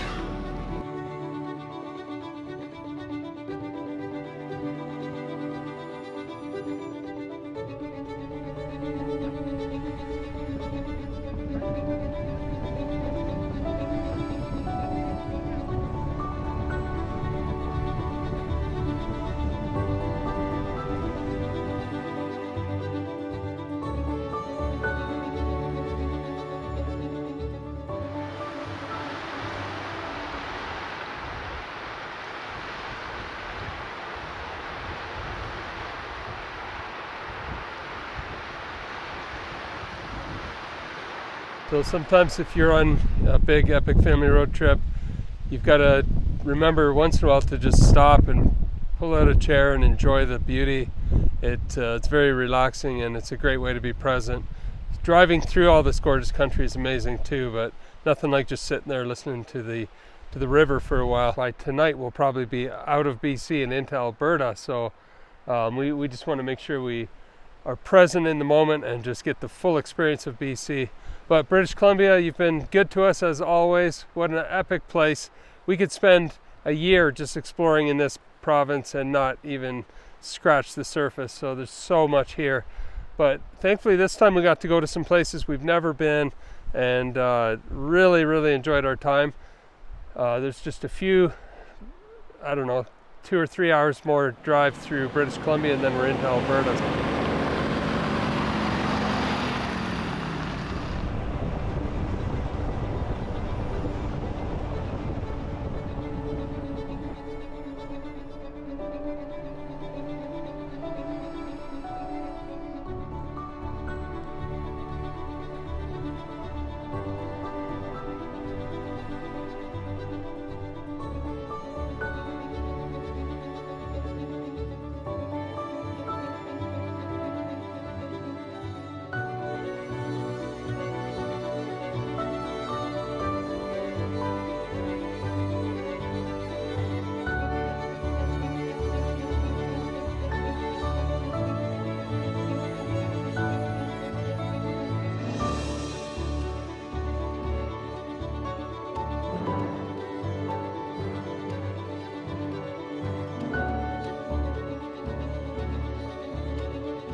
not getting any smaller. That's too bad. That's right where we were probably heading in. Yeah, the trail carried on that way. We kept going forward to do a workaround because we could see smoke in the distance, and now we can tell it's a big fire. Probably wouldn't have got through anyway.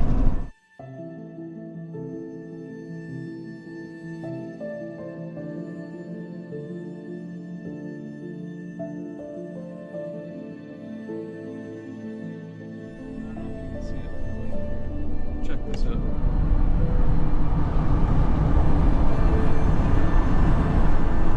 I think we made the right call going around the fires.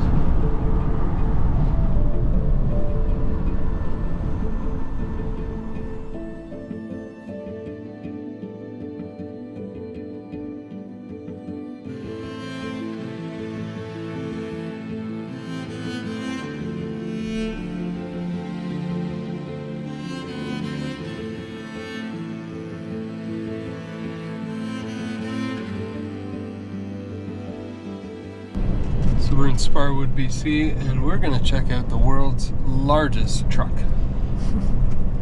I was hoping we could park right next to it. I guess not. We can walk up to it.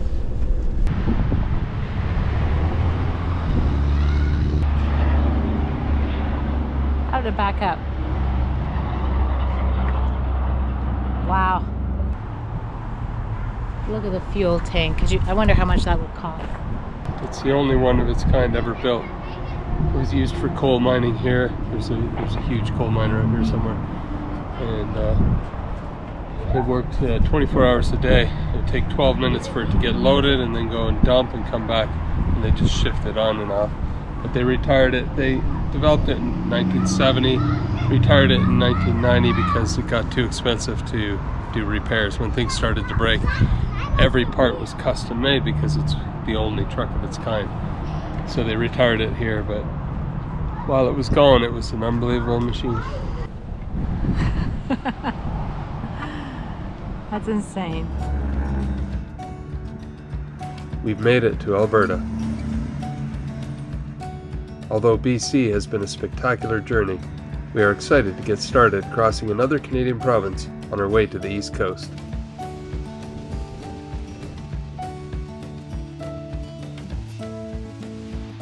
We find a camp spot just a kilometer or so off the road and get camp set up for a good night's sleep.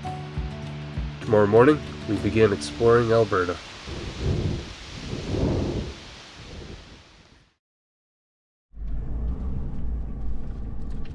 So that was a beautiful camp spot just offside the highway. In Crow's Nest Pass, which is just inside Alberta. It's a perfect little stop if you're traveling cross country. There's quite a few camp spots along here, some right by the river. We were so tired last night, we just took the first one and went to bed. So now we're starting Alberta. We had an amazing time in BC, but Alberta begins this morning. We're taking the Trans-Canada Adventure Trail. It goes up the highway here for a little bit and then cuts off and works its way all the way up to Canmore. We'll probably get up there today, and we're going to take you with us and show you the scenery and let you enjoy this beautiful province. So the road to the camp is literally behind the welcome sign. To Alberta, yeah. So it's kind of nice, like if you're crossing the country and you need a nice spot, then you can dump your garbage right here.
So this is different for us. Typically when we get to Crow's Nest Pass, we're on Highway 1, we just start moving eastward, and especially on the south part of Alberta, and before you know it, we're in the plains, and then we're into Saskatchewan, and we're whipping across the bottom of Canada. And our viewers from Alberta and Saskatchewan, they're always saying, guys, you're missing the best part of our provinces, and that just is something we're changing this time, and we're going to spend a bit more time exploring. So we're on the Trans-Canada Adventure Trail, which takes us straight north from Crow's Nest Pass up towards Canmore, and all on dirt roads. So it's a different experience for us, and I hope you guys enjoy seeing a bit more of these beautiful provinces.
Fire camp, so yeah, lots of fire trucks in there, pickup trucks.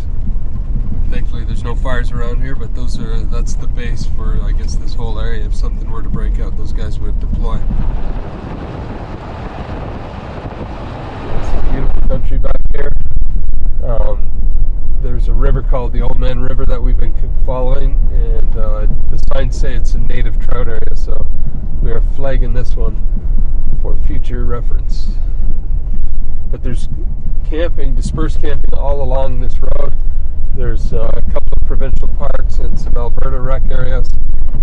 So if you ever get out this way and you're looking for a place to camp, there's plenty of it here. It would be so beautiful in the fall. Yeah, it would be incredible. It's very reminiscent of parts of Colorado in the mountains that we've been, Montana. It's just a gorgeous, gorgeous, wild, beautiful area.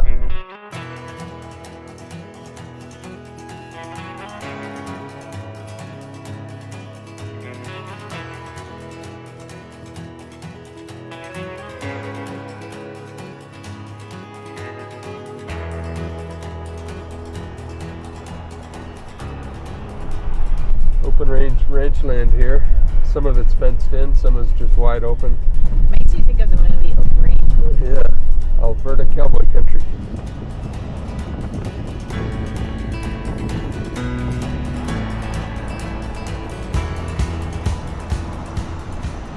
There would be such healthy cows out here. Free ranging. Meats, Alberta meat. Alberta beef. See, there's a kid spot. Not that we're looking for one, but pretty though. Yeah. Like, listen to the trees. Like, oh. The aspens. It's such a beautiful area, and so different from the other side of these mountains in British Columbia. Once you come east of the big mountain ranges, it just, I don't know how to explain it, but it's a different feel, a little cooler. The grass is green. Over there it was, quite dry. The grass is browned out. I don't know. Cattle ranch area. Carol too. Well, we said that about BC, so we love it all. Yeah, we definitely love it all. But this is our first time here, like in the backcountry, and I am absolutely in love with it. These are all the foothills, I guess, and you have grasslands even up in the high, like these high alpine meadows. But it illustrates how much you miss if you just stick to the paved roads.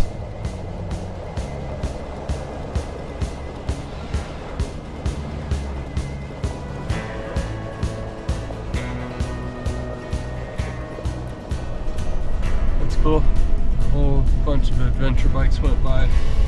They must be doing the Trans-Canada Adventure Trail, but I think this is something the boys would enjoy doing at some point with their KTM 690s.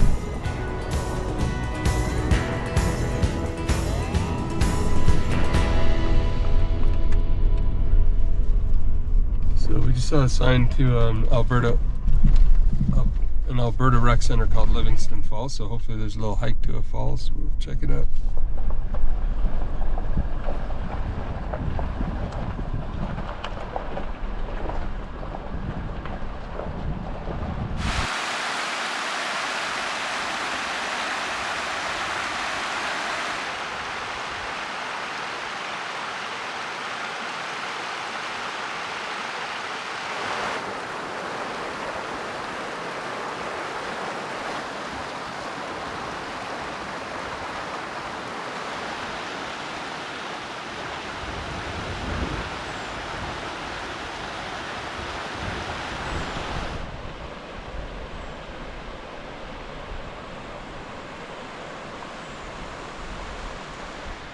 What a beautiful little spot this is.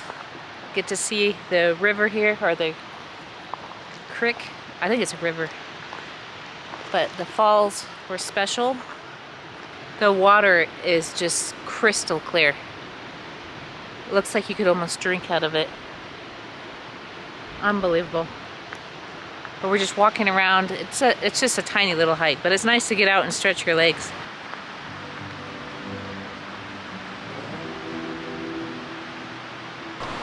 Gorgeous little spot. A neat campground. Yeah, it is.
Alberta beef.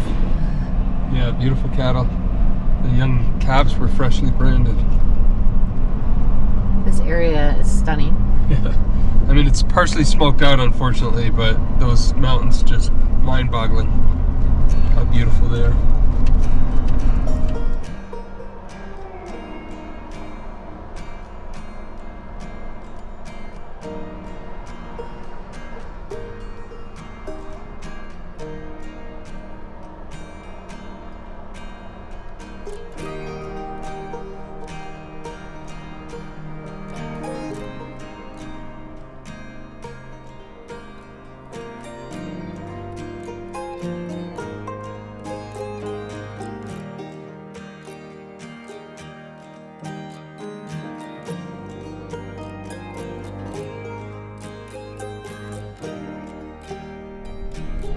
As you go, it just keeps getting better and better.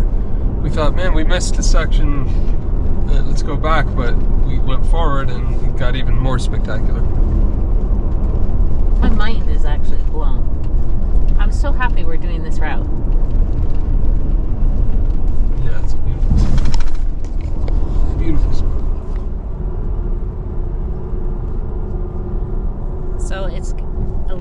frustrating to try and film this because it is so spectacular. Like, it is blowing our minds. Everywhere you look, it's like you're in a bowl and there's just the most epic mountains, like, and there's so much character and it's just raw, like, so, what is the word I'm looking for? Wild, yes. Like, every time you come around a corner, like you're right just now. It's just insane. Let me just show you guys what we're talking about.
So they're off the road now, but it's a reminder that we're in their country, not the other way around.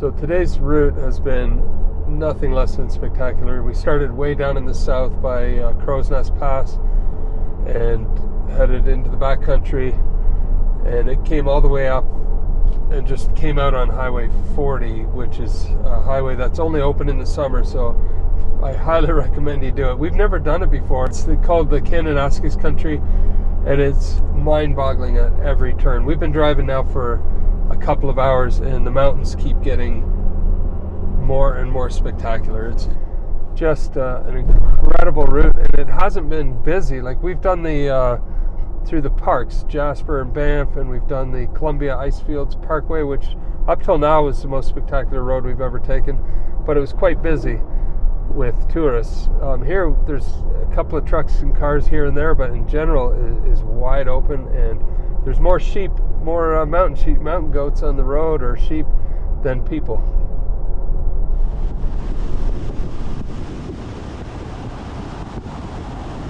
There's a pretty big fire in Jasper, which is quite a ways north of here, but now that we're getting farther north, we're starting to see and smell the smoke a lot more. It's in these mountains, but if you look ahead now, the mountains, you can only see a very faint shadow. So yeah, that's an ongoing fire, and it's probably going to obscure the view going forward, but hopefully they'll get that under control soon.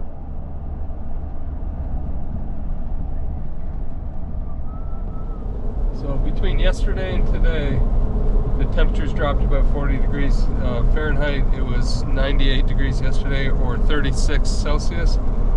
Today it's 12 degrees Celsius, which is 58 degrees Fahrenheit.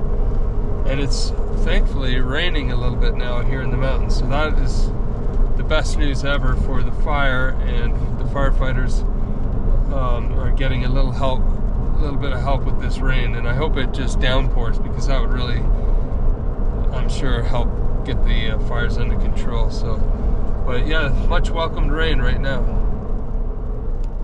Although we're on a journey eastward across Canada, we're taking a little detour west. It's been a long day on the road and we're hungry. And there are plenty of great places to eat in Canmore, Alberta, one of our favorite little mountain towns. Hey guys, so we had to take a 24-minute detour to come to Canmore, Alberta. It's raining out there, which is really nice. We're surrounded in mountains again. And we're at a place called the Grizzly Paw. And we just ordered some wings and pizza, which is made in a fire oven over here. It's just, this is an amazing place. And we're hungry, so perfect timing.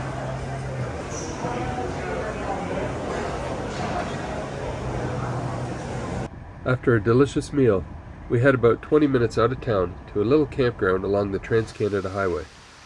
We fill up with water and then take a little walk along the river before settling in for the night.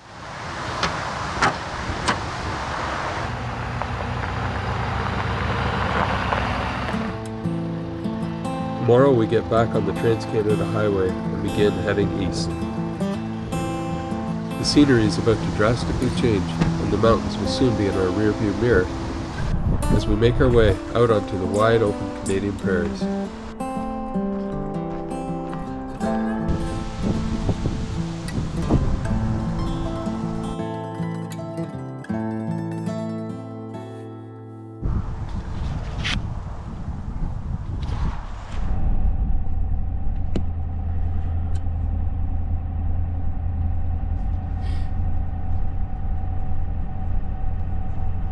Morning guys, we grabbed a coffee and we're hitting the road fairly early this morning. We realized we've got a long ways to go. We've only gone that far on the map and we've got to go that far. So today, let me just check my map. Yeah, today we are leaving the mountain region of Alberta. We're outside of Canmore and we just found a little paid campground here right beside the Highway 1, the Trans-Canada Highway. I've got to get over here. And but you can hear the sound of Highway 1 and the Trans-Canada, and sometimes that sound, after being in the wilderness for a long period of time, just listening to birds and rivers and all the beautiful stuff, and I just missed my road altogether. Just back out because there's no cars here this morning. I didn't see my grizzly bear. That's alright. That's a good thing usually.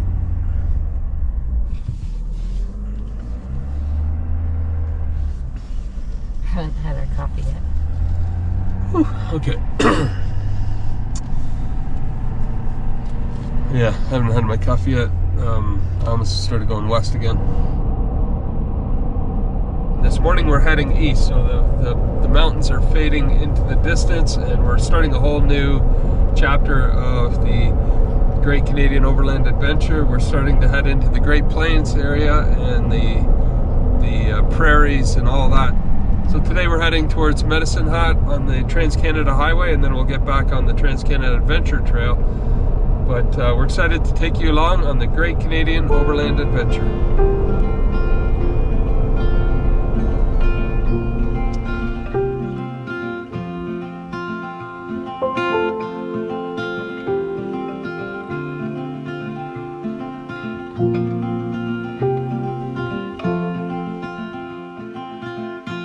Rainy days don't seem so wet.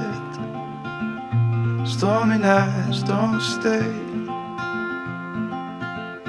From the moment that we met, you were worth the wait.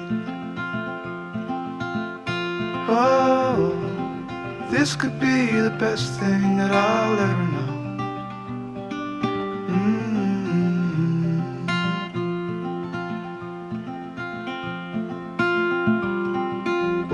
Talk for hours, I never slept.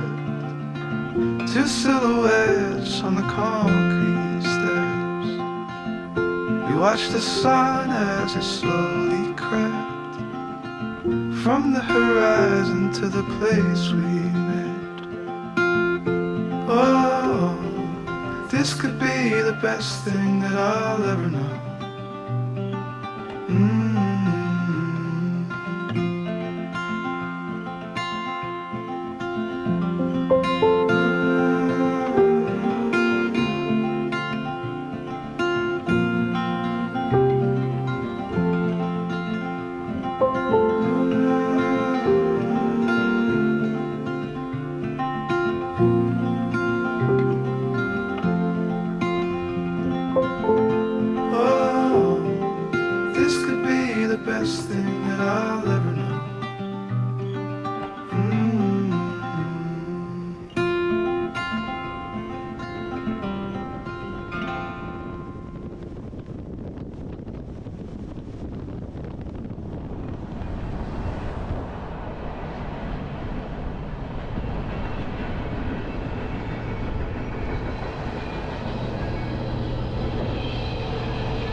Alright, time to diesel up, and I gotta check my DEF. Do you want a coffee or no? Oh, Timmy's. Sure. Sounds good. I love you. No way.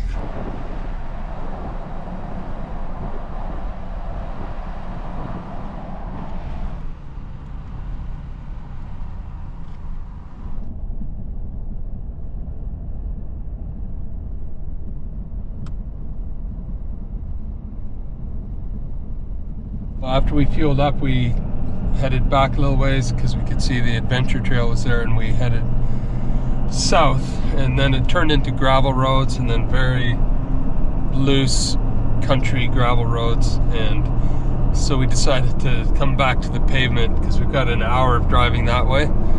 And along this whole trail we're making decisions based on wear and tear on the vehicle. Do we want to be kicking up dust for an hour in the farmers' side roads, you know, and we can hear rocks hitting the truck, or do we want to just glide smoothly along this paved road? So it's up to you if you're doing this trip how you want to do it, but that's the decision we made. We just came back to a paved road, and we're first of all going to make up better time.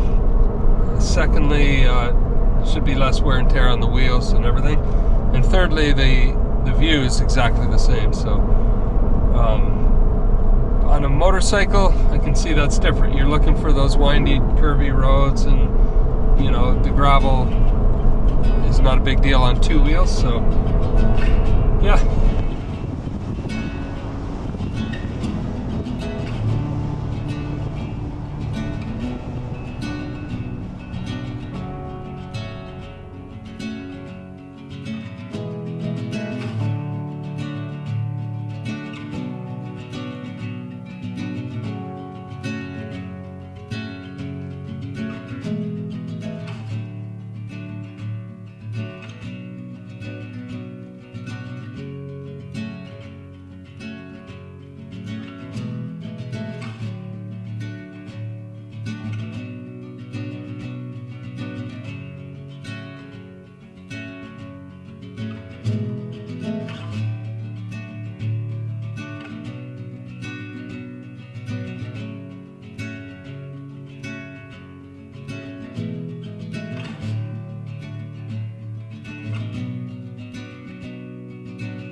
We are pulling into the village of Elkwater, a picturesque community on the southern shore of Elkwater Lake, located about 70 kilometers southeast of Medicine Hat, Alberta.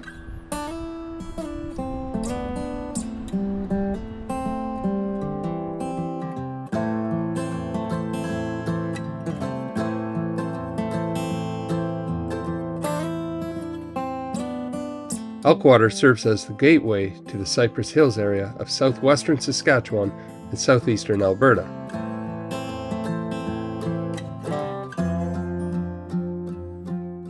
The Cypress Hills rise dramatically from the surrounding plains, covering approximately 2,500 square kilometers, with 16% of its area designated as an interprovincial park. The highest point, head of the mountain in Alberta, reaches an elevation of 1,466 meters, or 4,800 feet, while the peak in Saskatchewan stands at 1,392 meters, or 4,567 feet.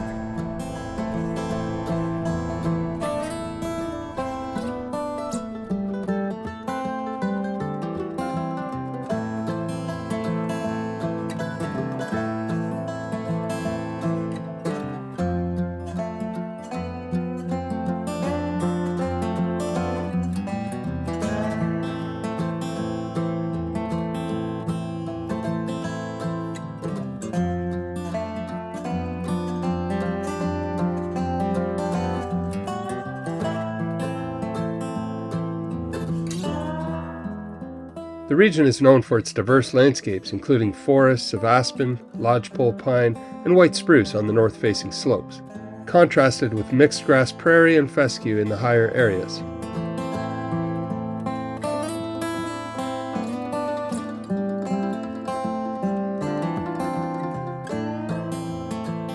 Wildlife flourishes here, from small mammals like shrews and jackrabbits to large species such as moose, lynx, and cougar, and a variety of bird species including the great horned owl.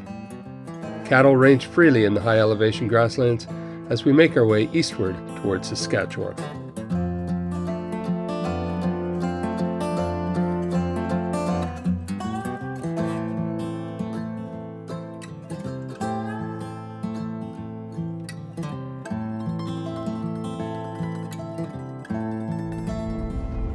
Seem like too many vehicles go down this road because maybe just the ranchers to feed the cattle, because the young ones saw the truck and they started running towards us thinking maybe we had some food for them.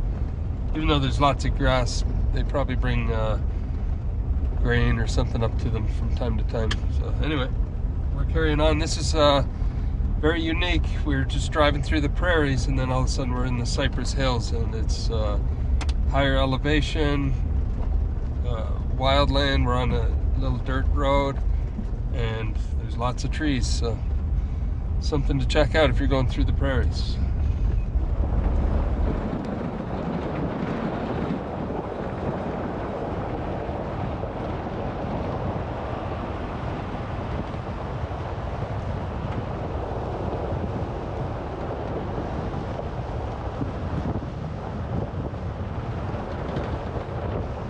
This lodgepole pine here has been here for a long time, and it's just they call it the survival tree because it's survived so much hardship. Everything from the high winds they get out here to heavy snows in the winter, dry parched summers where there's just a big drought. It's survived. Cattle have chewed on it over the years and leaned against it and everything. And back in 1900 it was even cut down and the stump partially removed, but it survived.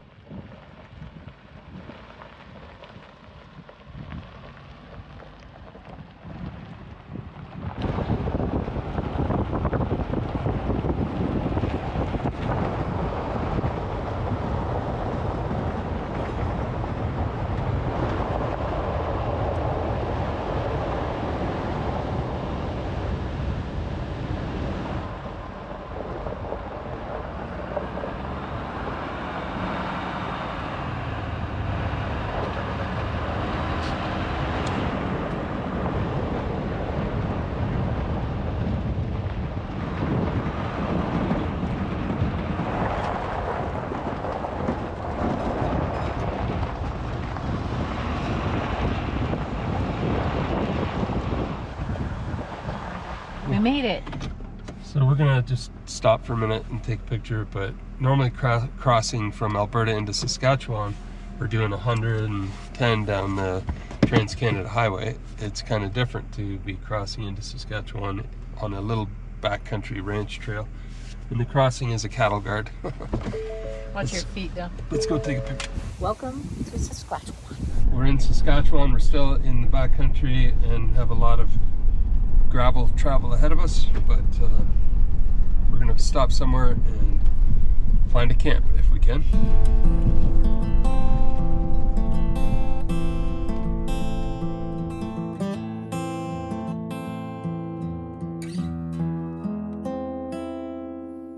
We've driven past a lot of cattle on this trip, some standing on the side of the road, but most grazing off to the side. As we came up this hill, 2 calves were on the road. We slowed right down to let them walk off, but for whatever reason, no matter what we tried, they just stayed out in front.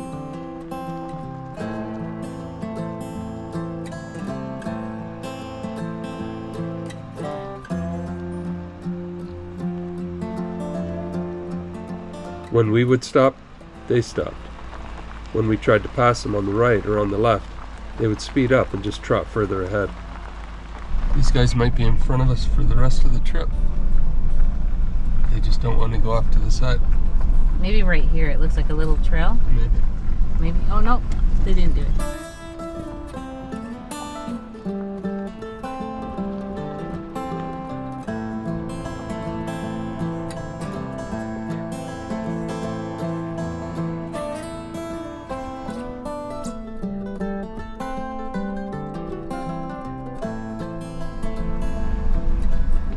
Long trip home with these guys leading the way. Eventually they got tired of trotting ahead, and we were able to drive by and carry on down the trail.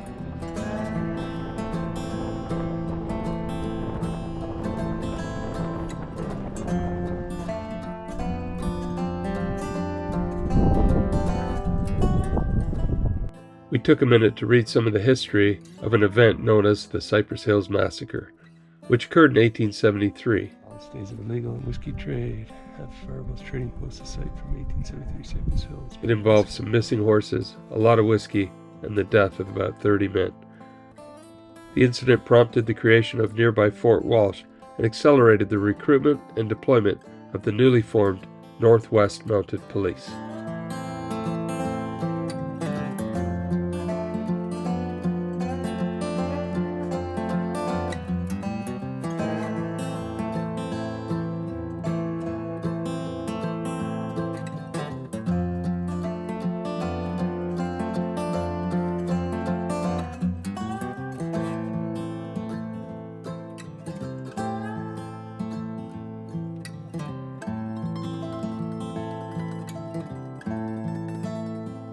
So we're out of the Cypress Hill area and into this beautiful grassland area. And this whole area we were reading on the sign was became the western ranchlands of Canada back in the 1800s. And they introduced cattle to the region, and it was really productive and grew, tons of hay for the winter and fescues and all kinds of really good grass for raising cattle. So we had cattle on the road and cattle in the fields, and this is just cowboy country, the cowboy country of Saskatchewan.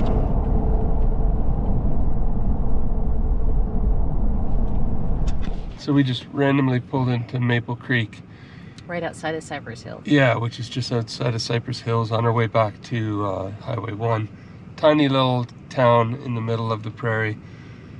Super friendly people so far. We looked up a camp spot, and there's nothing, no dispersed camping, but there's a little place called Willow Bend Campground. They had a spot available out here overlooking the prairie, tucked away in the corner, which is really nice for us. And then she gave us on the map a little walking tour right here to experience Maple Creek while we're here, which I think is very fun. And so, yeah, we just walk out of our site, out of the campground, and there's a food truck there, which is great. And then she said down the road is a little brewery, and down the road from there is a candy store. And she said, you gotta check those out. That's part of it's part of the Maple Creek experience. So let's go do it.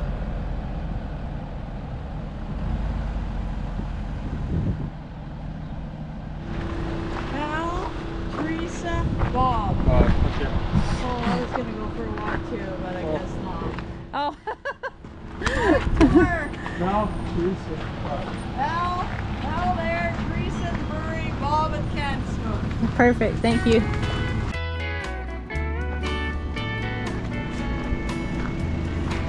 Smells good.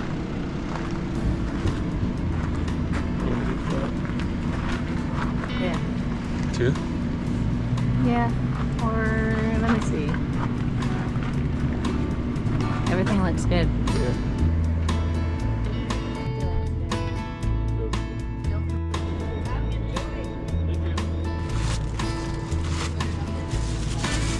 I'm gonna put those in my backpack. So we just got our food, and it smells amazing. Can't wait to dive into it because I'm hungry. I don't know about you, Pete.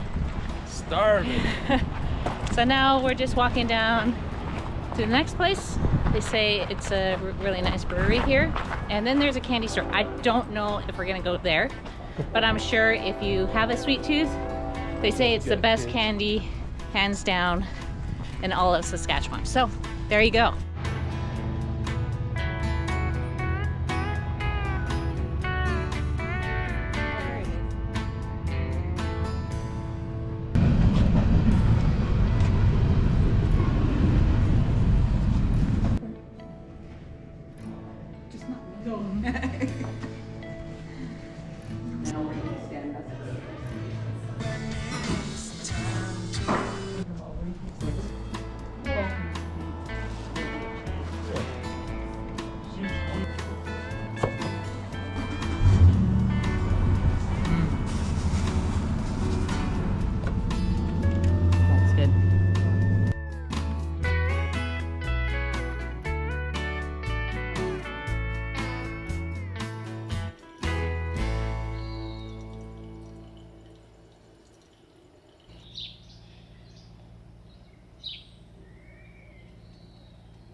right at, it ends at Matagami, and then you go up this James Bay Road. No kidding. It's us in the middle of nowhere as you can get in Canada. Yeah. Wow, no kidding. And there's nothing there. You just turn around and drive all the way back. That's pretty well the middle of nowhere, no matter where you are in the world. Yeah. Because even if you come over to this side, I mean... Well, they say it's closer to the space station. That's the closest humans to you when you're out there. Wow. Than you are to the next town. Wow.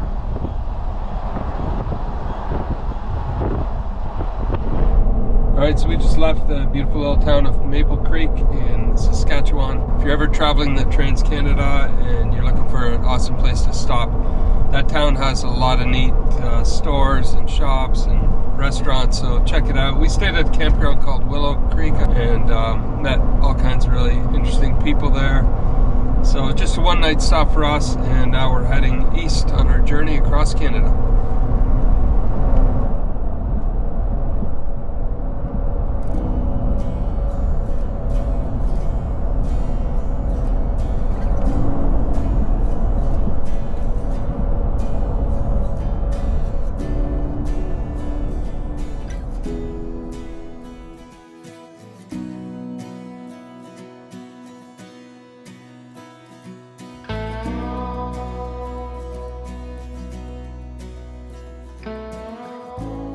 Tonight we are parking just off the Trans-Canada Highway, right by the Chaplin Lake Bird Sanctuary. Located in the southwestern corner of Saskatchewan, Chaplin Lake is a prominent feature of the Prairie Pothole region, which spans parts of 3 Canadian provinces and 5 U.S. states.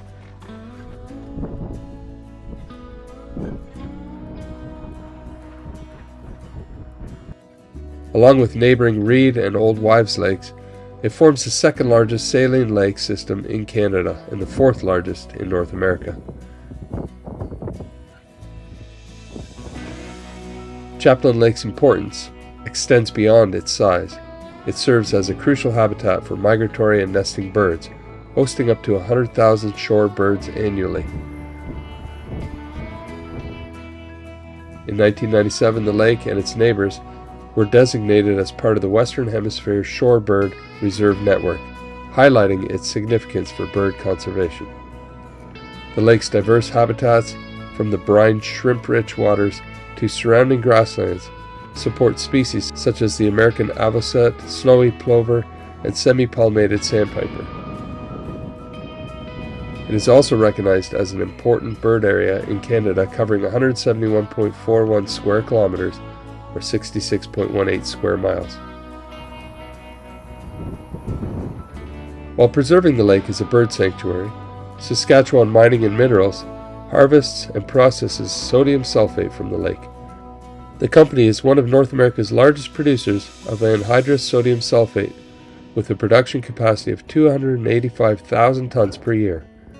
This sodium sulfate is used in glass making, paper production, textiles, and as a filler in cattle feed and powdered laundry detergents.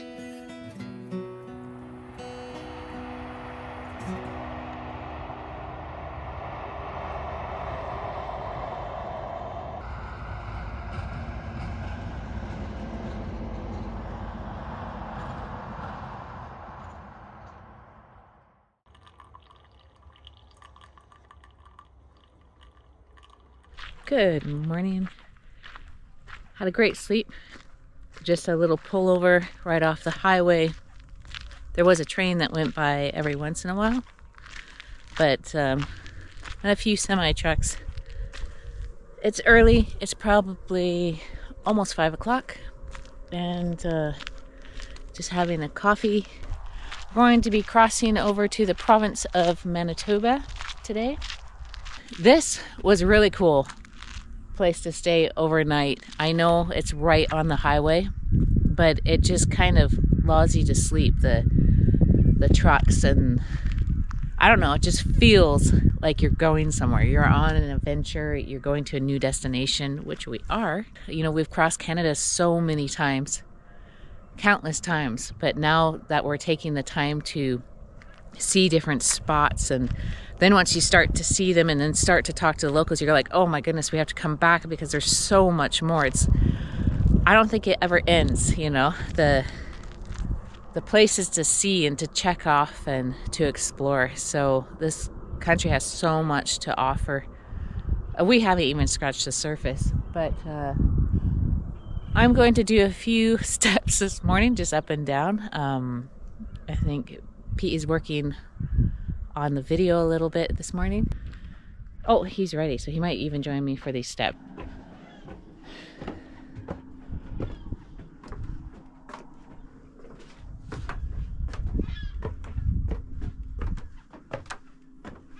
It is pretty though. Mm-hmm. It was a lot quieter than I thought last night. Yeah, the traffic died down for sure. Ready to hit the road? Yeah, lots of birds here.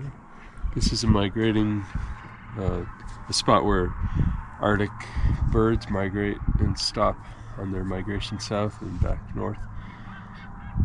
Lots of different geese and swans and ducks, Arctic tern, all kinds of birds. It's a very important part of the whole bird ecosystem. Very cool.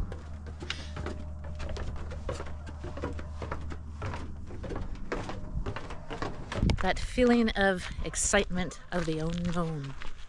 Ta-da! What's in your coffee, girl? Look, there's some geese. It's pretty cool.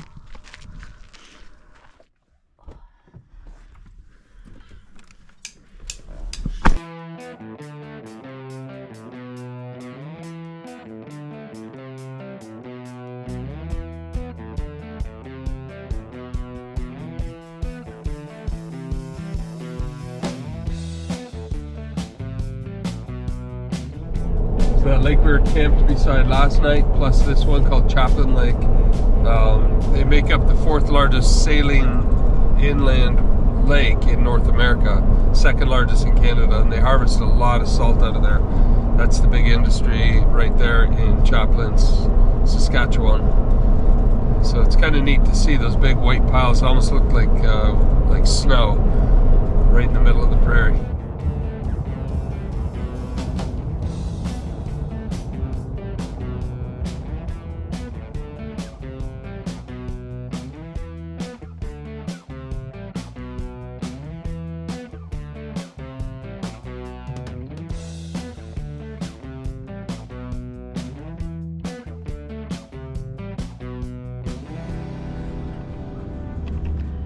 I found a moose shed in Moose Jaw.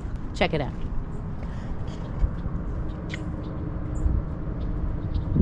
So happy if Pete lets me come and see these little sites. I think they're fun.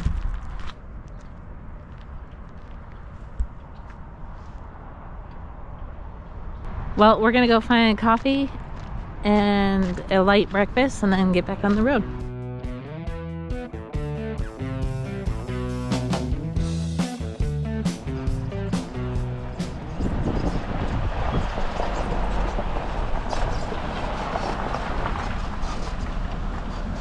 Made it to Manitoba.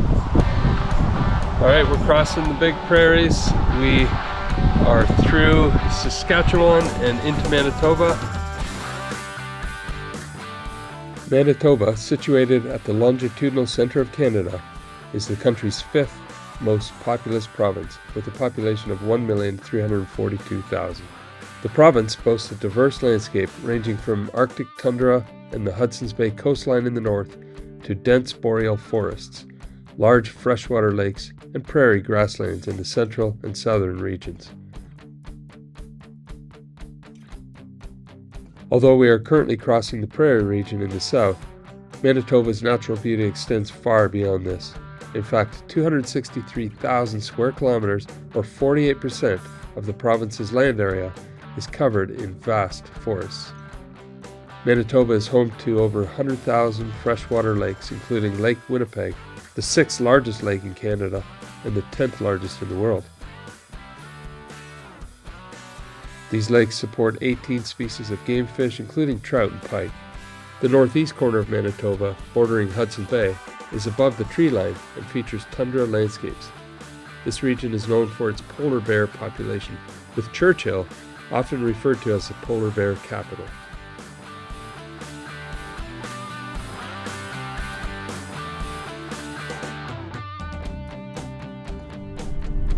Well, we've officially made it to the longitudinal center of Canada. We've been here before, but this one's really significant because we're going coast to coast on this trip. Take a picture and then get back on the road.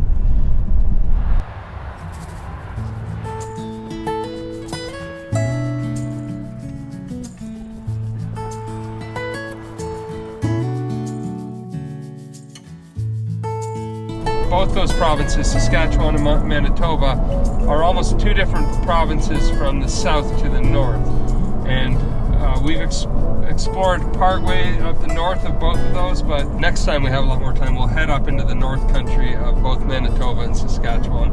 And some of our viewers are from there, and you said you'd be disappointed if we only stuck to the south of your province. And so I'm sorry, this time we have a good reason, but we will be back, and we will explore the beauty of the north woods of both of your provinces. So when you're doing a cross-country trip of any country, really, you've got to consider a couple of things. One, the cost. I mean, fuel is insane right now, very, very expensive. So for us to go very large distances to experience something, we want to spend time there. We don't want to just drive through and say, okay, we've done it. So with the north country, we want to make sure we have enough time, which we don't right now. And another factor to consider is the best time of year to go. We've explored a lot in northern Ontario and places like that, and we prefer to do those kind of trips in the fall, after fire season, after bug season, when the air is crisp and cold and the lakes are cold and the fish are biting, and it's a magical time of year to go. So that's not right now. Even though it's still beautiful up there, we'd prefer to go in the fall. After being in BC and Alberta, where the fire hazard was on extreme the whole time, now in Ontario it's on low, and we've been hearing from the boys they've been getting a lot of rain. So and it's been a cool year, a lot cooler than normal and rainier than normal, so big difference between east and west. Well, hopefully we bring the sunshine. We'll bring sunshine, but no fires. So we are in Ontario now, as you can see, and we kind of see that as a false summit. Ontario is so big and so long. We've got a long journey ahead of us. After all these years of traveling this way, we now know, but back in the day when the kids were young, they're like, oh, it's Ontario, we're home. And then they'd wonder why we're still on the road 3.5 days later. So anyway, we're going to take you through Ontario back to the cabin, mostly on the Trans-Canada Highway, because except for looking for camp spots and things like that, because we need to get back. A couple weeks ago, my family texted that it's my dad's, or they're having a celebration for my dad's 85th birthday, and my parents are combining it, my parents' 60th wedding anniversary. So Carol and I wouldn't miss that for the world. So we're kind of taking a bit of highway to get over there to make sure we don't miss the big celebration. And then after that, after the wedding, which comes right after that, we're going to get back on the trip and continue from central Ontario. We're going to head north and take some backcountry routes east and keep showing you this beautiful country. So you can see quite a distinct change as soon as you get into Ontario from Manitoba, or the last 40 minutes of Manitoba is starting to get a little rockier and more trees, and then as soon as you get into Ontario, you start getting into what's called the Canadian Shield, and it's a different whole different landscape, and you end up with lots of rocky sections, and everything that we're used to, I guess, around the island. Between now and being back to the island is going to be similar territory, but this is incredibly wild up here. There's only a few roads that go through it. Mostly it's the Trans-Canada Highway, which we're on now. It's just a 2-laner, so it's not a really big highway, but that is the corridor through most of Ontario. You can get off onto gravel logging roads, and we've done that, and we've gone camping up those gravel roads. But for us to travel that way wouldn't be practical right now. We'd be dodging logging trucks. We'd be kicking up an insane amount of dust, and it would take us about 3 times as long.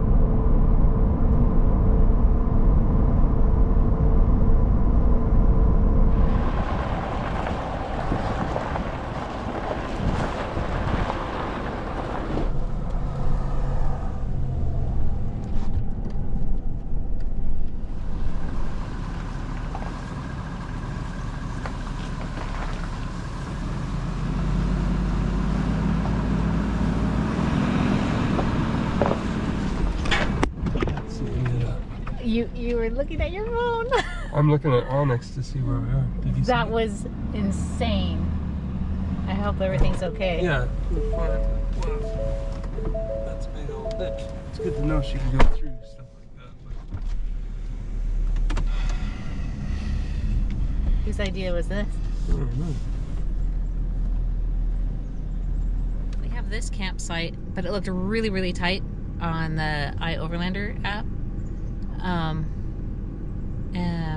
I hope there's a spot we can turn around, but there's one that's probably another 30 minutes up the road that I really, really like, but we'll see how this one looks.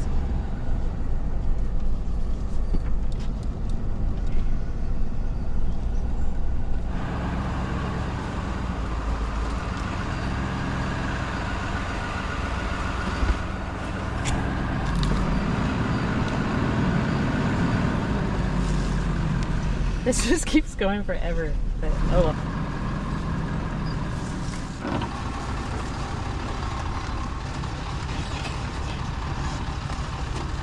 Wow, I must look like I've been driving for 12 hours straight.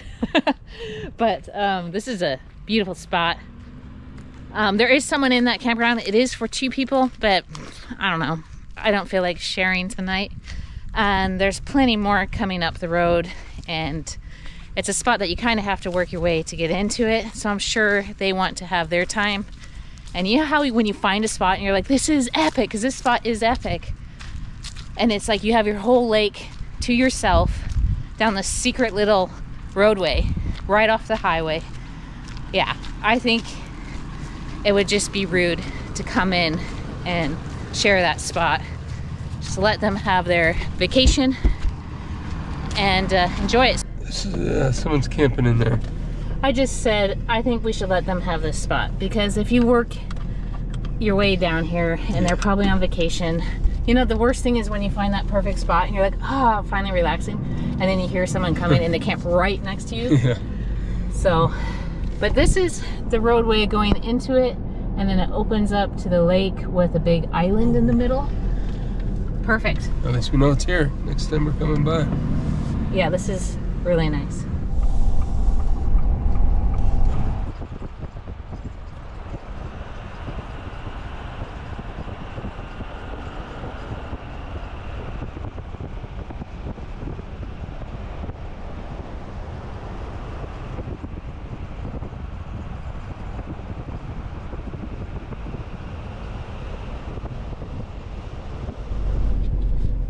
So we just looked around on this logging road and found a little spot we can back into.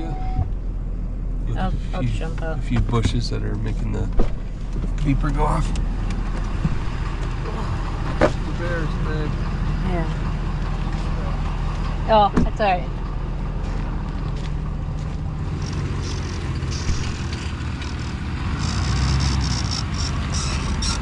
River's level.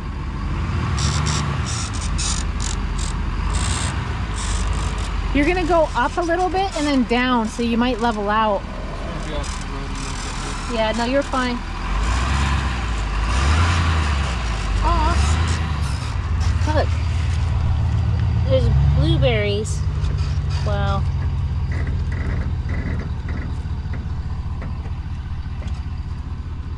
Yum.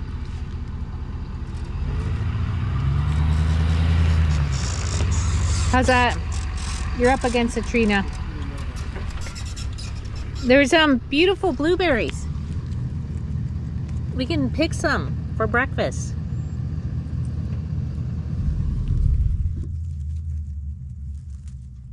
Babe.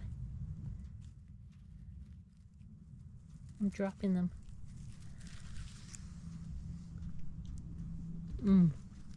Oh, so good. Babe, look at all these blueberries. Nice. I hope the boys are picking right now. Look, you gotta try some.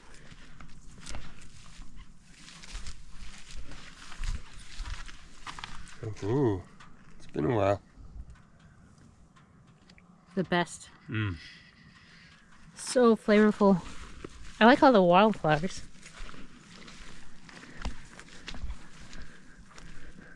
Wow. I need to put on a pair of pants and go walking around. I'm kind of the doors in a tree. Still a lot of mosquitoes. Yeah, so funny. The blueberries are just everywhere. And I hear water. Like a little creek or a river, but it's flowing pretty good.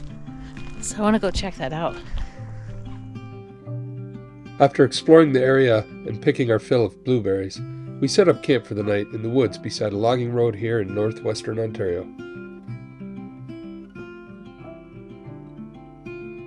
We've reached the halfway point of our journey from coast to coast across Canada. Ahead of us lie the provinces of Ontario, Quebec, New Brunswick, Prince Edward Island, Nova Scotia, and Newfoundland, Labrador. But before all that, we have some very exciting times ahead for our family. As we fall asleep, we think about the upcoming celebrations and the preparations for Caroline and Matt's September wedding.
Back on the road and heading east right now through Ontario, but we're going through a little town called Ignace, and this road we're passing right now is the road to Pickle Lake, Ontario.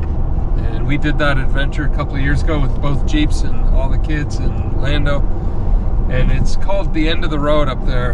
And if you're looking for an adventure, take that road all the way up to the tiny little village of Pickle Lake. It's I think it's the farthest north town that you can drive to. Anything beyond that you have to fly in only. And then beyond the town, the road continues another roughly 300 kilometers further into the wilderness, and it ends at a lake called Windigo Lake, and it just ends right there. And it's a neat challenge. I mean, there's nothing up there except moose and bear and wilderness, so you know, people that take a route like that they're not going because there's a destination, or you know, you have to come all the way back on the same trail. You just go up there to experience complete and utter wilderness. So I'll show you some clips from our trip up there. Welcome to another episode of The Epic Family Road Trip.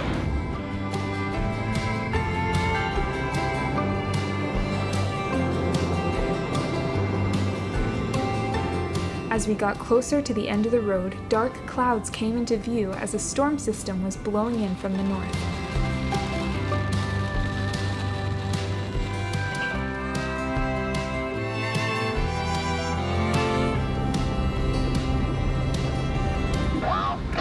So stormy. The end of the road and the storm to boot. We made it. Wowza. Wow. We did it. end of the road.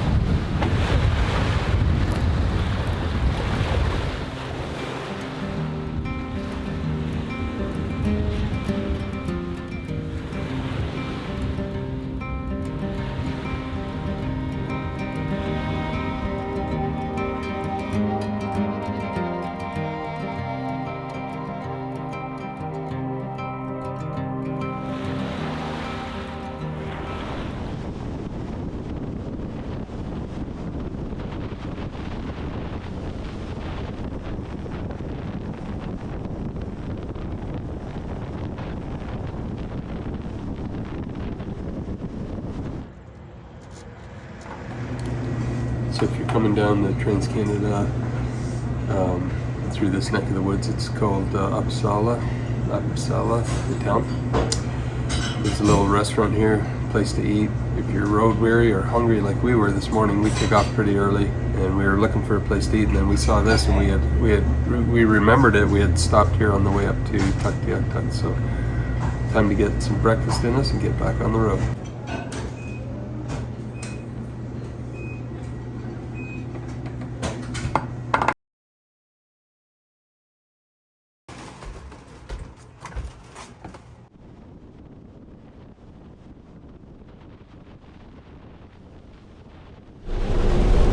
Alright, we finally reached the Great Lakes region. I gotta talk loud because it's absolutely pouring rain and the water's building up on the road.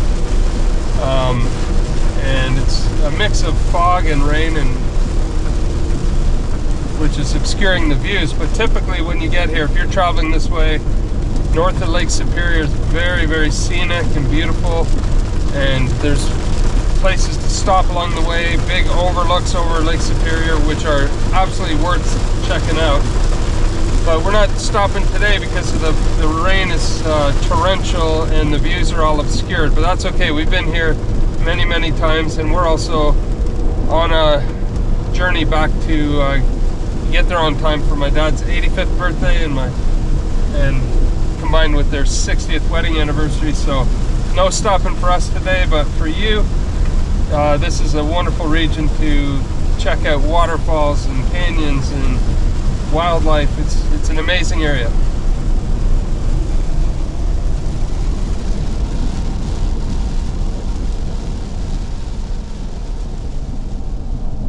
So the rain has stopped temporarily, but now the fog is upon us. We are really socked in. I think this is coming, obviously it's coming off of Lake Superior.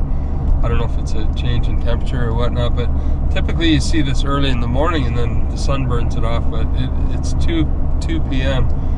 and we're going through sections of insanely thick fog where the people in front of us have their hazards on, and we might do the same if we get someone behind us, but that's all part of overland life. You see it all.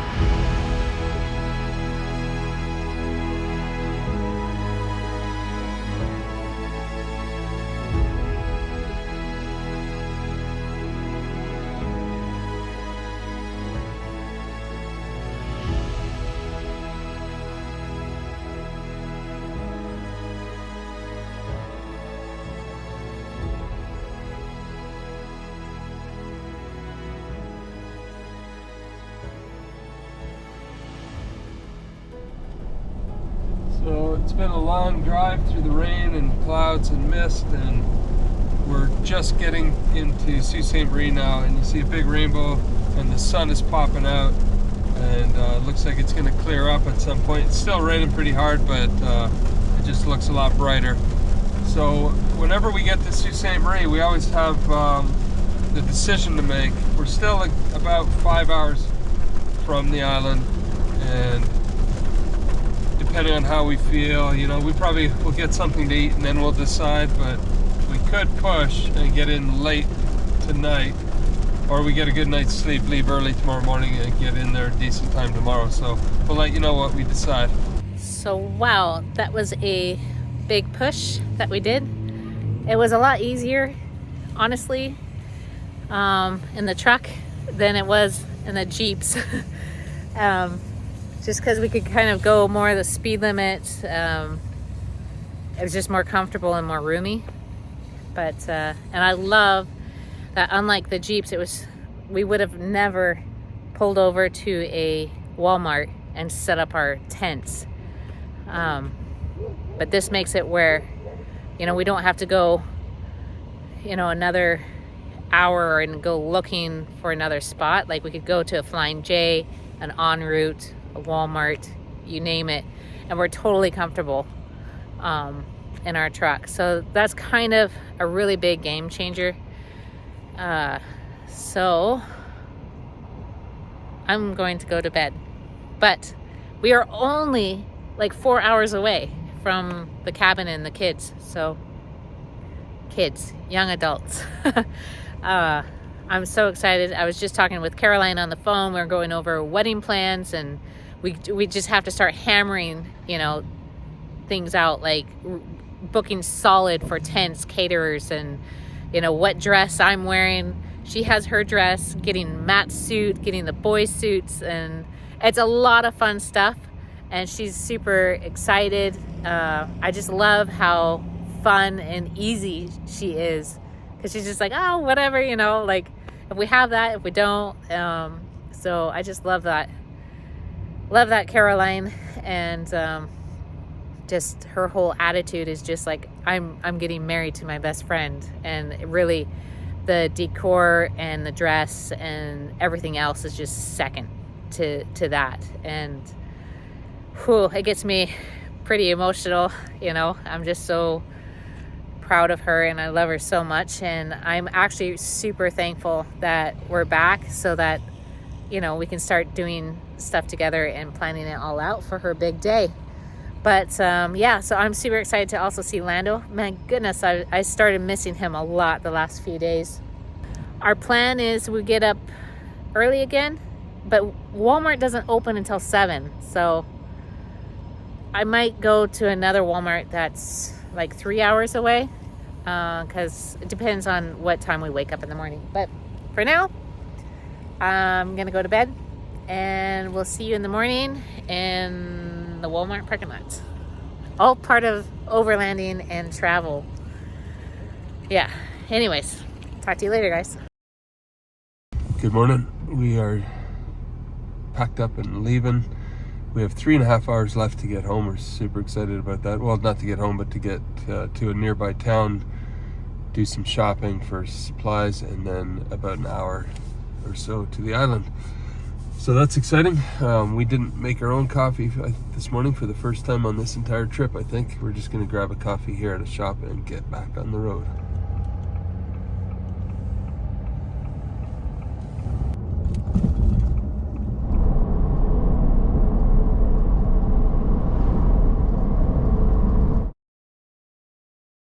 So guys, by the time you get to Ontario, you're just over halfway across the country. We highly recommend that maybe when you're in Wawa or somewhere up there, that you stop, rent a cabin. There's tons of them. Rent a cabin for a couple of days and rent a boat or a canoe and get out on the lake and just get off the road for a little bit. It's the best way to experience Ontario is on the water, the land of thousands and thousands of lakes. And so driving down the road, you're going to experience a lot of beautiful scenery and everything, but you won't get the full feel for Ontario until you do that. That's exactly what we're doing, because we happen to have a cabin in Ontario. So we're going to pause here and spend a week or so enjoying the beauty of the lake and the fresh air and the sound of the loons at night, and just getting off the road for a little bit. And then we're going to ramp it back up, and we're going to carry on through a lot of backcountry in Ontario, into Quebec, into Labrador and Newfoundland, and the other maritime provinces, Nova Scotia, PEI, and New Brunswick. So huge journey still ahead. Time for a bit of a break.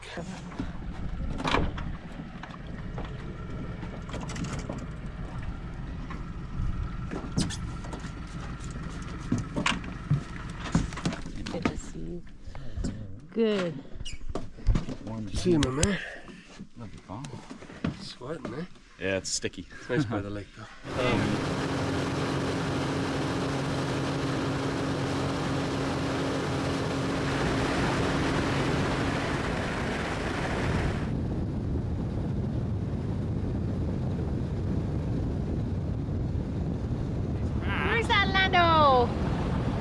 Aw, look at you.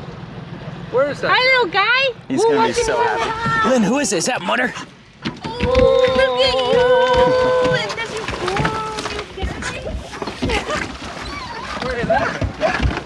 Oh, come here, buddy. Linderman. You probably just can't believe it. Oh, there's that rider. Oh, good to see you, Dan. Woo. There he is, there he is. Hi, Linda. Hi, buddy. How are you? Excited. Hi. There you go. There you go. What did you get, huh? Wow. Good to be back. Oh, That's crazy. so good to be back. At least for a while. We're taking a pause here and to get off the road, and we're just over halfway across the country, so we've still got the other half to do, and we'll be back at it soon enough. But for now, well, for now it's time for a wedding. So not really a break, well, but a wedding. A wedding, a birthday celebration for my 85-year-old dad, and a 60th anniversary. Wedding anniversary for my parents. So a lot going on in the middle of the Great Canadian Overland Adventure.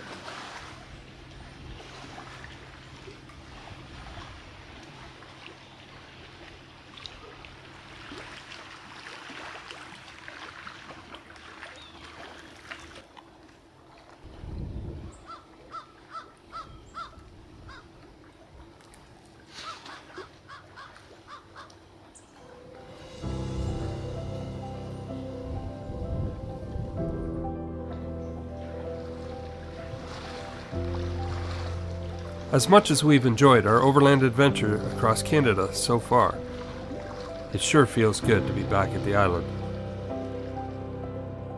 Catching up with the boys has been a real treat, and we're excited for tomorrow when Caroline, her fiancé Matt, and a bunch of family and friends come up to the lake for the long weekend.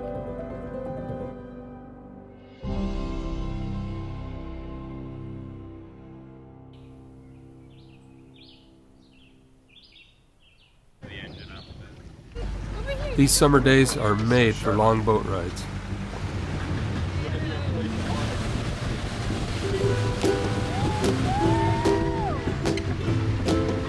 It's also the perfect time for endless hours of fishing.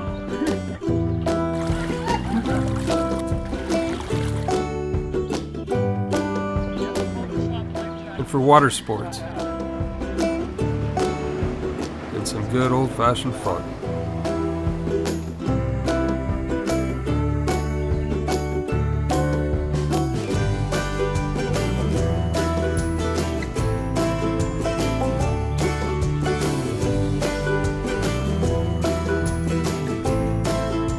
And if you manage to knock your brother off the tube, well, that's just a bonus. This time of year in Ontario, the days are long, the sun is warm, and the lakes are at the perfect temperature for swimming.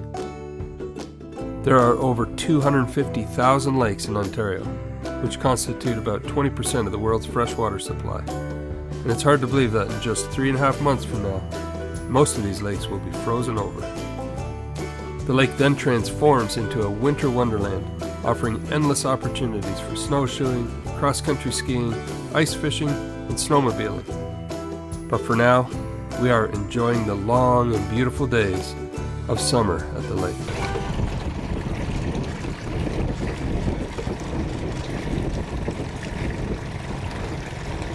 Oh! You saw it? It came off. It came off. Yeah, it came off like this close from the surface. Oh, at least you're not skunked.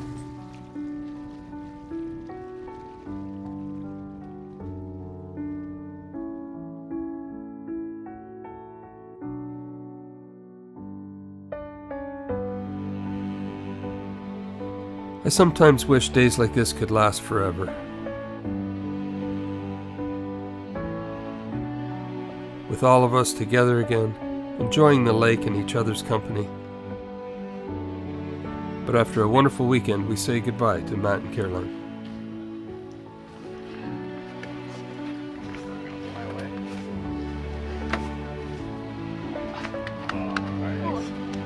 For everything. Yeah.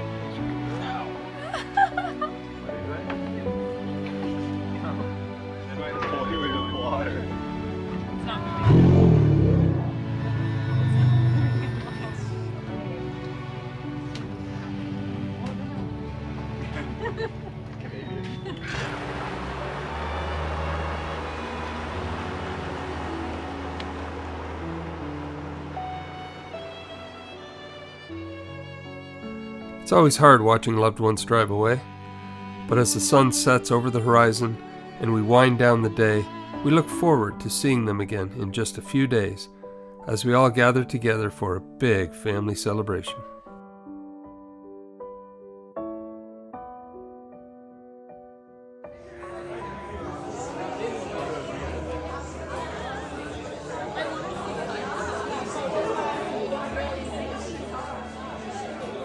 Today is particularly special for our family, as we are celebrating my dad's 85th birthday and our parents' 60th wedding anniversary.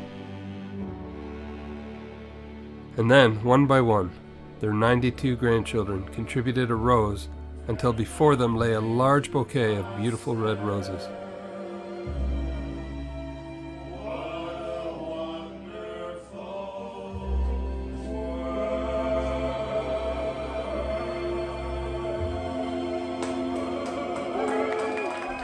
After a wonderful celebration, we head down the road to help Caroline move some of her things into the apartment where she and Matt will be living after they're married.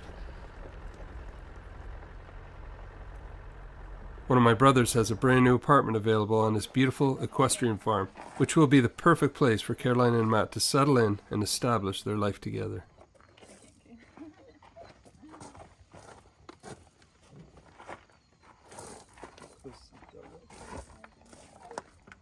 We're just moving some things from Caroline's old apartment to her new apartment.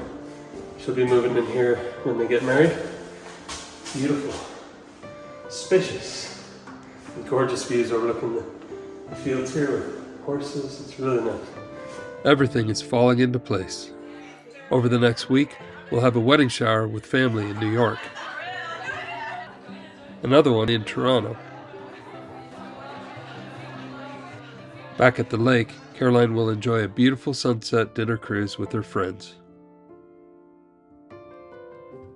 And then, just like that, the big day was upon us. Welcome, beloved friends. We are gathered here in the presence of God and these witnesses to unite this man and woman in the holy covenant of marriage.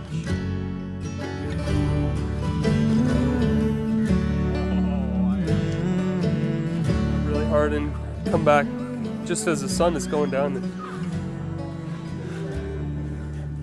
and she'd be waiting by the door. To love, honor, and respect you. Always. Till death do us part. Till death do us part. Rejoice or to mourn, I'll be yours, for rich or for poor. We'll count every blessing and choose to enjoy. Don't you know?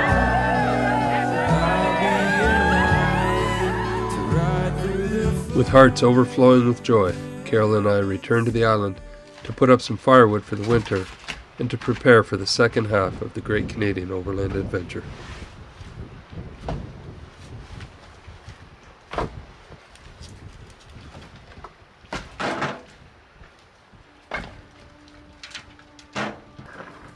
These past few weeks have been an incredible time of joy and celebration for our family.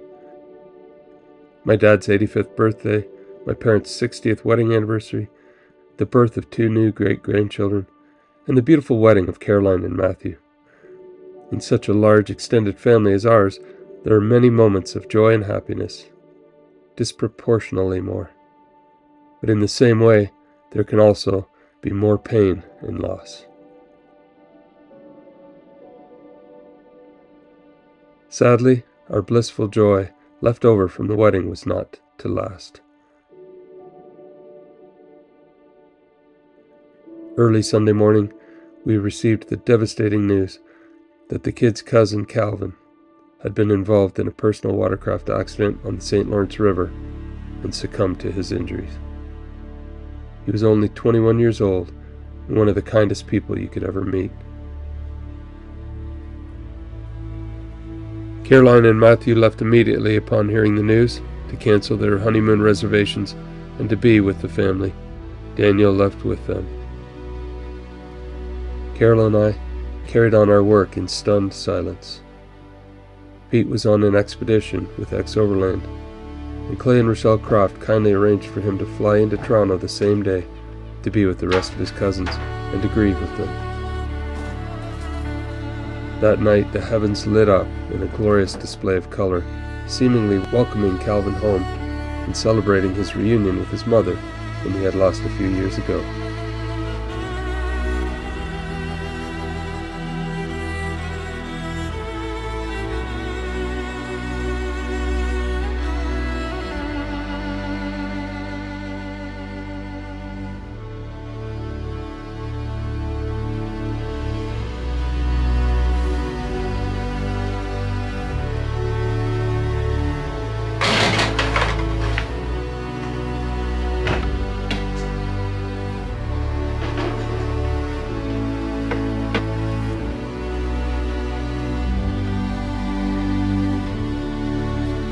This tragic loss is going to take a long time to heal, but Cal's memory will remain with us forever.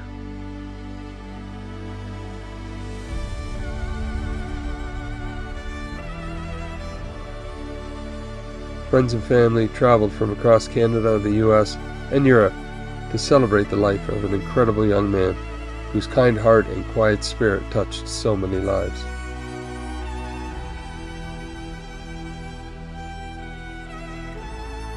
Still reeling from the loss, we got up early the next morning to take Peter to the airport, where he will fly back to Whitehorse, Yukon, to rejoin the crew.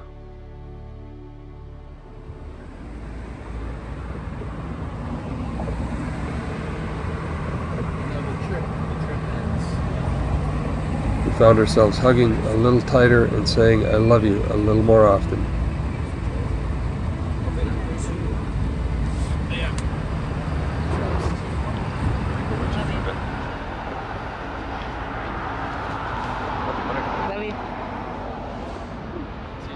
See ya.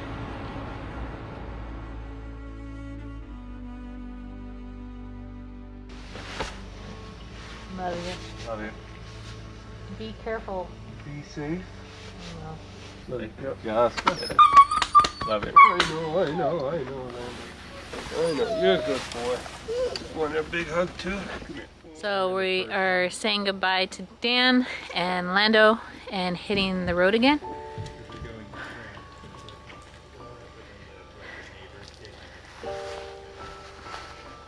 I don't know why it's a little emotional. I think just from everything going on.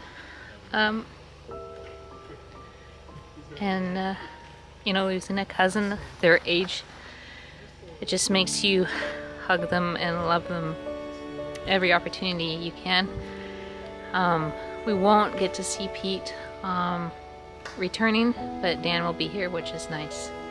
And then who knows if Matt and Caroline can come up in the meantime. But yeah, there's a lot of dangers with working chainsaws and just, you know, living off the grid and remote. But I know Dan has a Zoleo and he's connected with our friends like Brad on the lake and with the marina, Chris and Kendra. So that kind of gives me peace of mind. And the global rescue. Yeah, just a lot kind of going through my head and just trying to keep at peace with it and at rest. I have all the confidence in the world that everything will go fine. It's just, yeah, I don't know. I couldn't sleep last night just thinking, I guess. But yeah, I'll get over that and once we hit the road and get those tires moving. But yeah, Lando knows something's up. He's been following me around like everywhere I go today, and or this morning. We got off to a late start. We were supposed to leave at 11 and it's now 12. But the weather looks like it's kind of warming up, which is nice. And yeah, so we'll see you on the road. Bye, Lando. Bye, Lando. You have to stay, Lando. Daniel with his sweatpants on. Oh no, Lando! You can't come, honey. Lando, come back. Buddy. Dan, over here, look. Go to Dan. Good boy. Good boy. Good boy. Poor little. Bye. Yeah, good boy. Have fun. Bye. Be safe.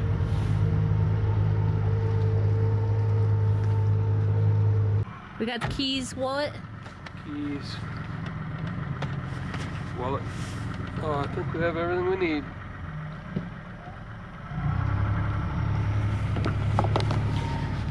Bye. Love you.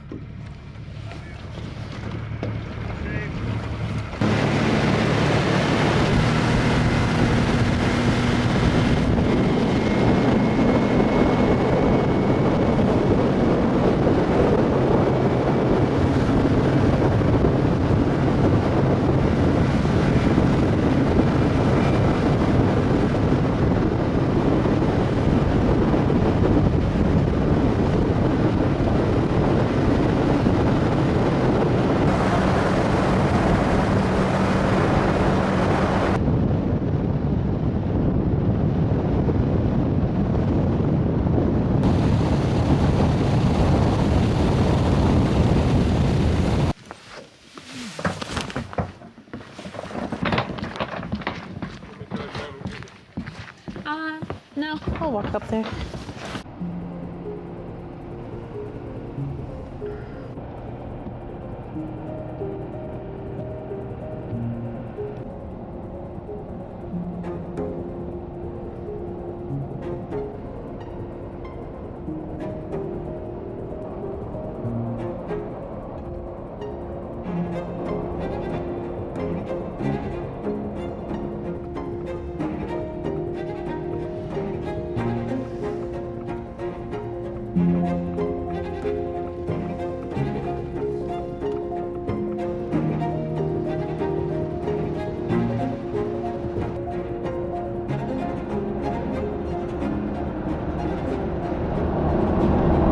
Currently going eastward, and we're staying off the main highways and doing some paved roads. We're currently in the Muskoka Lakes area.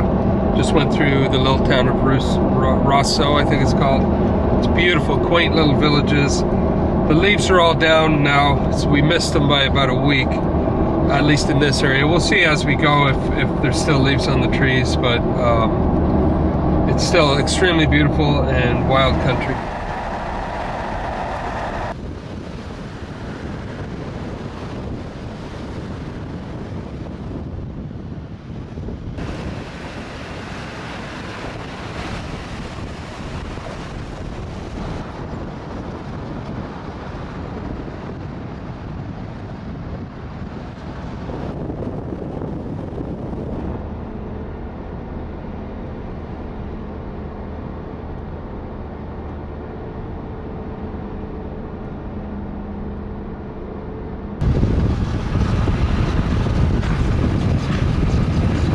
Alright, so we're just west of Algonquin Park, and we're going to look for a camp spot out here on these logging roads and spend the night, get all set up. Being our first night on the road, it usually takes us a while to get set up, and it gets dark so early this time of year, it's unbelievable, but especially on a gray day like today. So it's only coming up on 4:30, and so that's a bit early for us, but I think we'll find a good camp spot back in here. It's beautiful, really neat spot. And then tomorrow, if we get up fairly decent time, we'll drive through Algonquin Park and have a good chance of seeing a moose or something. So let's find us a camp spot. There's all kinds of spots like this. That one's okay.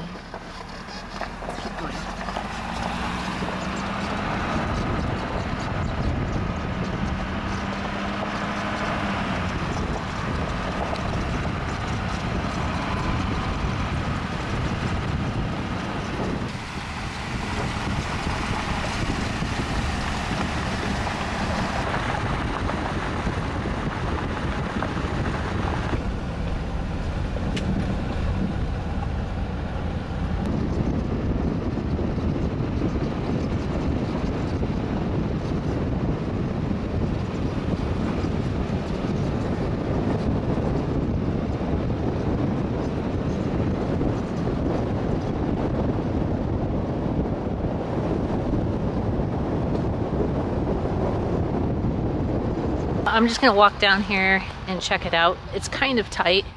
It's doable. The other driveway down to another spot, it's just crazy mud. So I just don't want to have to like back out all the way. But it looks good so far.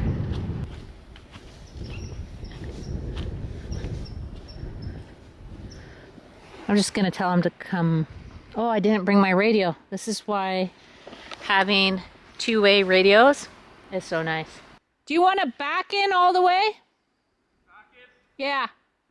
I can help you. Just give me 1 second.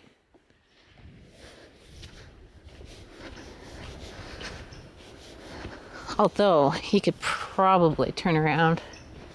Yeah. Dad! Oh, man. Not having the radios is just crazy. Because I don't think he needs to back in all the way. I have to walk all the way back up there. I'll try and get his attention.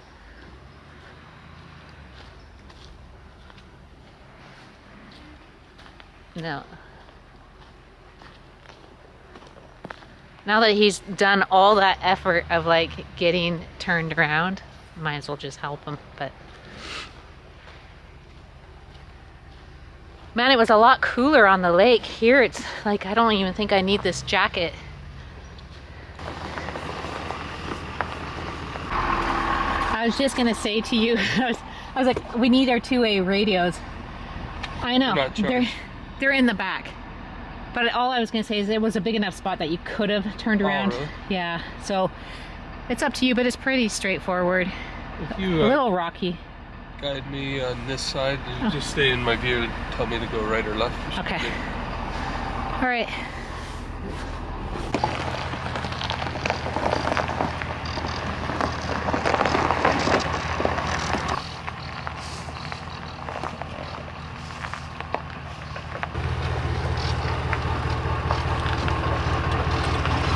Why don't you stop there and then we can see where we can level off and just jump out really fast. How far back? Oh, yeah. That looks pretty level. Yeah, I just didn't know where you wanted to go. Okay. We should put the door towards the lake. Might as well. Yeah, so I think it's on passenger side, so I'm just going to back in here and kind of get straight. Yeah, that's why I said it. You could have pulled in. Oh well. Next time. Yeah. Oh, that's good practice. Yeah. Isn't that beautiful? That's a gorgeous spot. Wow. It's called the Giant Fire Pit camp spot. They weren't joking. Did we bring a fishing rod? I always do.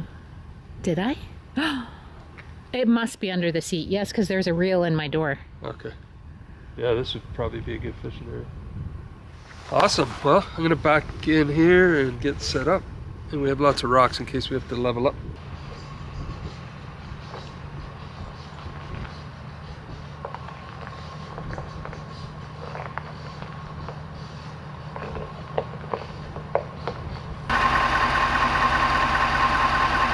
So it's a bit up on that side.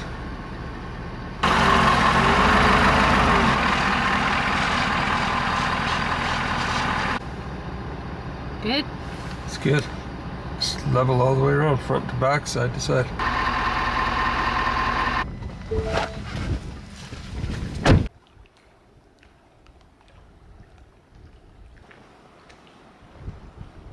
That is a pretty lake.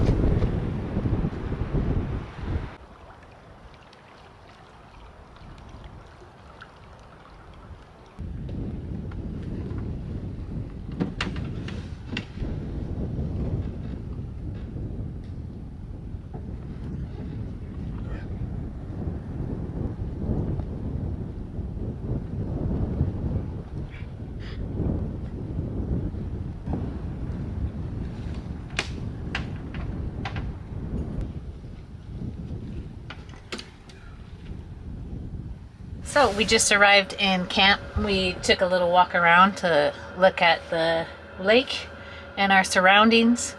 It is gorgeous here, and I'm just trying to clean up a bit because we had the wedding and then we had the funeral, and so everything was kind of just thrown back when we got back to the lake. But yeah, so just getting everything unpacked. I got our coffee. I always fill up the water the night before, or like when we go to bed, and just kind of set everything out. I do use the jet boil for the coffee, because sometimes you run out of power, and at least you can have coffee while you wait the 10 minutes while the truck is running to get the power back up. But yeah, so I just got to get our clothes put away, and then we can just sit, relax, and look at some maps. I have not made our bed, and that's one of my pet peeves, is when I don't make the bed. I think I just washed the sheets and I threw them back on, and then all the bedding. I'll get that all sorted while Pete is looking around with the drone. Before I forget, I'm going to get the Midland radios out for the rest of the trip. Make sure they are all charged up. Channel 7 and 7. Good. Testing. All right, we're good to go.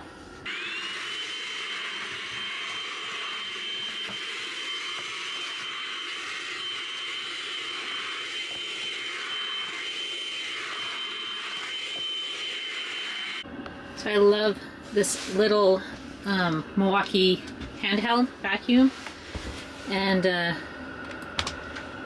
because I have all Milwaukee at home anyways, and then I can just use the same batteries, swap them out. And yeah, it's just really simple, super powerful, does the job. I have different heads for this, and also like here. And then I also have a one that bends and stuff. It must be under this front seat, but yeah, so it works great. Gets all the sand, Land O'Hare, just keeps your home all cozy and clean.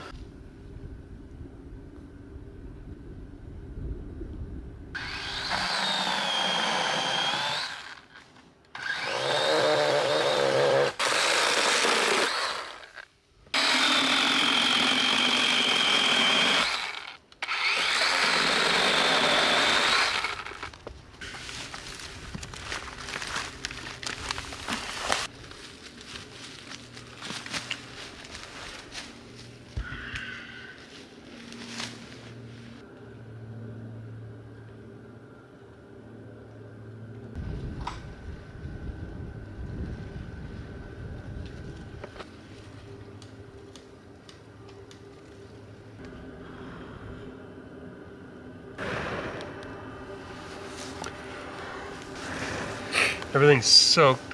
Must have rained earlier today. There we go. Trying to get some dry wood on there.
Something about when your bed is made and there's clean sheets after driving. Heaven.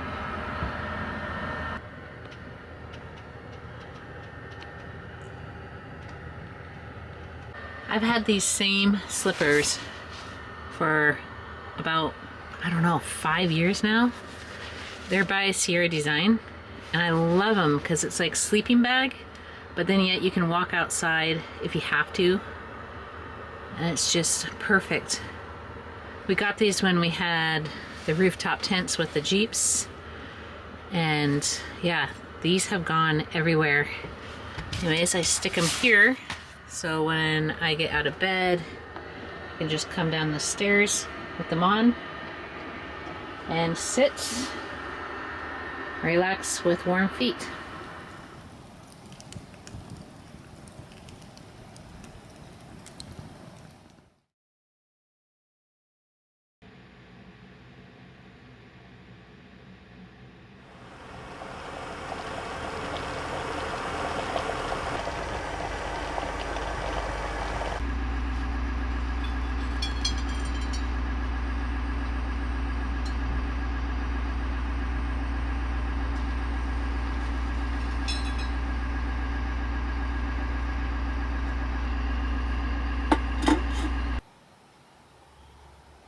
Really long, if you drive, it looks like almost like a river going there.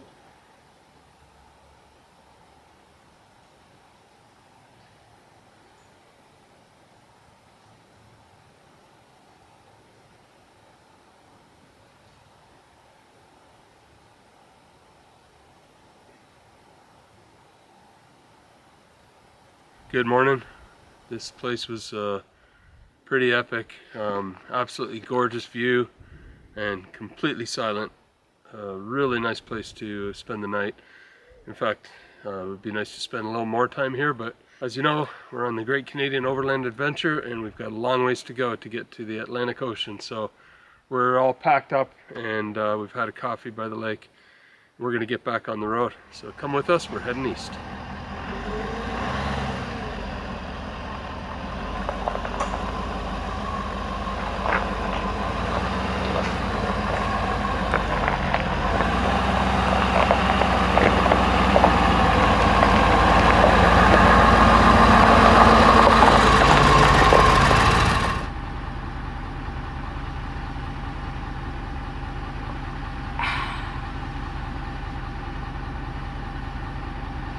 What a beautiful morning.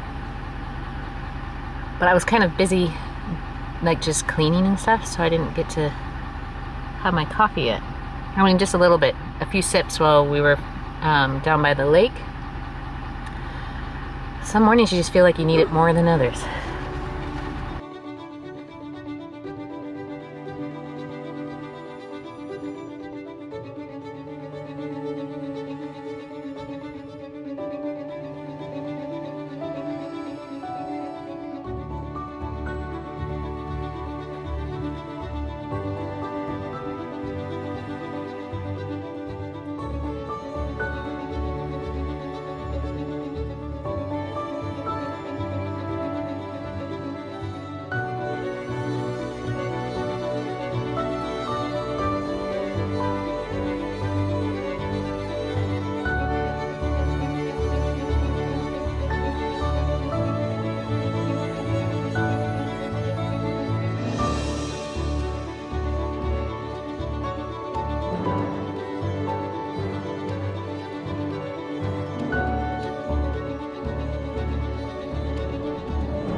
We just pulled into Algonquin Park.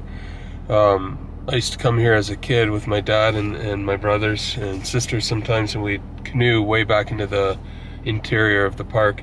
We're just stopping at the info center here for a minute just to get a bit of information about the park. Today, of course, we're just driving through it, but it is a huge, beautiful piece of wilderness. So we'll get all the details for you on it.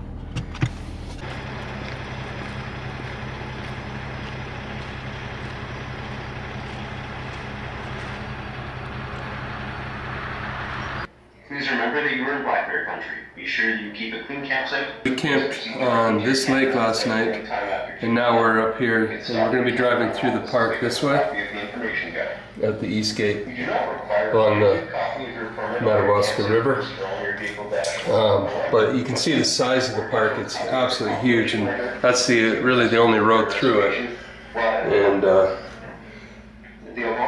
for instance, Opeongo Lake we used to put in there, or Canoe Lake, and all these are canoe routes and portage between the lakes, and you can actually go for weeks back in here. It's an incredible, beautiful park, lots of wildlife, so hopefully we'll see some moose. And these are, if you The do trail the ones. you get the badge. Yeah, so it's about 35. Up to get snacks? Okay. Yeah.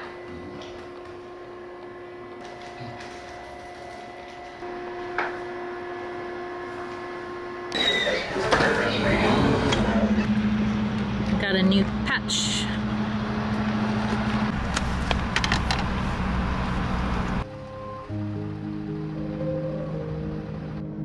Today we are driving along the scenic 56-kilometer stretch of Highway 60 that cuts through the southern end of Algonquin Park.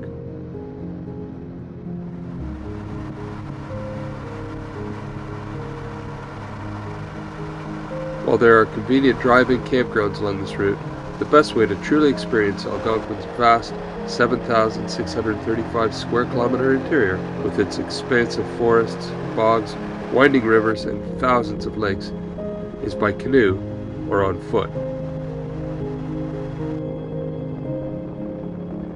The park offers hiking and biking trails, world-class trout fishing, incredible wildlife viewing and photography opportunities, winter activities like cross-country skiing, and breathtaking fall colors throughout October.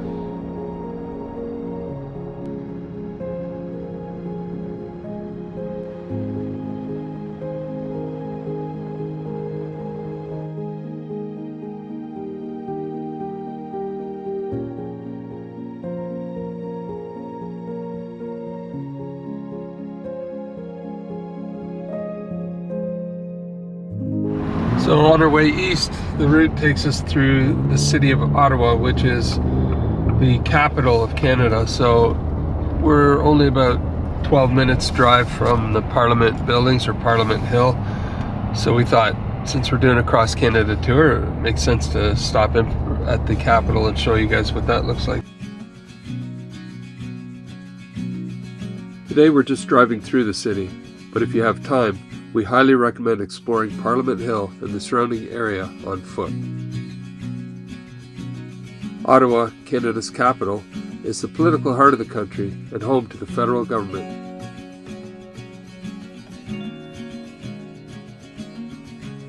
The city boasts numerous foreign embassies, significant institutions and landmarks like the Parliament of Canada, the Supreme Court, and the Prime Minister's residence and office.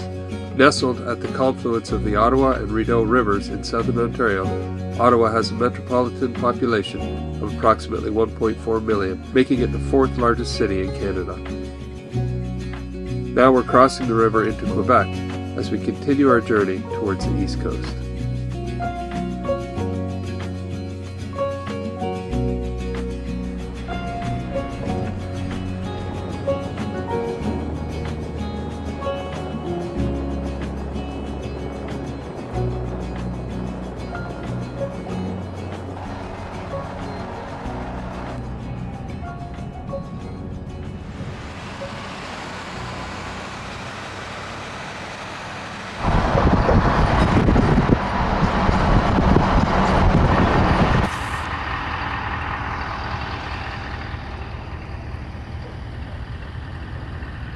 So we got that patch in Algonquin, but it was one of these where you have to iron it on. So I have this Velcro, and I'm just going to stick it to the back and then hang it up that way. That's what I've been doing with my patches, since a lot of them don't have that. Just a sec.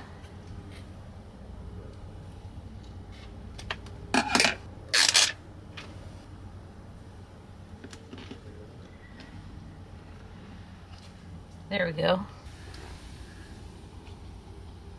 That would be neat. Put that one up a little bit.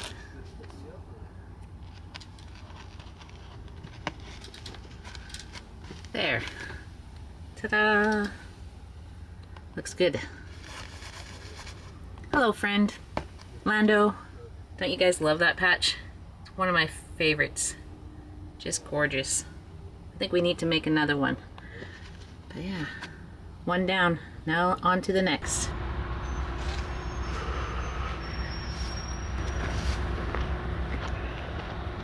We stopped outside of a small village here in Quebec. We're about 2 hours from Quebec City. So after a long drive, we figured it's a good time to stop. And we found a little parking lot right by this walking trail. And it looks like a good place to camp. There's some good reviews on iOverlander, so we'll spend the night there and then head into Quebec City tomorrow. It's gonna be a lot of fun. We plan to walk around a bit, so we'll find a place to park and spend a couple hours and really show you the town. But for now, we're stretching our legs after, I don't know, what was a good 10 hours on the road. Come a long ways. We were in the west side of Algonquin Park this morning, and we're now halfway through Quebec.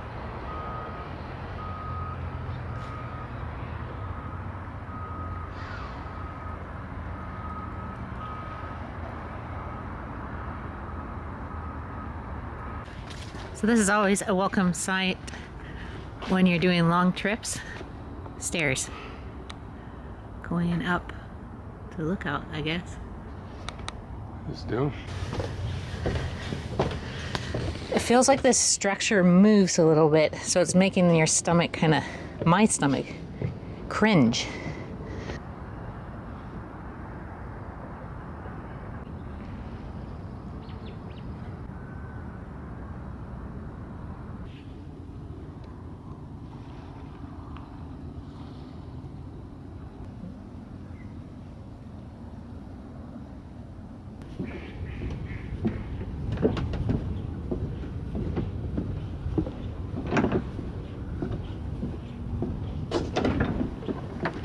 Very neat. Yeah, this is quite the duck habitat. This kind of wetlands area goes actually for quite a few kilometers that way.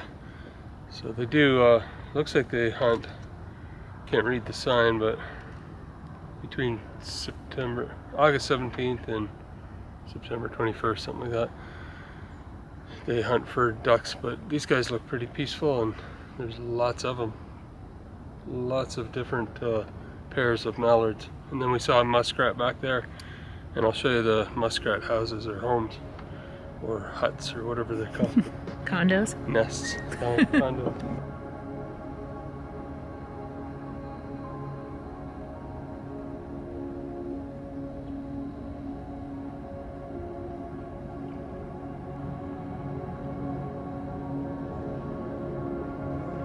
It's kind of funny, we're sitting just off the road in a parking lot at the trailhead, and I can take a lovely shower after a long day on the road. So we are really enjoying the Ross Monster Baja truck. It is a game changer for sure. So now I'm all refreshed. I'm going to sit outside with Pete and just enjoy the fresh air and call it a night.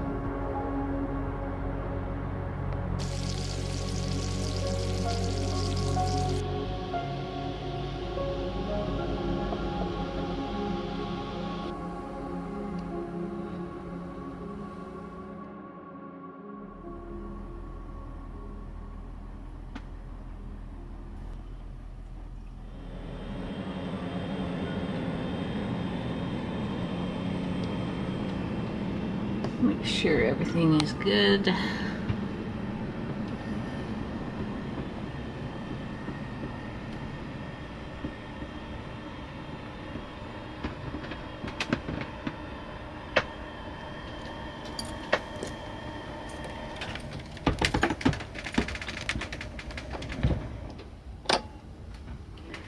Nice.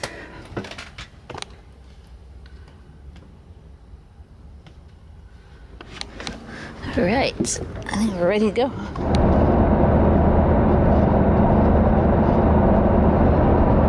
All right, we're back on the road. That was a great little camp last night. Just a quiet spot. Another van pulled in and camped there. So if you're ever traveling through Quebec, we'll make sure to mark this down. Yeah, so we're 2 hours from Quebec City. Can't wait to go check that town out and to show you guys. Just talked to Pete. He's getting on a flight this morning from Montana back to Toronto. Dan will be picking him up, and I think he'll appreciate getting some sleep because he's been going back to back since the funeral. He's just been going. Drove all the way from, well, flew into Whitehorse, drove all the way to Tuktoyaktuk on snow and ice, and then all the way back down to Bozeman, Montana. So, and then immediately onto a flight. So he's gonna be a tired guy, and no better place to recuperate and rest than at the island. So we're happy for him. And yeah, so let's go.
All right, we are down in the old part of Quebec City now. We're just trying to find a place to park. This alongside the road here looks like it'll be acceptable. We tried in the public parking, but it had a 8-foot restriction on height.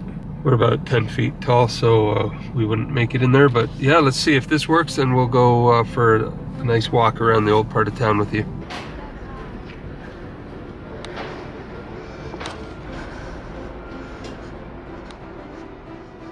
On September 13th, 1759, a fierce battle on the Plains of Abraham forever changed the fate of North America.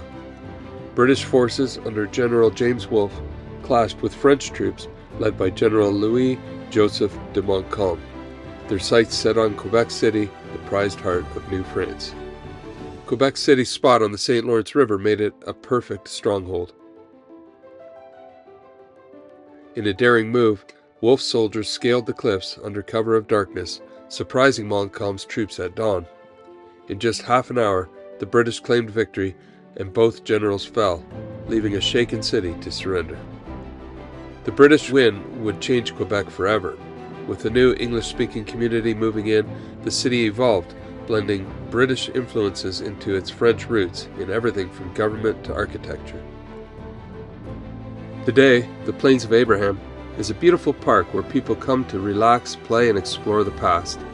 Walking the trails or visiting museums, visitors still feel the echoes of that pivotal moment in history.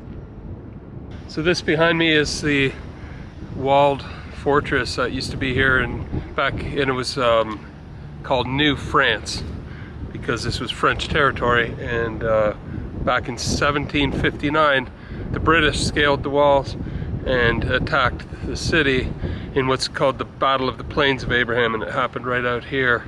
And during that battle they took control of this territory, which actually was the last of the French stronghold, I guess. At that point all of Quebec was considered New France, and it became part of the British Empire. So it's a pretty significant battle.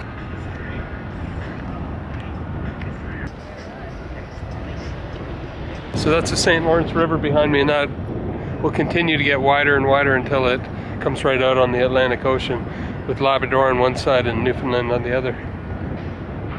We still have a long ways to go east, but for now we're enjoying Quebec City. Quebec City is a fun place to visit. It's the birthplace of French North America and the only walled city north of Mexico. Wandering through the cobblestone streets of Old Quebec, you can feel the history all around you.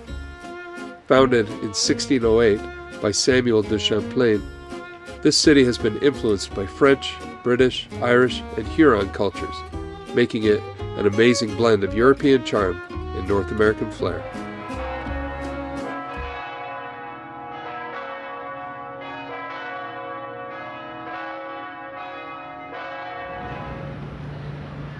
So Quebec City was built on a cliff over the St. Lawrence River, and it was kind of a strategic move. They built it up here because anybody who wanted to attack the fort would have to scale that wall, and they figured that just wouldn't happen. But that's how the British got in. They came in their ships and parked along the base and snuck in under the big guns and everything and took the city.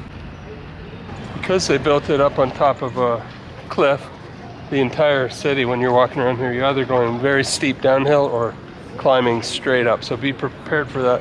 There's lots and lots of flights of stairs. So it's good exercise before you eat some of that French food. Un petit bout d'avenir sous ma peau belle et tranquille, il écoute paisiblement les sons pas de non-désir, on découvrira. Quebec City's vibe is so welcoming too. The people here really know how to enjoy life. They're known for their warmth and joie de vivre.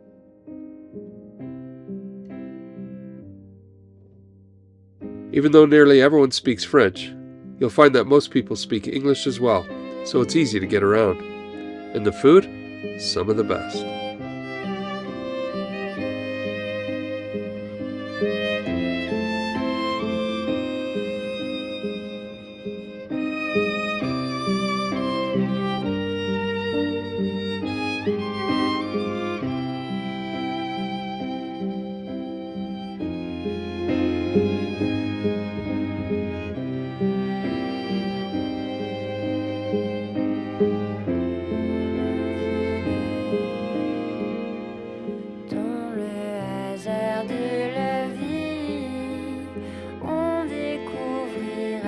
So lots of memories in this town because we came here probably 6-7 years ago with the kids when we were just starting out on our journey. Might have been 8 years ago now. Kids were quite small, but one of their must stops was this little place behind me. It's called Beaver Tails in English, and it's like a pastry. It's very French. It's a pastry that they deep fry and then put on whatever kind of topping you want, like chocolate and bananas or cinnamon and sugar. It's definitely not a low-carb solution, but with all the stairs around here, I think you could probably afford to eat one or share one. They're good. So our family has a tradition that it's so big that every year we put our names in a hat and then we draw them, and then whoever name you get to pick out an ornament for that person. I like this one. So you have to think about it, really look around and see which ornament they would like best. It's pretty fun. We've been doing it now for over 26 years, Peter and I, so yeah, we just looked in that Christmas store, didn't find what we wanted, but we'll keep on looking across Canada. So Pete and I are getting really hungry, and the best thing to do when you're in Quebec, the old Quebec City, is get poutine. So let's go here and check it out. And of course, no visit to Quebec would be complete without trying poutine. This classic dish is simple but delicious. Crispy fries topped with cheese curds and smothered in rich gravy.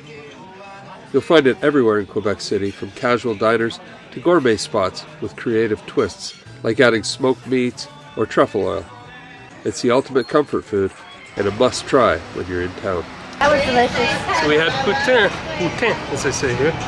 It was really good. I'm glad we shared one because it's a lot of food. Now we go find a camp. So let's go.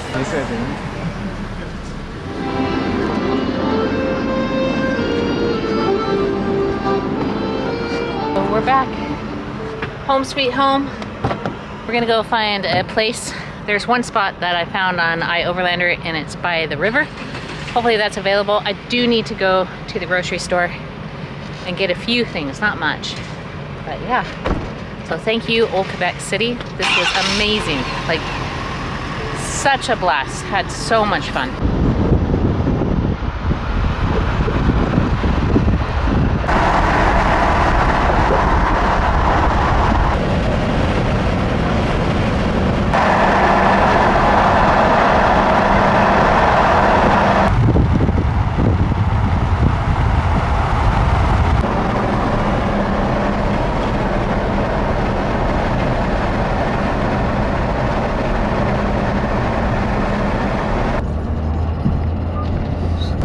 Looking for a camp spot. The GPS coordinates didn't punch in properly into Apple Maps, and we ended up just at a dead end in a little town. So we're on a back road here, and I think it's just a rest stop, but you can camp there, and it's about 8 minutes ahead, so we'll let you know. We're in unfamiliar territory here, but I'm sure we'll find something for tonight. And then we've got to spend some time deciding which route we're going to take depending on weather and all kinds of different variables. We've always wanted to do the Labrador Highway, which is it's quite the overland route, and we might be too late in the year to do it right now. And we also are thinking it would be fun to do it with Pete and Dan, you know, with their motorcycles, say in June or July. That'd be August, that'd be the best. But we're going to decide if we do that or if we go right to the Maritime provinces now, like to kind of cut across the rest of Quebec into New Brunswick and Nova Scotia, Prince Edward Island. So we'll decide tonight and let you know tomorrow.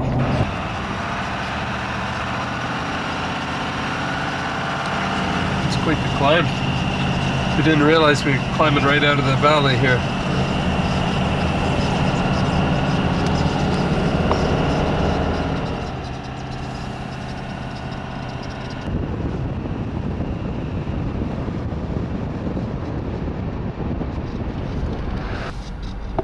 All right, so here's an update. I think the last I talked to you, we were going to be trying to park at this camp spot. Not a camp spot, it was just a parking lot, like a rest stop or something, but it didn't work out. It was just tiny, and it was right between two highways, and it just didn't look like what we wanted to do. So we had to make a decision. If we kept going east on that side of the St. Lawrence, we'd have to go all the way up to a ferry to get across, and we didn't know the schedule and if we had to book in advance, so it seemed safer to come back to Quebec City and then take the bridge across the St. Lawrence. So we're now on the south side of the St. Lawrence, and there's another parking lot, and it looks good.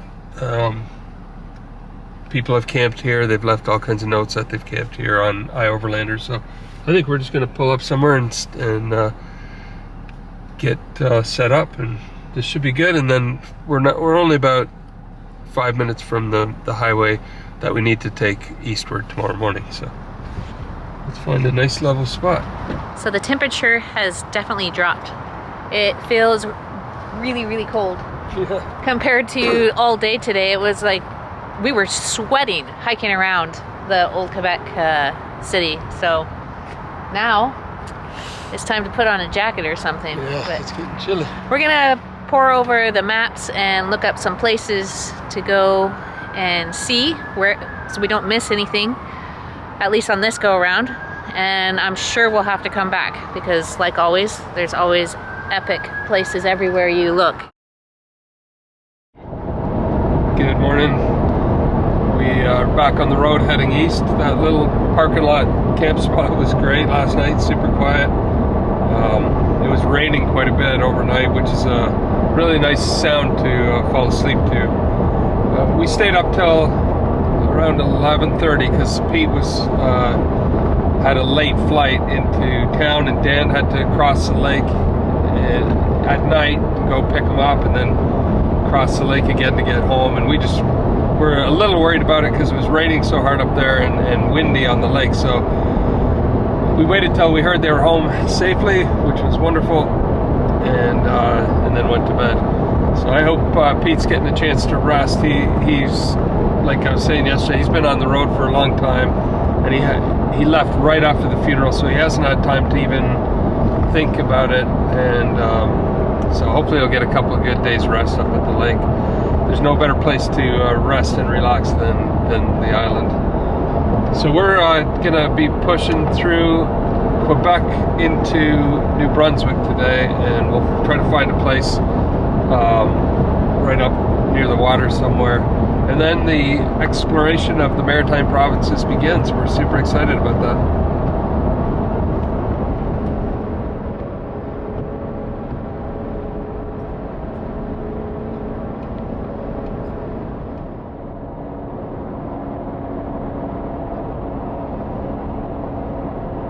Made it! We're now in New Brunswick, Canada, so officially in the maritime provinces. What we're planning to do is go right to the top, a place called Campbellton or Campbellford, I think it's Campbellton, and try to find a place on the ocean somewhere.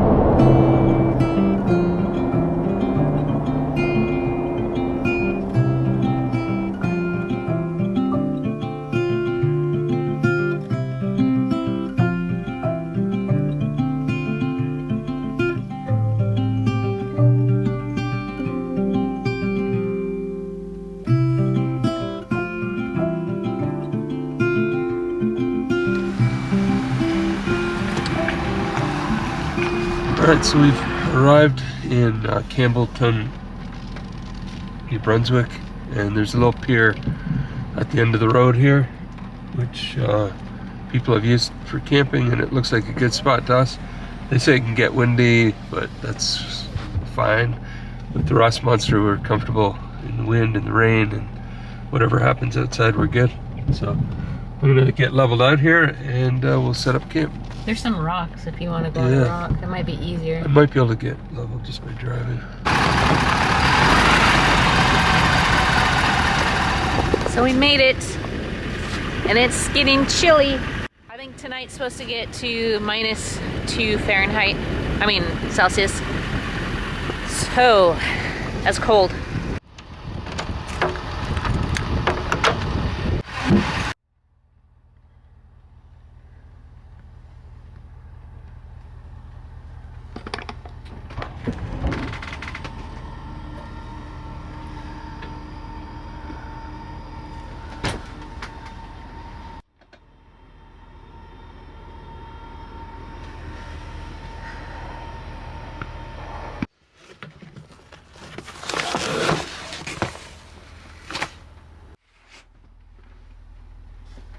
Wow, I need to clean that.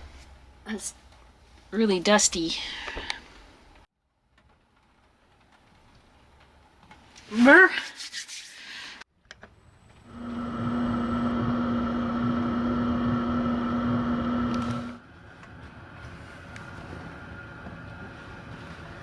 I think the dust was from when we were coming out of Chilko Lake. I remember that trail was just so thick and like a silty dust, and I had this window. I had one of these not latched all the way, and so it got in. That stuff is so fine, it'll find its way in anywhere. Yeah, better. Now we can see out of our window.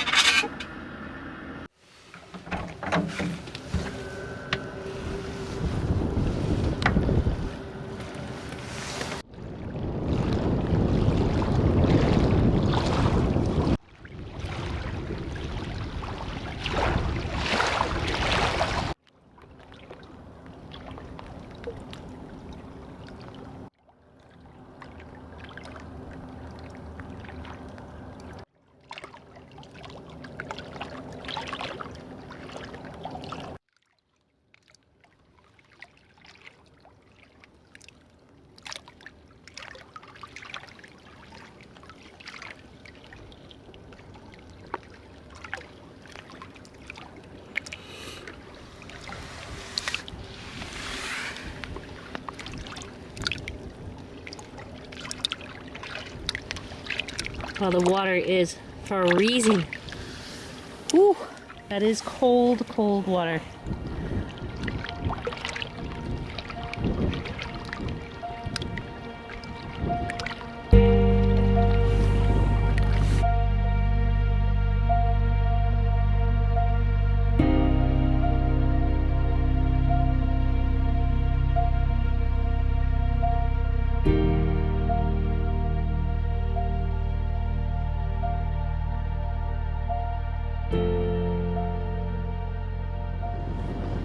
how the windows, when you put on the blackout shades, you can't see any light coming out.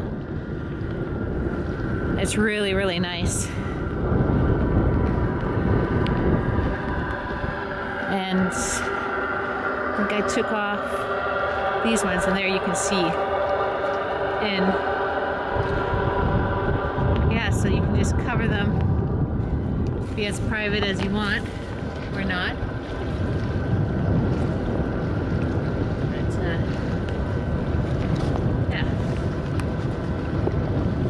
Pete's working away on an edit, and I'm just out here exploring, stretching my legs after the long drive. So since it's such a blustery evening, I'm going to be making a kale soup with some sweet potato, a leek, and I couldn't find any ground pork, so I'll just open these up and mash it together, and a little bit of onion, and just make a really simple, cozy meal for today.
Man, the tide is so out.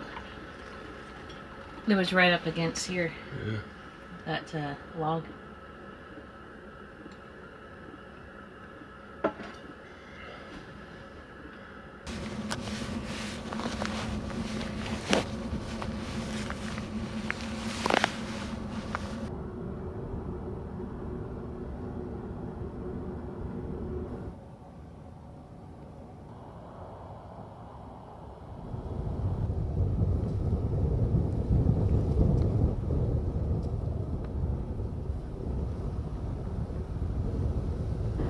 Last night when we arrived, if you remember, the water was right up to this log, and then now it's way out there.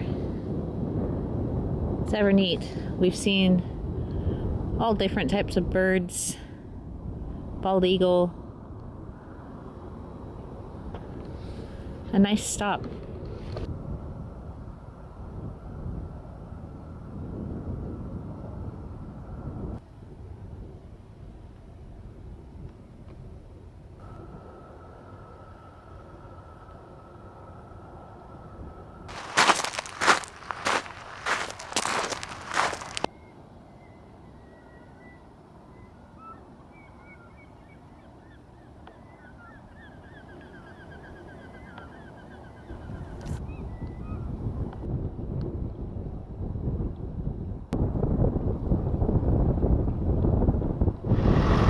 we are gonna go and find a place for some water and possibly grab lunch and then a few groceries before we hit the road tomorrow. Tomorrow's Sunday, so Pete's just gonna finish up editing and I'm just tidying up.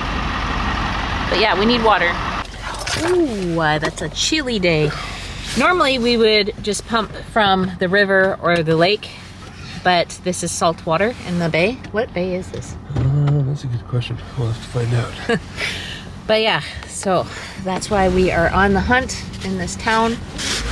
It did say it had a dump station with fresh water as long as you had your own hose, which we do. So we'll go do that. Hopefully they're still open because I don't know if it is at the end of the season. So fingers crossed, at least we can get it here. If not, we're gonna have to buy some water until we can find a river or a lake. Yeah, so I saw this pho soup place. I don't know how good it is. The ratings were okay, but I just got a craving for it. I think I was missing Pete. Pete Jr. makes a really nice one. Same with Dan. But yeah, so here we go. And I hope the spot is still available and no one else comes while we're gone. There's not too much camper traffic this time of year. But there's lots of places along here. So if it's just for tonight till tomorrow morning, it doesn't matter.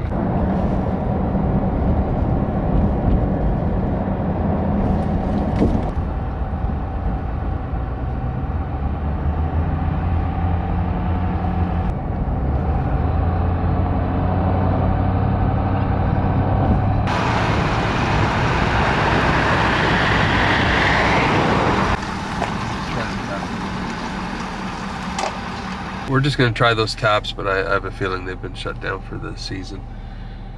And if they have, we'll find another water source somewhere else. Gas station, sometimes if you ask. Possibly, yeah. No, they turned off. Too bad. Yeah. Oh well, that is the thing. I mean, traveling up in Canada, especially in northern US, in late October and November, everything's shut down for the winter, so you gotta be self-sufficient. Well, that doesn't look like it's been open for a while. Or no, it's closed on Mondays. Today's Saturday. Should be open. No, closed on Sundays and Mondays. Huh. Oh, they open at 4. So we're all done shopping. It was pretty expensive, but the steaks, shockingly, were like a really good price. I think. Really good deal. What, $10 a piece? Less, like $7 a piece. Wow. So it was a special just for today, and we grabbed them. Yes, we grabbed 3 packs of those because that is like really, really good deal. And then we got some beef because I was kind of craving chili. And then some meatballs for soups or just snacks. And curry sounds yummy. So those are kind of like the meals we have planned. I got some asparagus for the steaks and some mushrooms. Anyways, we're driving back. No luck with any water yet, but that's okay. We'll just go. We're following the river, and as hopefully we can find a spot with some fresh water.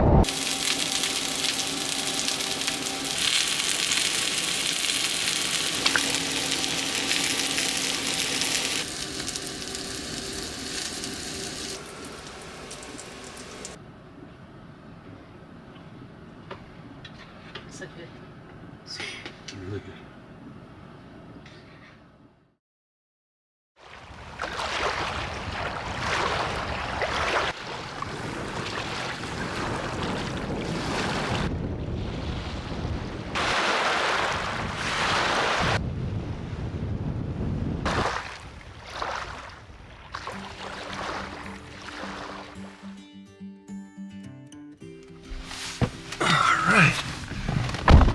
That was a epic place to spend a couple of days. Right on the Bay of Chaleur, where it comes in from the ocean, and it's also the mouth of the Restigouche River.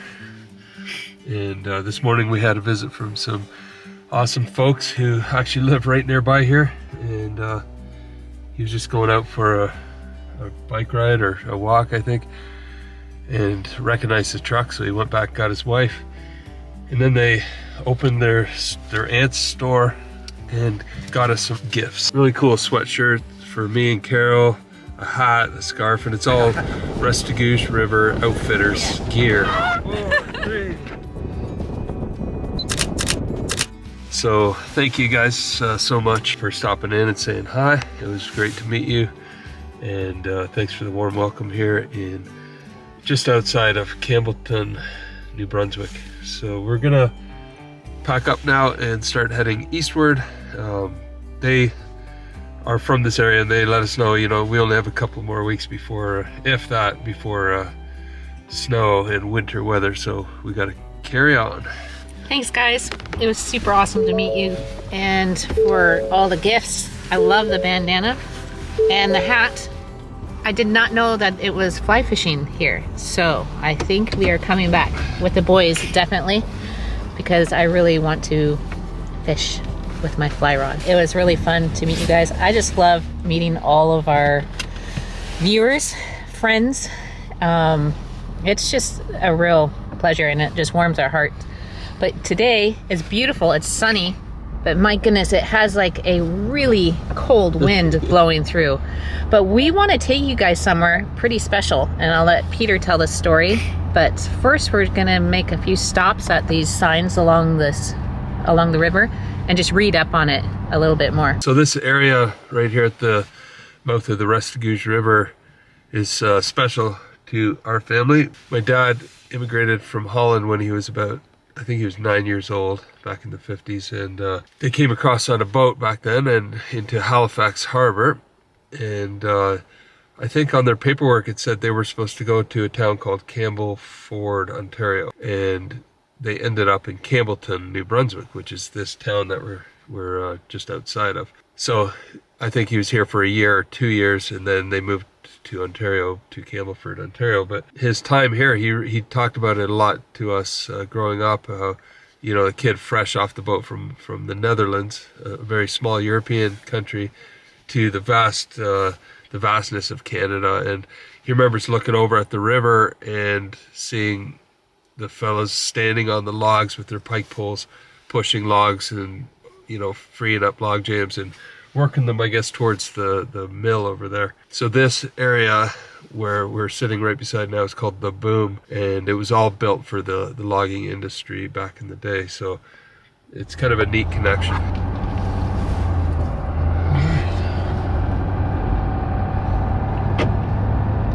We're heading, what would it be from here? I guess south, heading south towards Moncton, New Brunswick.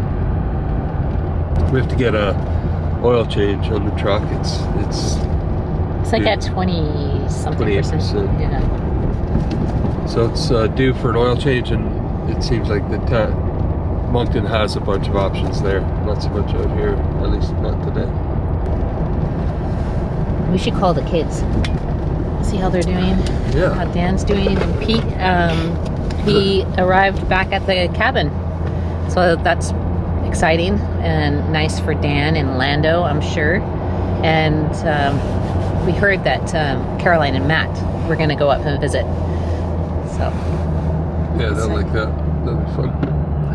Probably the last time before freeze up, and then they can come across on the snowmobile once the ice is thick enough. Yeah, it's crazy to think that winter is approaching that fast. Like, I think we probably have, well, not that long before freeze up. So exciting.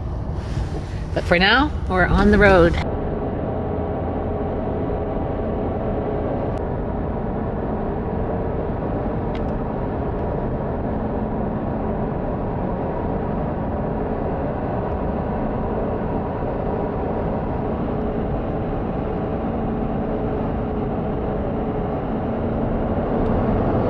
So on either side of the road here is high fence, and that's obviously to keep moose from running across the road at night.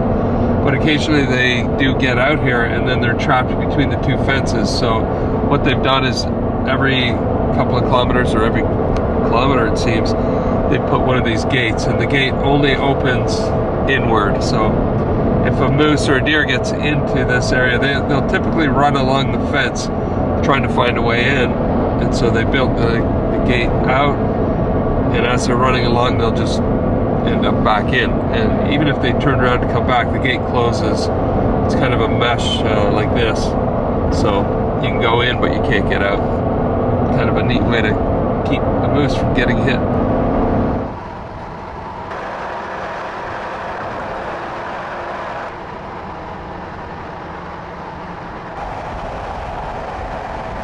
All right, we just pulled into Moncton, New Brunswick, and our first stop is going to be Mr. Lube to get an oil change done on the truck.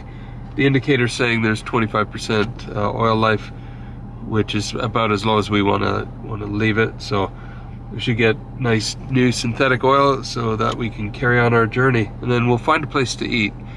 There shouldn't be any difficulty finding a good place here in Moncton. I guess while we're in the bay, we're gonna have them do an undercoating service, which is like a rust proofing for winter. When driving on the roads in Canada, they use a lot of salt, so you want to rust proof your vehicle every year if you can help it. Otherwise it begins to rust the frame, and we don't want that to happen to our beautiful brand new truck. So we'll get both of those services done and then go find a place to eat.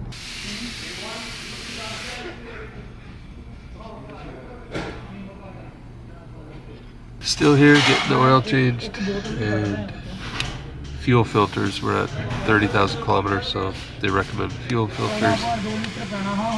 And the undercoating is about to take place. It takes two days to dry, so it's good to do it before they start salting the roads and things like that. So we're good. We need to do it to the Jeeps as well. Again, yeah. I liked your video this morning. Dad is riding you right now. And we're getting a oil change and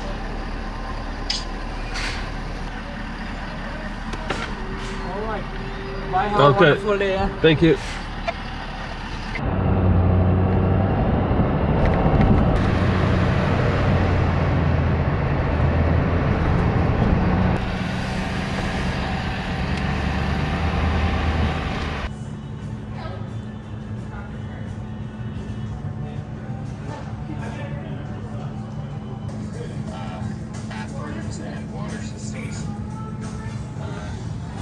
So we weren't thinking about a burger, but when we started reading the menu, they're famous for their wood-fired pizzas, thin crust. So we thought, you know what, let's do 2 personal pizzas, and that's what we got. So we're gonna eat dinner, and then after this, we've got to start looking for a place to camp. We'll be heading towards the Confederation Bridge, which leads to Prince Edward Island, and we'll probably take the bridge tomorrow. So yeah, we'll take you with us. having a date night movie watch with Daniel Van Stralen.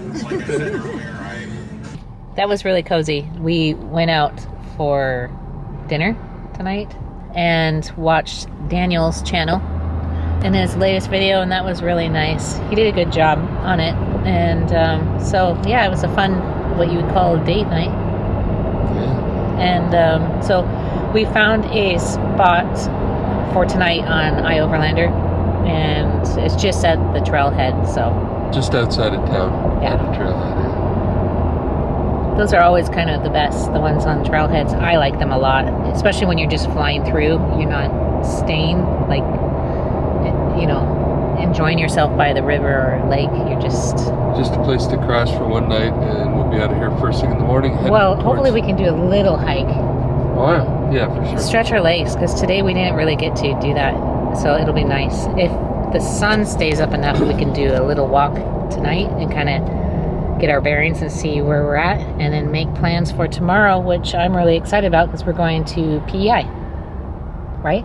Prince Edward Island. The big bridge. It'll be fun. We didn't spend a lot of time in Nova Scotia, really in New Brunswick. Really just a couple of days, and that's just due to time constraints. And we'll definitely be revisiting these provinces, you know, in the summer sometime, so we can really get out there and enjoy the backcountry. they're absolutely gorgeous. But for now, we're on a crazy mission to get as far east as we can get. So that's what we're doing.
Had a great sleep at the trailhead, and now we're heading to PEI. Super excited about that, Prince Edward Island.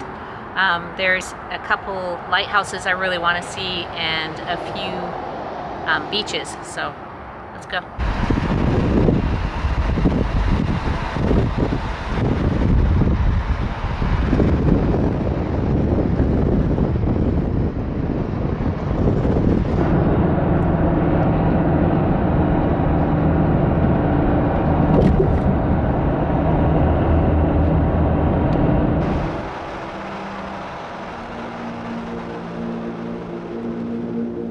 Today, we're crossing the iconic Confederation Bridge, which carries the Trans-Canada Highway connecting Prince Edward Island to mainland New Brunswick.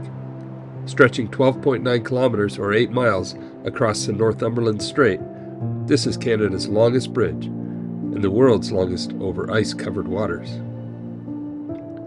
Constructed between 1993 and 1997 at a cost of $1.3 billion, the two-lane toll bridge rises 40 meters or 131 feet above the water and includes a 60-meter or 197-foot navigation span for ships.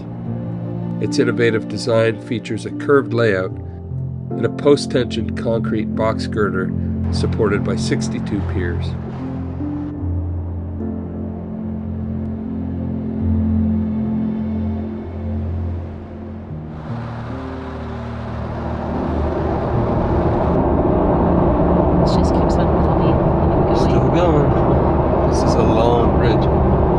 With a speed limit of 80 kilometers per hour or 50 miles per hour, the journey takes about 12 minutes, though weather conditions can sometimes affect travel times. Today, we're lucky to have beautiful weather for our crossing. It's amazing. I'm glad we're hitting it like on a clear day. And not too windy. Yeah. We did this years ago with the kids. Yeah. The RV towing the Jeep. We took this route. Amazing. So beautiful.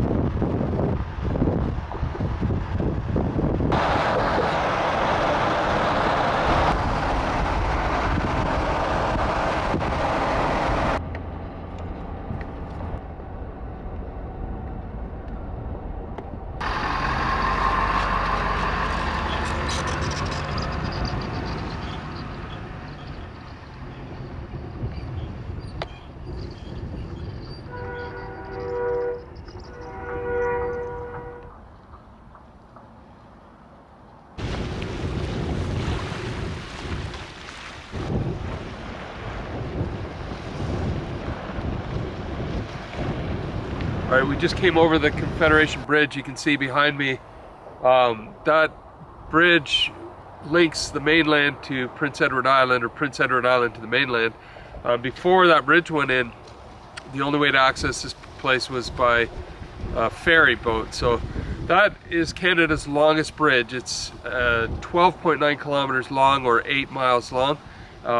And it's the world's longest bridge that goes over ice-covered water. So I guess later, you know, in January and February, that strait freezes, which is unbelievable. But yeah, we just pulled over by this little lighthouse type structure just to take a break from the road and to enjoy the sounds and the smell of the ocean. And after a little break, we're going to start heading to what's called the North Cape of Prince Edward Island. So yeah, can't wait to show you around. This is a neat place, a really neat part of Canada. So this spot here is actually on iOverlander as a dispersed camping spot. So if you're ever coming in to the island and need a place right close by the bridge, this is not a bad little spot. I'm going to mark it on Onyx. Before exploring a new place, we often like to stop by the information center, even if it's closed for the season, to see if we can uncover some hidden pieces of history we might otherwise miss. This time, we discovered the fascinating story of PEI's ice boats. From the mid-1820s to 1917, these boats served as a vital winter lifeline across the Northumberland Strait, transporting mail and passengers when ice made other travel impossible. Outfitted with ice runners, they were hauled across frozen stretches and paddled through open water, a perilous and exhausting journey. The ice boat era ended in 1917 with the arrival of reliable steam transportation, but their legacy remains as a testament to the resourcefulness and resilience of PEI's early residents. Today, we're heading to the northwestern tip of Prince Edward Island, known as the North Cape. This spot marks the boundary between the Northumberland Strait and the Gulf of St. Lawrence.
Well, that looks like a pretty level and a decent camp spot right on the what's called the North Cape. It's the far north side of Prince Edward Island, so you got ocean on all sides. There's kind of an interpretive center back here and some windmills for electricity.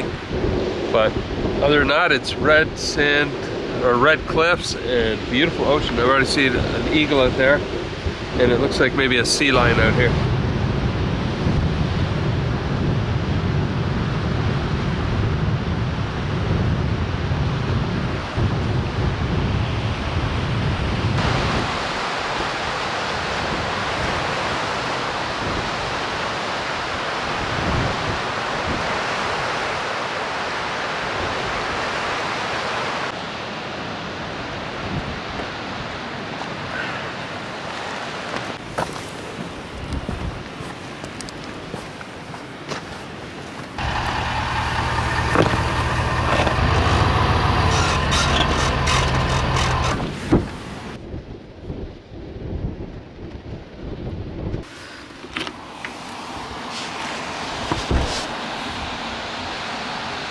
What a beautiful spot this is.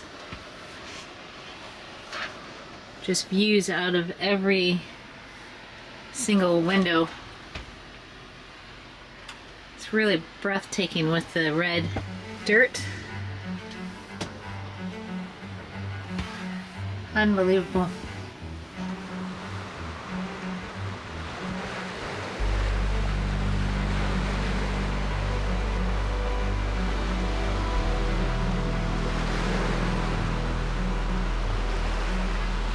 was wearing my white shoes, but that's not good with this red dirt.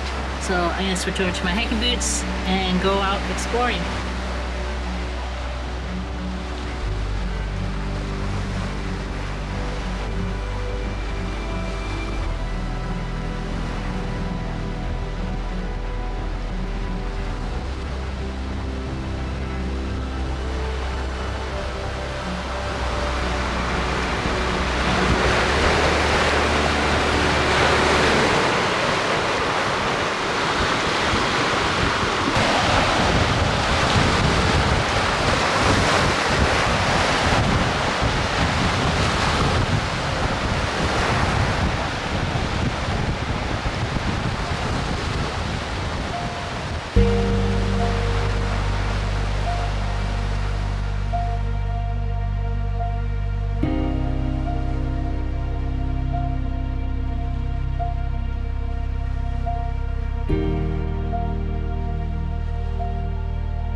More lobster traps here, and they have concrete on the bottom. I guess that's so they sink, but they must have broken away.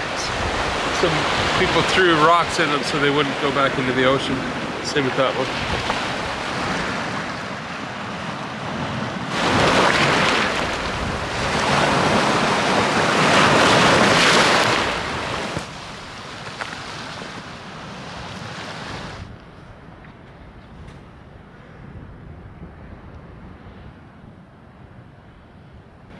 So this is called the North Cape, and that strip of land is the North Cape Reef.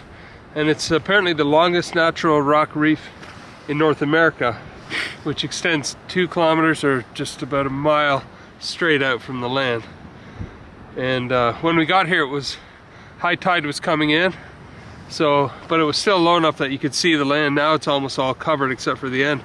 But in high tide it completely covers, and then you have two tides that come together. So I guess that's the meeting of the currents of the St. Lawrence, the Gulf of St. Lawrence, and the Northumberland Strait. They converge right here over the reef. So there was a whole bunch of seals at the end of that reef, and now they're all swimming along the edge. So it must have something to do with feeding.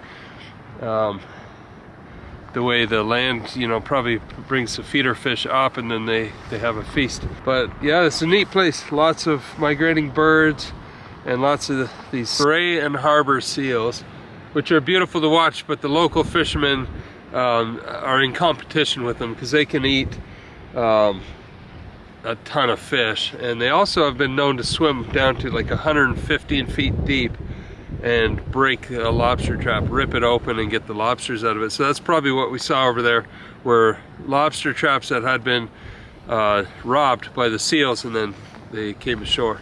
I gotta read that sign to see if it's potable water, but it's a washing station and the water's still running, so if it's clean water we'll fill up our truck tomorrow. Right now I'm gonna try to show you all the migrating birds and the way the two oceans are coming together. It's pretty neat. Last time we saw this was at the top, Cape Reinga at the top of New Zealand. Exactly the same thing. I think it was the Pacific Ocean and the tides of the Tasman Sea were coming together. But it's a neat sight to behold.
It's a cold one.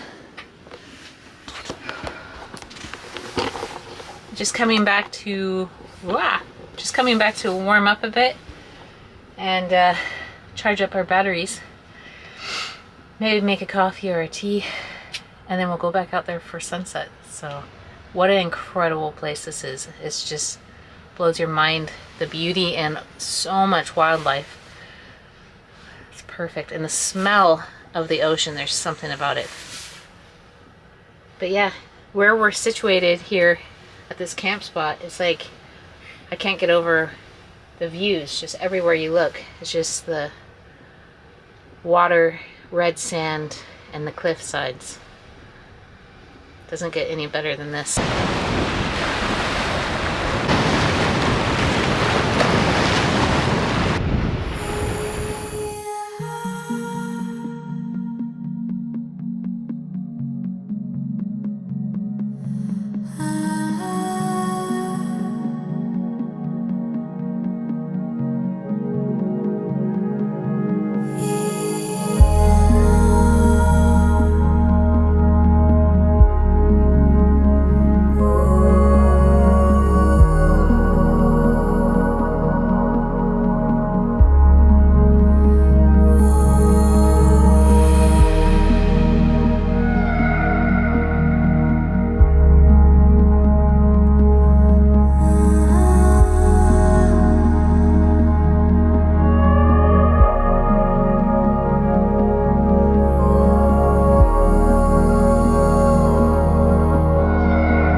Cape of Prince Edward Island, and it has been just absolutely beautiful. We've spent the last couple hours just walking up and down the beach. It's not really a beach here, it's a coastline with red cliffs, but just so much to see, so much wildlife, seals and all kinds of seabirds.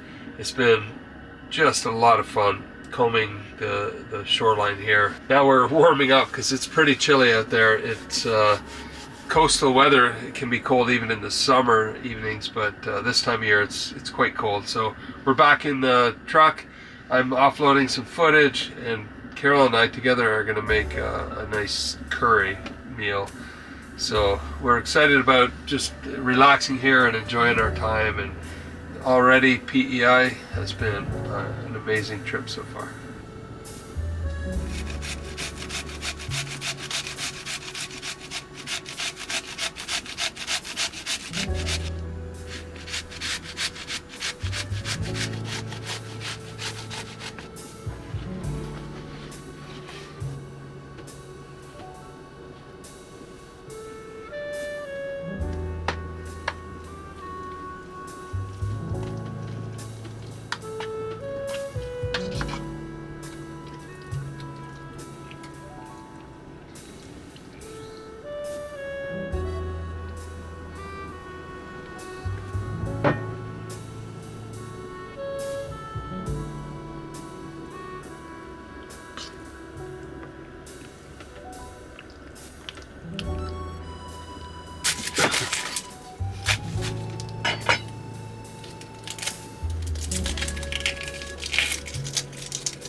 So this morning you can see the tide's way out, so we're gonna try to walk to the end and back with our coffees. It's cold and windy today. Woo-hoo.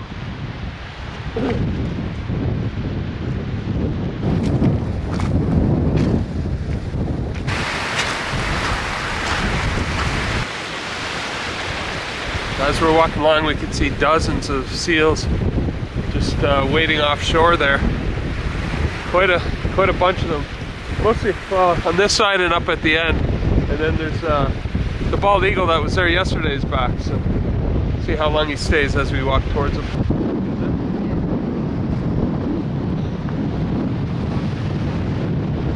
seals are sitting out there just watching us.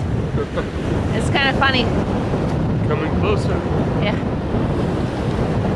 Really neat to see though. The smell of the ocean is like really, really strong. Or seaweed, I guess. Such a beautiful smell.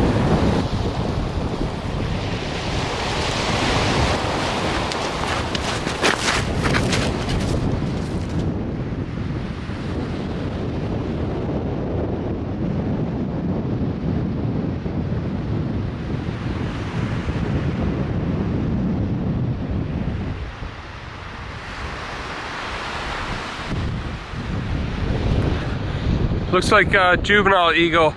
The one we saw yesterday was a full bald eagle, an adult.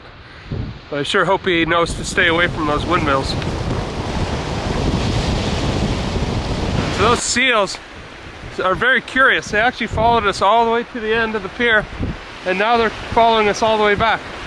They swim really fast, and they're back here, at least a dozen of them, and they're just bobbing in the water looking at us. When we stop, they stop. When we start walking, they swim again. Cool.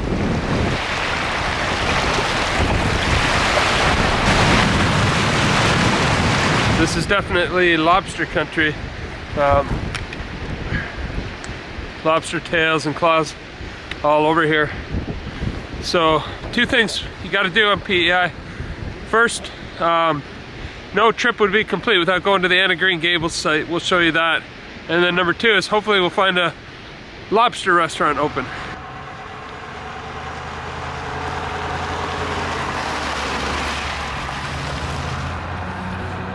We're now heading to the heart of Prince Edward Island to visit the birthplace of one of Canada's most cherished authors, Lucy Maud Montgomery.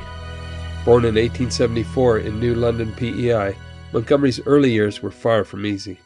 After losing her mother at just 21 months old, she grew up feeling quite lonely. But it was through that solitude that she found comfort in her imagination and developed her gift for storytelling, a gift that would go on to shape her remarkable legacy. Her 1908 novel, Anne of Green Gables, made Montgomery a household name, captivating readers around the world and turning Prince Edward Island into a literary destination. Over her lifetime, she published 20 novels, hundreds of short stories and poems, and numerous essays, forever leaving her mark on Canadian literature. Even today, her work continues to inspire readers of all ages, and the L. M. Montgomery Institute at the University of Prince Edward Island helps preserve her legacy for future generations. So come with us as we take a step back in time to the very place where it all began.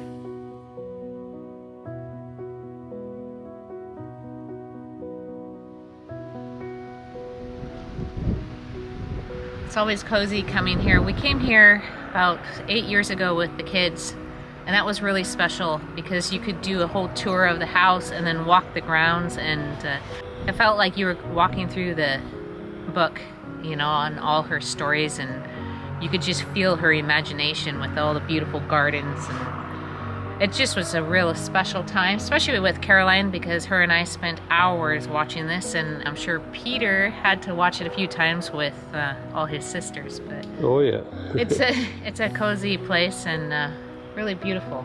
Just brings back childhood memories. We're getting a little boy from an orphanage in Nova Scotia, and he's coming in on the afternoon train. Oh, how do, Matthew? Is the afternoon train due soon? She's waiting for you on the platform. She? My name is Anne Shirley. Anne spelled with me. It's a girl. I can see that. Where's the boy? There weren't any. All right, we're now in Charlottetown, PEI. That's the largest city or town on the island, and we're looking for a place to get lobster because it'd be a shame to come to PEI and not have a good lobster meal. So we think we found a place down here. We'll it's about 3 minutes more drive, and then we'll show you inside.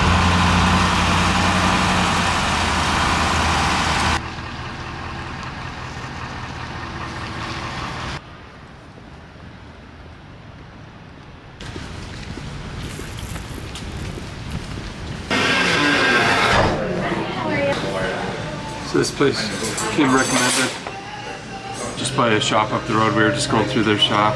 And Carol was doing research on her maiden name, the Martins, and it's kind of a really neat shop where they make wool sweaters and scarves and kilts and all that stuff in there. But she was talking about the different clans and how the Martin clan fit into that and all. So it was kind of some interesting history, but she recommended this place just down the street. So we'll see if they have lobster on the menu. So the full lobster meal that they used to serve, which we saw on Yelp, is no longer on the menu, but they do have a lobster roll. So we're just gonna share this, Carol and I, and then we'll probably just, there's a bunch of seafood restaurants all in walking distance here, and we'll just go from place to place until we find a full lobster, and we'll sample the local delicacies. So step one is lobster roll. Let's try it.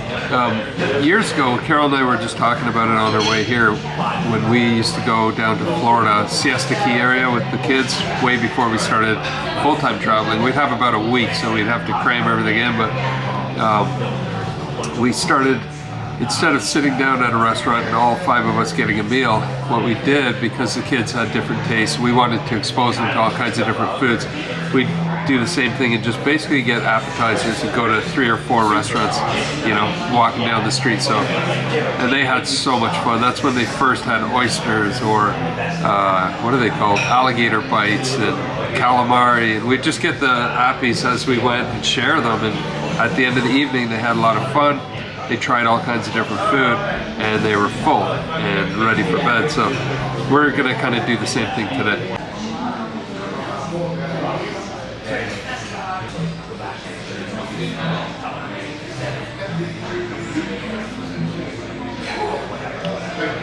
That's good. That's really good. That's real good. It's cold lobster on a bun with I think some dill and different herbs, but delicious, especially after just being on the ocean. And we're still warming up from the cold breeze of the ocean, but it's such an authentic meal for this area. So we're gonna enjoy this, and we'll show you or take you to the next place with us.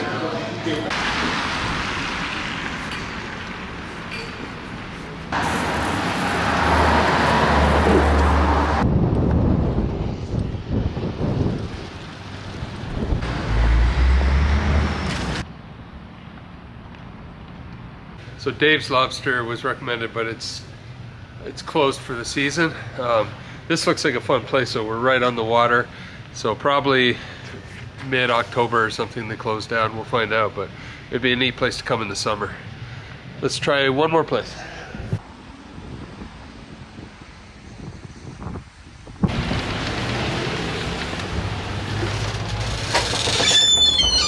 It's warm in here. It's nice and warm in here, yeah. Should be a lobster around here somewhere. We found the right place. This place is called Merchant Man, and it's downtown Charlottetown. And it's the real deal. We got to put on a bib and everything. And we're just getting one lobster that we're going to share. And it's been 8 years, I think, since we've had a whole lobster. And that was the last time we were here at PEI. So we've got a bit of learning to do.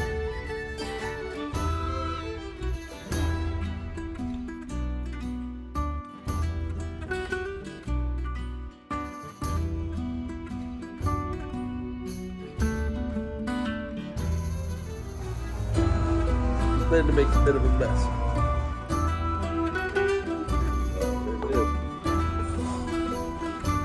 That looks so Most of the meat then is in the claws and the legs. Yeah, exactly. Yes, there is some meat though in the body. It just depends how adventurous you are. Yeah. Yeah. Being non-islanders, we may not dig too deep in the middle. Awesome. Thank you. Thanks. All right, the lobster has arrived. We're gonna break off the tail, break off the claws. We'll start with that and then see how adventurous we get into the legs and the body, but let's get started.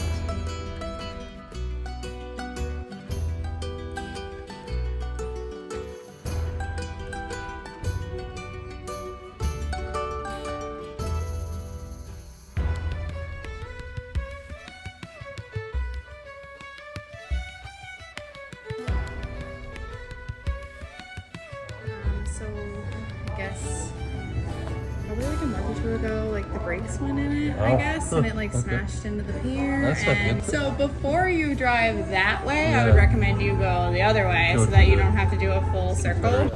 Okay. Yeah, we'll just go back through the bridge. Yeah, but then going east and then having to go back. Thank goodness we asked you guys. Yeah. We were just about to walk acrossing on the ferry, but they said they're having some mechanical problems. So that saves us an hour and a half or about an hour. Yeah, about an hour and a half drive. And we'll be going back over the bridge, which will increase our trip by an hour and a half, but hey, it's all part of it. So we actually know a good camp spot by the bridge. See why it's worthwhile checking out spots, even if you're not going to camp. We marked one that we'll probably stay tonight, and then we'll cross the bridge tomorrow. So I don't know if you guys know, but Daniel loves Scotland and Ireland. That's where, on my maiden name side, we came from there. And so I found this beautiful shop. I'm coming back because I'm thinking of Christmas presents while I'm traveling. And I think this would just be perfect for him. Probably just a simple scarf with maybe a little medallion or something. I'm back. So what is this one? This is the Cameron, which is the overarching clan for Martin. So Okay. that's the tartan you'd be entitled to wear. Nice. I love it. It's the Irish clan Martin crest on the blouse. So what a beautiful shop. Super happy I stopped there and I got him a little scarf. So super cozy. Charlottetown is steeped in history, with many historic landmarks, including St. Dunstan's Basilica. We happened to park just across the street, and a sign by the door invited us to come in, so we did, taking a moment to explore this beautiful space. Known as the birthplace of Confederation, Charlottetown hosted the pivotal meeting in 1864 that set the stage for Canada's unification.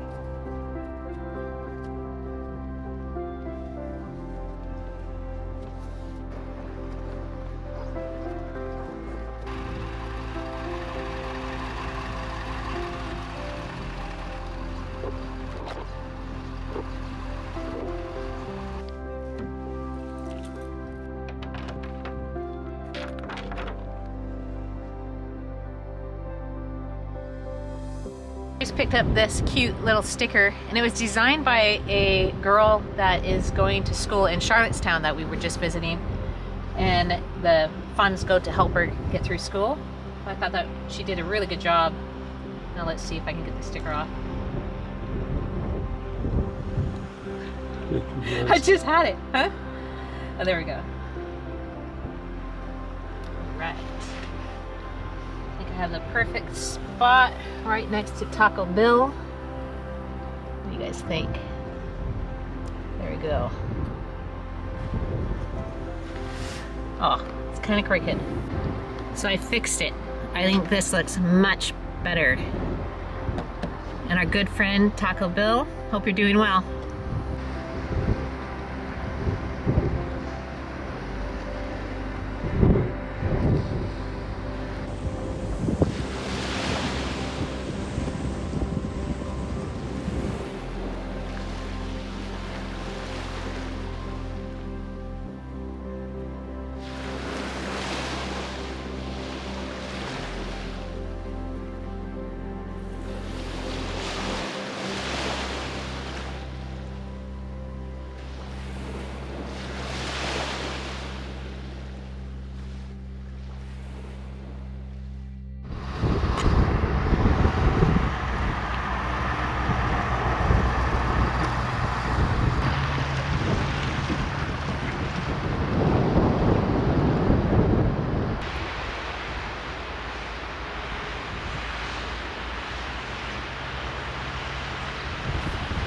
Good morning.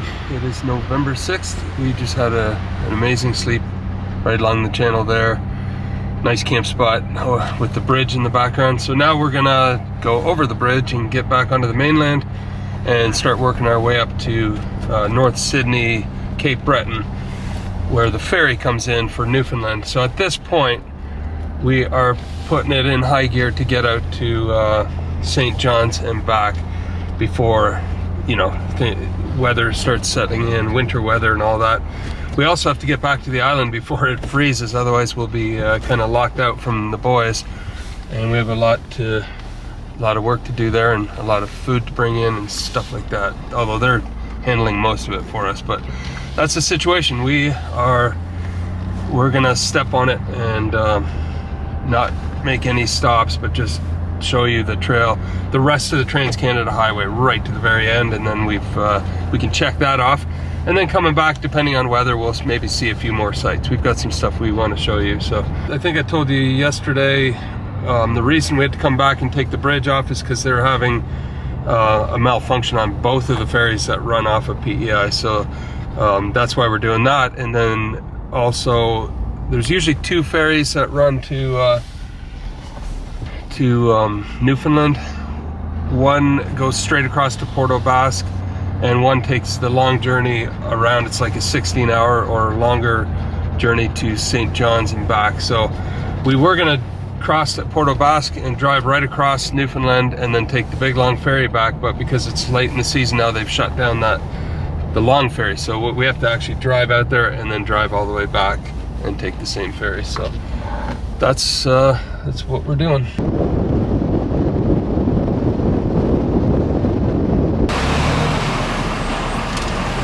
All right, it's easy enough. So it's $50 to cross the bridge. That's less than I thought. Yeah, I thought it was going to be $200, like 100 each way. So 50 isn't too bad going both ways. Yeah, there was no cost. There was no cost coming onto the island. It's just you pay $50 to go off, which is about the same as the little ferry, I think, on the other end. So, all right, up we go.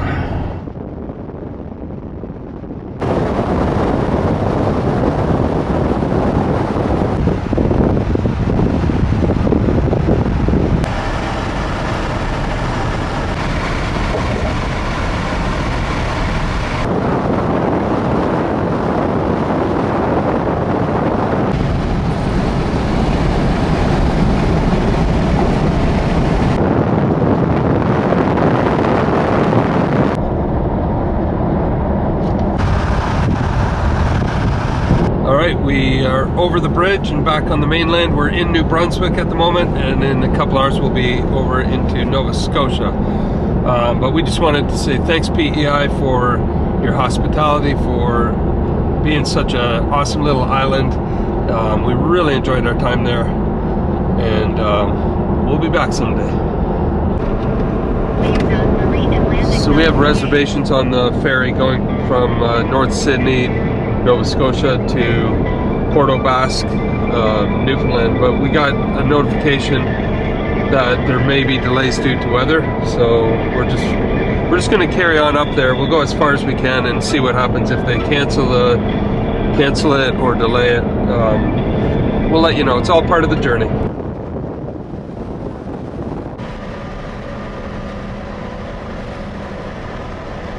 Wow, it's a windy day, but anyway, I just got off the phone with the ferry, and they are sailing tonight, so they haven't canceled that or postponed it. And they also had a little bunk room become available, and so don't tell Carol, but I treated her with getting the bunk, which has a bathroom and a shower, and so we can have oh, she's here. That'll be nice.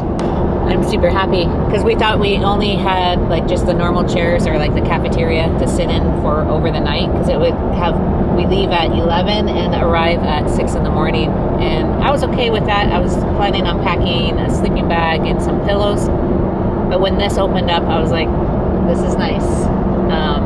Really, really, really nice. So happy. We're just gonna make a quick pit stop here, get some diesel and maybe a coffee, and then carry on.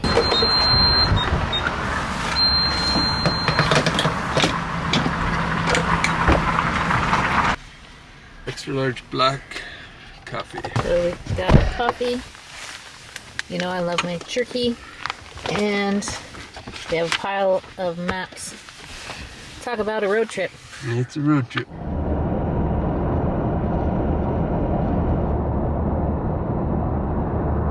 So we're just on the causeway between the southern part of Nova Scotia and the northern part, which is called Cape Breton Island. And it's a beautiful place. We came here years ago with the kids and drove with the motorhome towing the Jeep, and unhitched the Jeep and did the Cabot Trail. And we went on some of the beautiful hikes overlooking the ocean and all that. And depending on time, you know, we'll see if we can, and weather, see if we can show you some of those beautiful scenes here in on Cape Breton Island.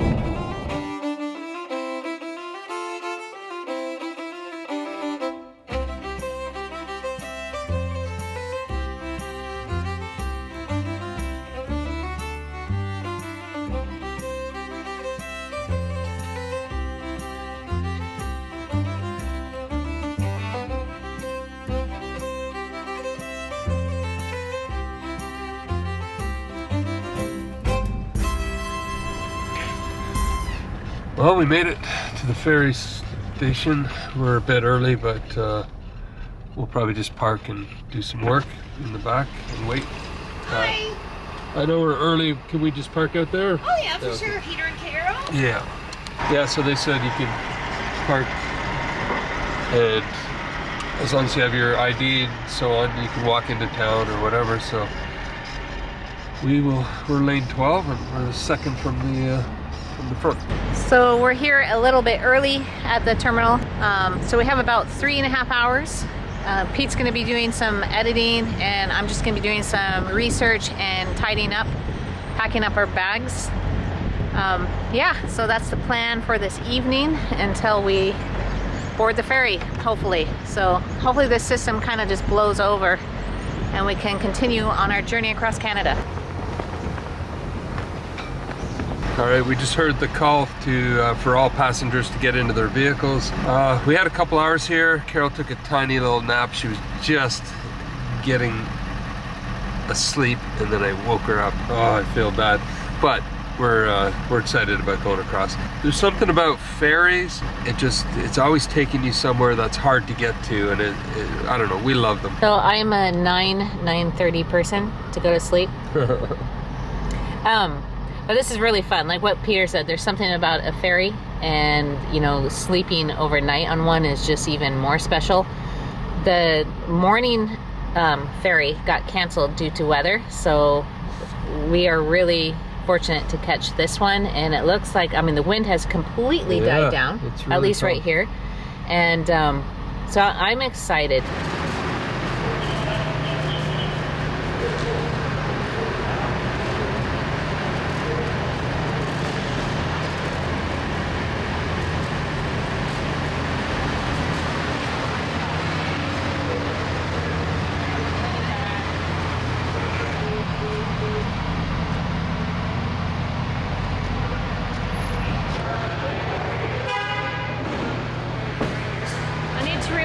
Deck 3. The elevator's quite full there, man. You might want to just wait a minute, or you can use the stairs. We'll use the stairs, thanks. Just remember, you're on deck 3 when we offload. 3, 7.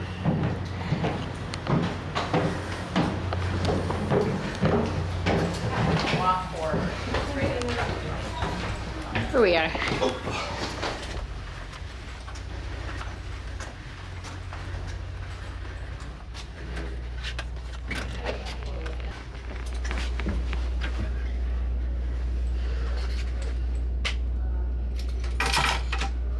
Home sweet home. Well, this is it. This is cozy. We can work, plug in, charge, and ta-da! We have our own bathroom. I claim it first. You got it.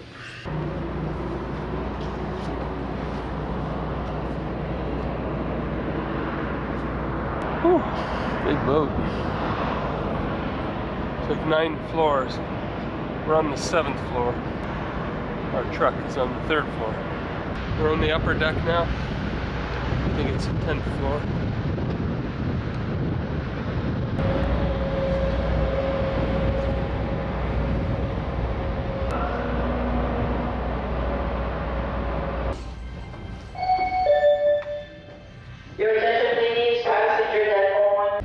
So if you don't want to get a room, you can, these chairs recline and you could probably sleep pretty comfortably down here.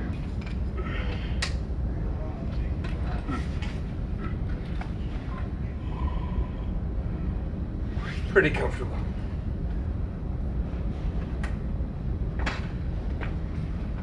Not as good as a bed though. For passenger information, the snack bar located on deck 7 is open for the entire crossing, and our restaurant, also on deck 7, will be open at 6 a.m. tomorrow morning for breakfast. Thank you for your attention and have a pleasant voyage.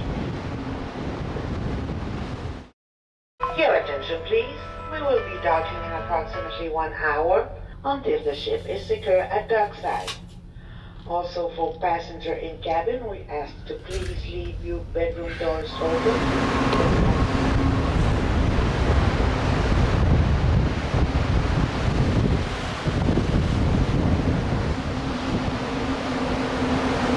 Good morning. Got some coffees. We're pulling into Newfoundland now. I think in about 20 minutes, half an hour. Had a good sleep. This definitely was rocking out there. A lot different feeling than sleeping in the truck, but I got used to it.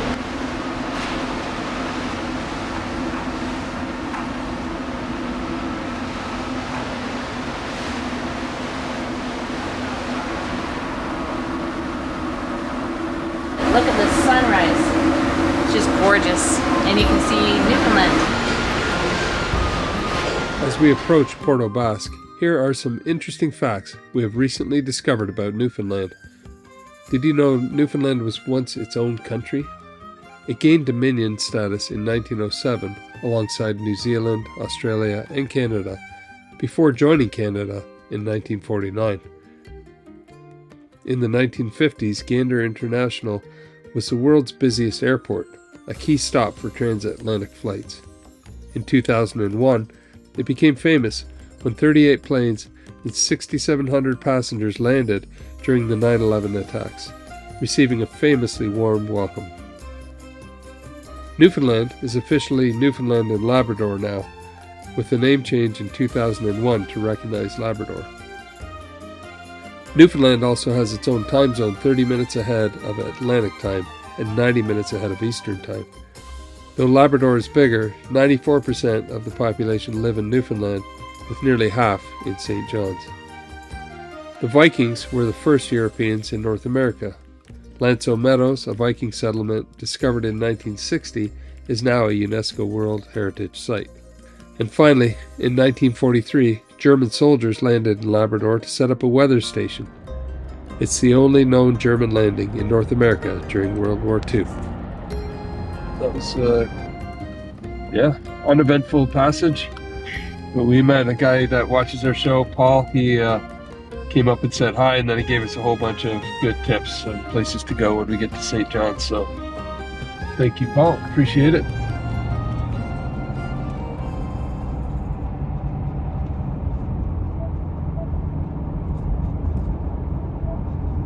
Breakfast is served.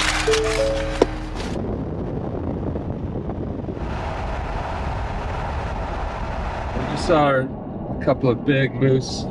We didn't have time to get the camera out, but we're definitely in moose country now, and hopefully we'll get a chance to see one somewhere where we can safely pull over and film it for you. But it was nice to see.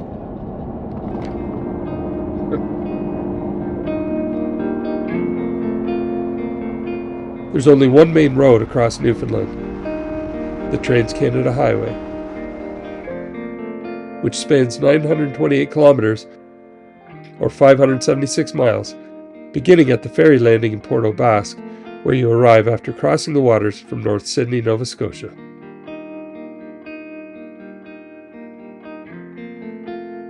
Heading north, the highway stretches 214 kilometers to Corner Brook, the island's second largest city. Along the way, you'll encounter the Long Range Mountains and pass through picturesque towns like Springdale and Grand Falls, Windsor.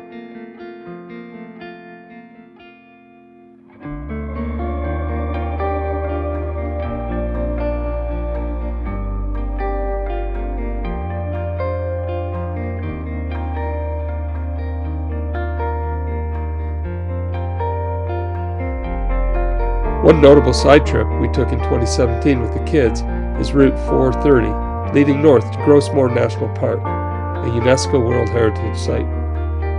There we hiked on the exposed mantle of the earth, one of only a few places in the world where this is possible.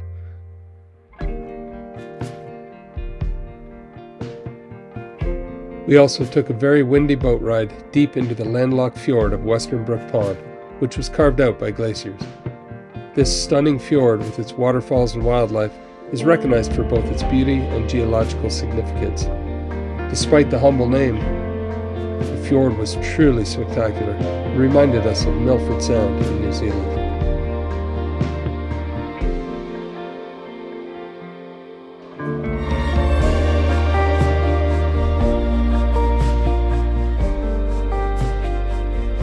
Continuing along the highway, we explored quaint fishing villages and rugged coastlines, heading up to St. Anthony and Lanceau Meadows.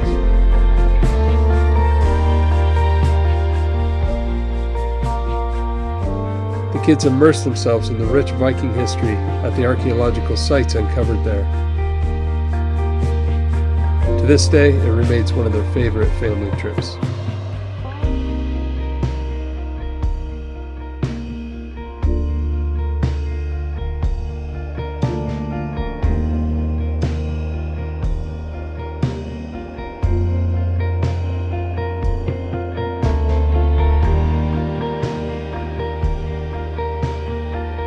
We have now traveled southeastward for about 7 hours along the Trans-Canada Highway, and we're stopping for the night near the village of Come By Chance, where we've spotted a dispersed camping area along the tidewaters of Placentia Bay.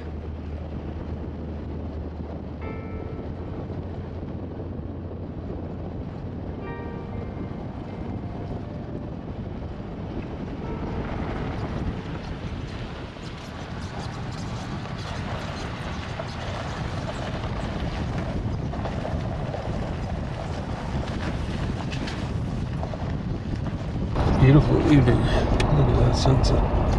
Oh, there's even garbage cans and fire pits. Right. Says no swimming. Good idea. What a gorgeous spot after a long day on the road. We're only like 2 hours away from St. John's, Newfoundland. Maybe 2.5 with stopping and getting some diesel.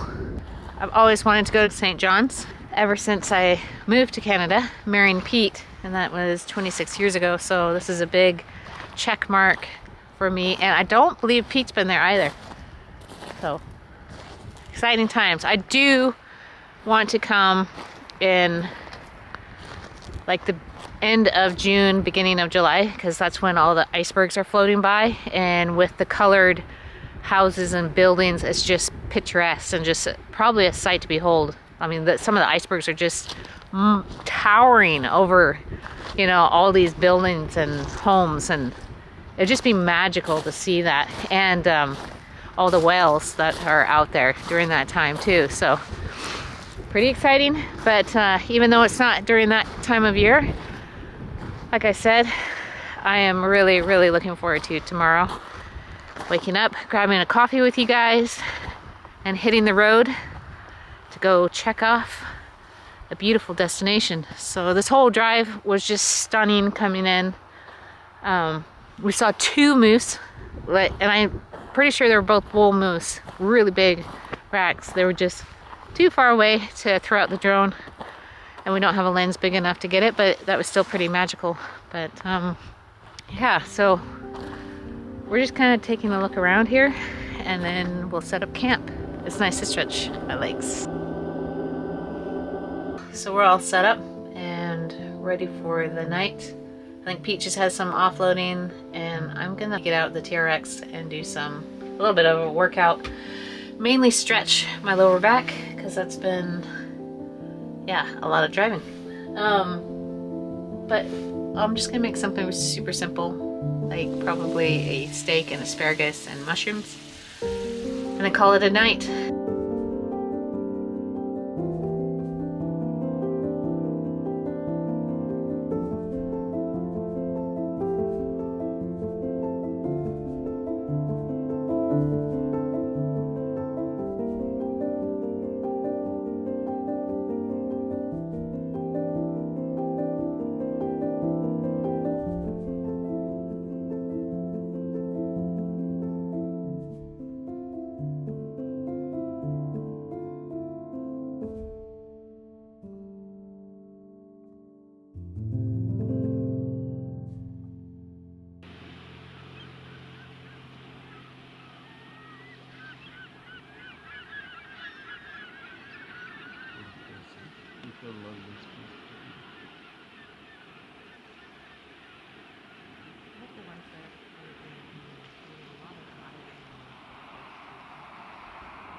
Must be hitting a rock there, creating those waves.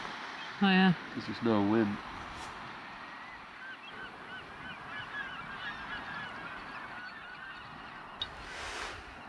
So hopefully we can get to St. John's in an hour and a half, maybe 2 with packing up. Yeah. Go grab another coffee. And then I think I've seen some lighthouses or some stuff like that first.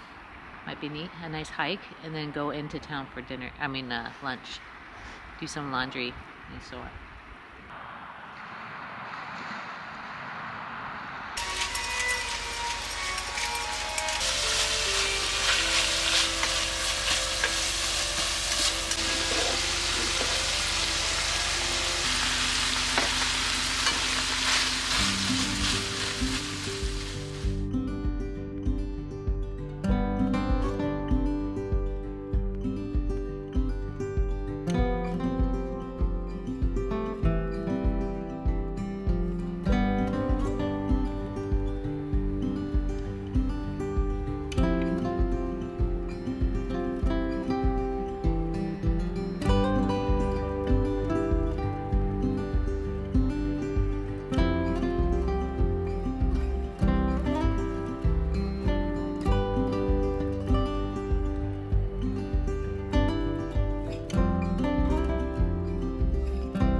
Now we're gonna head into St. John's, the city, and probably grab something to eat. While we're downtown, we're gonna see if we can kiss the cod. There's a bit of a ceremony, and if you do it, they go through the entire ceremony. They make you an official Newfoundlander, and we never got to do that last time when we were here, so we're hoping that it'll work out this time. We'll get our papers and be official Newfoundlanders. Well, as it turns out, it was a bit early for that. It seems that the establishments conducting the screeching ceremony don't even open until 4 or 5 p.m. So, we decided to take the opportunity to explore more of the beautiful historic city of St. John's. Our first stop, the colorful Jelly Bean District. Here, the row houses are painted in vibrant hues, earning St. John's its title as the most colorful city in Canada.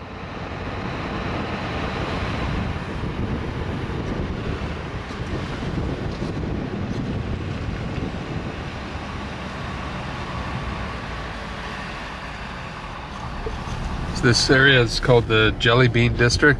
I don't know if it's officially called that, but that's what folks around here call it. The houses are all painted all kinds of colors. And it's an area, they had a big fire in the city back in the 1800s, and it's one area that survived. So it's kind of neat to drive through.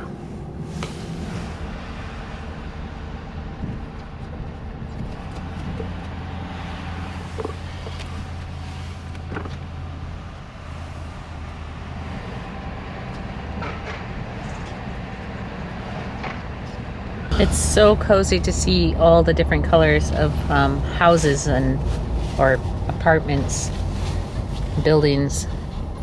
It really brings a lot of life to this area. It's really fun, like a lot more. I thought it was one street, but it's just like almost all the homes around here are all different colors. And that's really, really special to see. And this is really like just cozy. That's the only word I can think of. It's really cozy. So it's been fun driving around. very colorful, but you know what I mean, cozy and colorful. And then you go down and there's a harbor right there with all sorts of ships and boats, and oh, it's just a beautiful setting.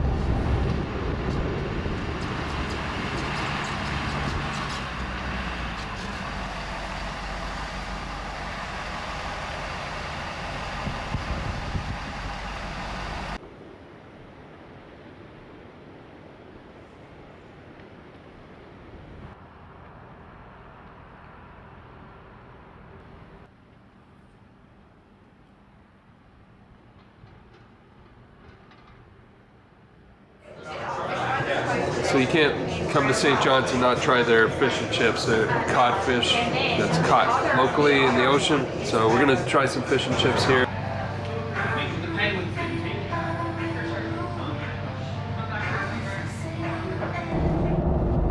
We're now heading towards what's called Cape Spear, which is the most easterly point of Canada and of North America.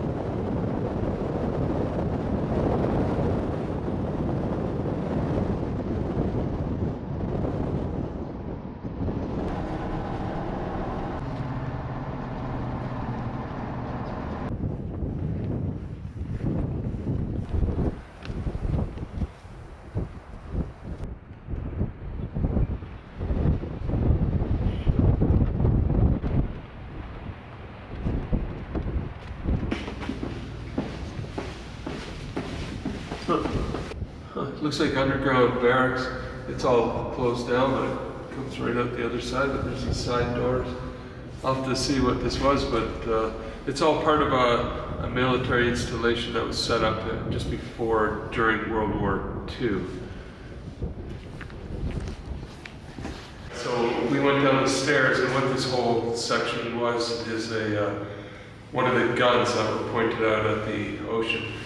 It's a huge 40-ton cannon, and you can see the image behind me. And they were in defense of Newfoundland and Canada during World War II in case something came into the harbor. So they had a whole garrison stationed out here. Pretty neat stuff. I'm glad they preserved it so well. We're going to keep walking around and try to get right to the end of the Cape Spear.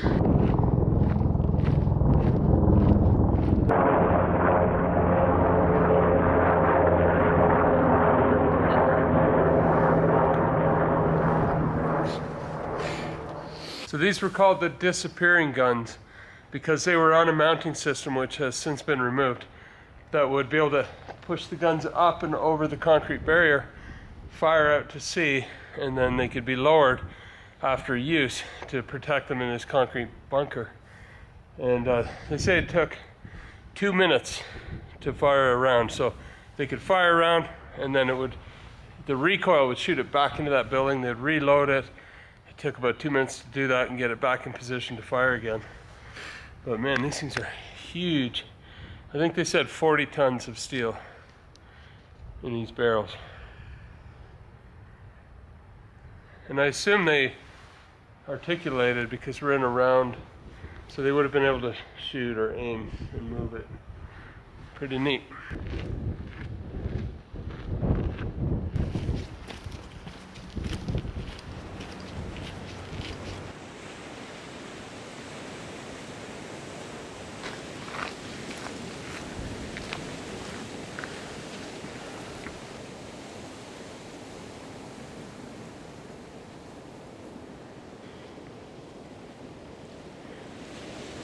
Couldn't imagine sitting here at this cafe overlooking the North Atlantic with icebergs and puffins and whales. Like, it'd be amazing. But this is awesome. It's epic to be here right now. The wind has kind of slightly died down, so it's perfect. Here's the lighthouse.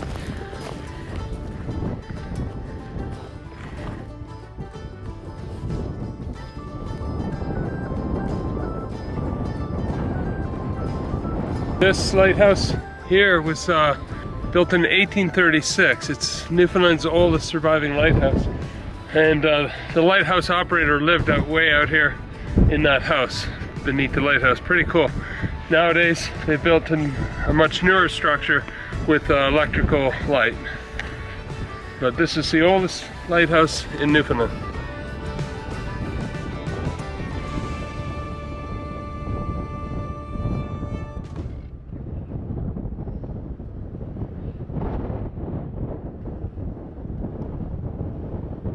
Well, this is the moment we've been waiting for. After starting our journey at the Pacific Ocean in June of this year, we have finally arrived at the easternmost point in Canada.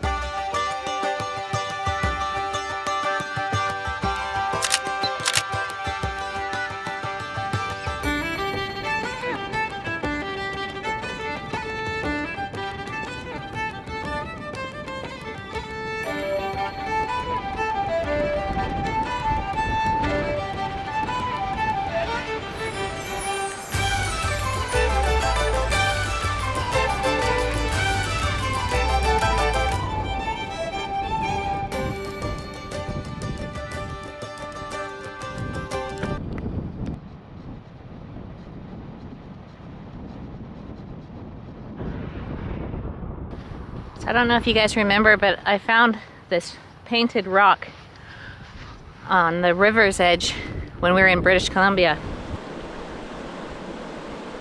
Isn't that cool? That one's beautiful. We see these often when you arrive to a camp, and when the kids were young, they just loved it. And sometimes they would paint one and leave one. Whoever did this is fantastic. And this is where we found you. And I thought it was really pretty, but it said if you pick, where did you find me? Please post me and rehide me. So it's going to be pretty cool. We came all the way out here. It's come a long ways across Canada, and now to the most easterly point of Canada here in Newfoundland. And so I thought it'd be fun to just place it somewhere where it can make someone else smile, and they can go hide it for someone and make their day as well. So this is a part of that hiking trail. Can't think of the name right now. And then it goes up to the rock where Pete and I were at the very end. So I think along here would be perfect spot for it.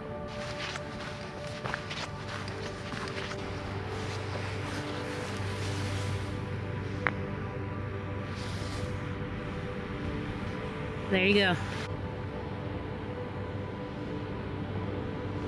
I feel kind of sad leaving my rock, but it's all good. I gotta collect one to take home to the cabin, and so this is kind of cool. Wow, the waves are so powerful. Unbelievable.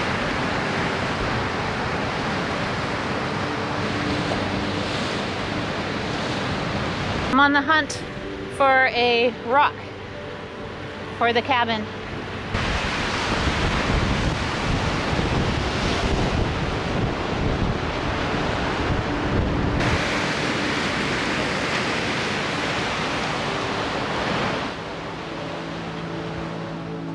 Cape Spear, perched on the rugged Avalon Peninsula near St. John's, Newfoundland, is the easternmost point in Canada, and the fitting finale to our Great Canadian Overland Adventure. This extraordinary journey has taken us across approximately 12,000 kilometers, traversing all 10 provinces and immersing ourselves in Canada's stunning, diverse landscapes. From the towering peaks of British Columbia to the vast skies of the prairies, the vibrant cities, and the rugged Atlantic coastline, every moment has been a profound reminder of the beauty and wonder of this country we are blessed to call home. Standing here watching the relentless waves of the North Atlantic crash against Newfoundland's rocky shores, we are filled with gratitude. This adventure wasn't just about the places we explored. It was about the moments that shaped us and the people who filled those moments with meaning. Along the way, we celebrated the joyous wedding of our daughter, a milestone brimming with love, laughter, and treasured memories. At the same time, we mourned the loss of our beloved nephew Calvin, whose life ended far too soon. His absence serves as a poignant reminder of life's fragility and the importance of cherishing each day and those we hold dear. This journey has been one of contrasts of joy and sorrow, of connection and solitude, of laughter and tears. It has deepened our appreciation for family, friends, and the simple yet profound beauty that surrounds us daily. The spirit of exploration doesn't end here. It lives on in the memories we've created, the lessons we've learned, and the inspiration to love deeply, live fully, and honor those we have lost along the way.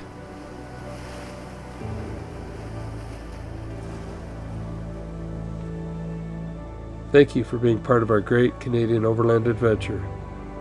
Wherever your next journey leads, may it bring you the same wonder, resilience, and love that we've found on this road.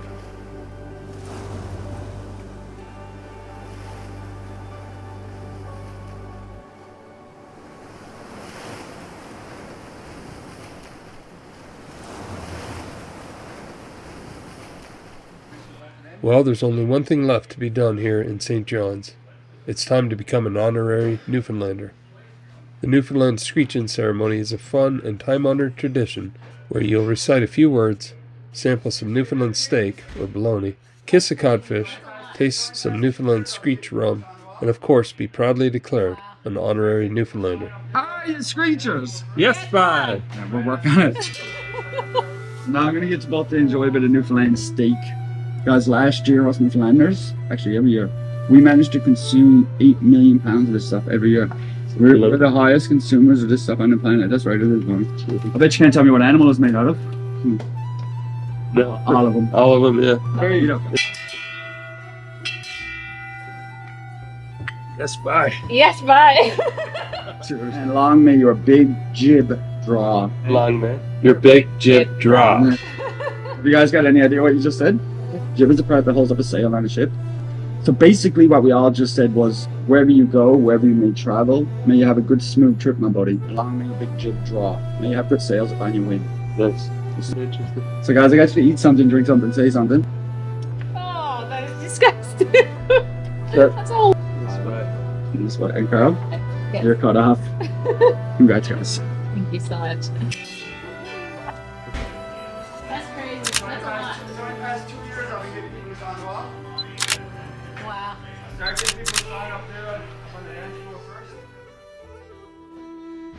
Last night there's a big windstorm system that blew in, and so we were parked down by the bay there, and we moved to the side of the road here. I don't know if you can see that, just tucked away behind these trees, because it was going like 75 kilometers an hour at one point, and then with mixed snowfall, which is crazy. But yeah, we slept really good. It was windy, but it wasn't a big deal once we got tucked in all cozy here. Whew. We're just gonna set down camp and stand behind the truck out of the wind. But what a beautiful spot this was. I really enjoyed it. Yeah, so here we go.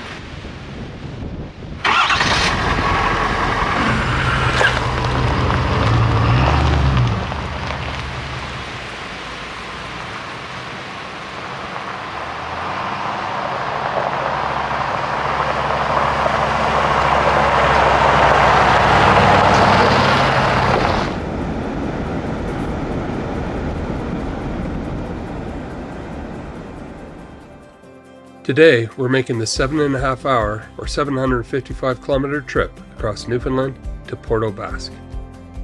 There have been some sailing cancellations due to high winds on the ocean, so we want to be nearby in case the weather deteriorates. They did get a bit of snow overnight in the higher elevations between Gander and Corner Brook, but not enough to affect the road conditions.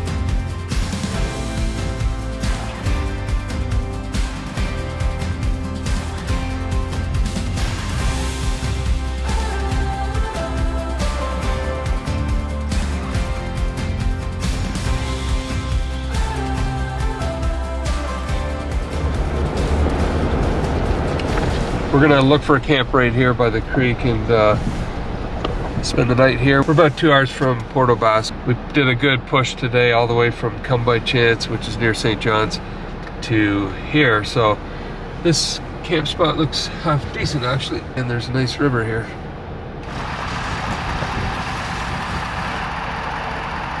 Looks level. On the pitch and roll we're 0 all around, so that's good. This could work. Be a good spot for tonight, and then tomorrow we head towards Port aux Basques.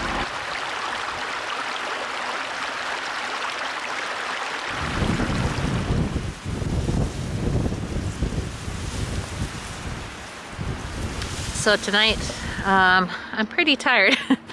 I think we're just gonna make some chili and then catch up with the kids, give them a phone call. Yeah, when we pulled in, I was helping Pete back in, and there was a bunch of little grouse running around. That was cute. But yeah, this is just off the highway. I don't know if you can see that. Well, you go down this road here, but you can kind of hear it, but with the little babbling brook there and the river between those two and the wind, yeah, not much road noise for sure.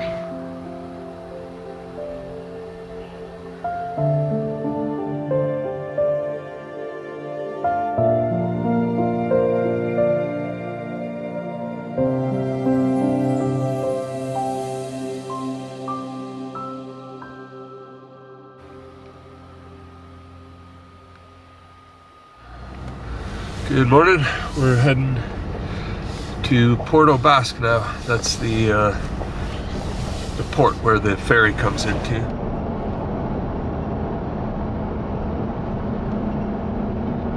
So our sailing was scheduled for tomorrow morning, and we would have sailed during the day, but I called the ferry company to see if they had any space available for tonight's sailing, and they did. So we've moved our schedule up. We were going to spend the night here. There's a spot by a lighthouse, but we're going to head out there now just to make a coffee and wait for the sailing tonight.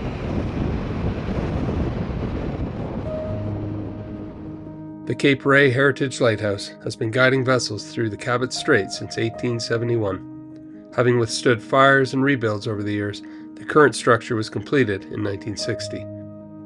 Today, it stands as both a beacon for maritime travelers and a symbol of the resilience of the local community. While closed for the season, there's a small museum and a gift shop that offer a fascinating glimpse into the region's rich maritime history.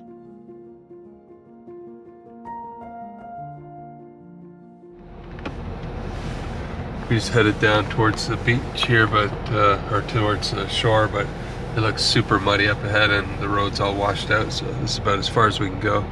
But it certainly is a beautiful coastline. Behind us is a lighthouse. We're going to head up that way and take a look. Before heading up to the lighthouse, we stumbled upon an information kiosk that unveiled a fascinating piece of history. The Cape Ray Archaeology Project, which began in 1996, uncovered a remarkable Dorset dwelling, home to the prehistoric sea mammal hunters dating back between 1800 to 1200 years ago. Artifacts found at the site include harpoons, microblades, and scrapers, tools used for hunting seals in the Gulf of St. Lawrence. It's believed that the Dorset people came here each spring, timing their stay with the migration of harp seals. However, warming temperatures during the medieval warm period may have disrupted the seal populations, causing the Dorset to abandon the site. While the exact reasons for the Dorset's eventual disappearance remain unknown, theories suggest resource depletion or competition with other groups may have played a role.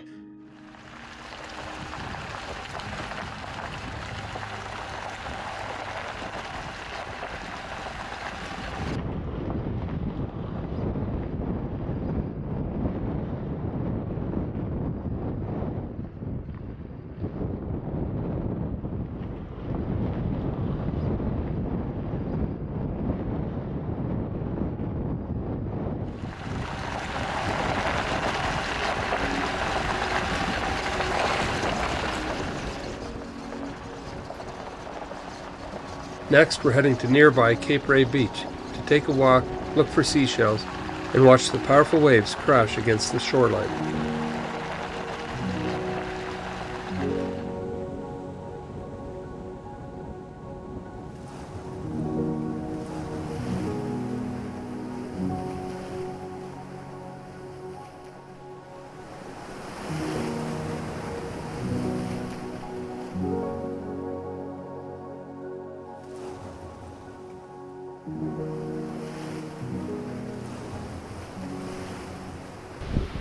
What a neat beach this is.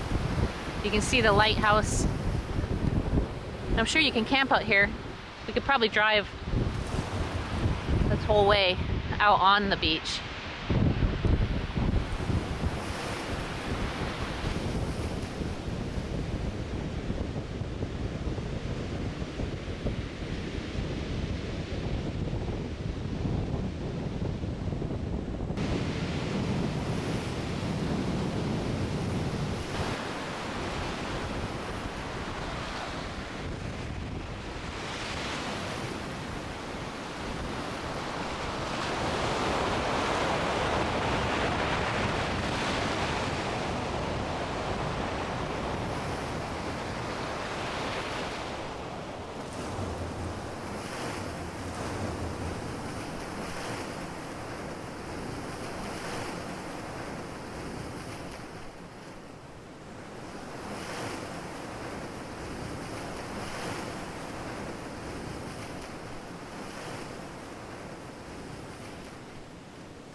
After a refreshing walk along the beach, we continued down the dirt road, happy to be off the pavement for a while. We followed the road across the river to the scenic and beautiful J.T. Cheeseman Provincial Park. This was the place where we set up our first camp in Newfoundland back in 2017 when we visited with the kids. Coming back brought a flood of wonderful memories.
I love all the different textures on the rock.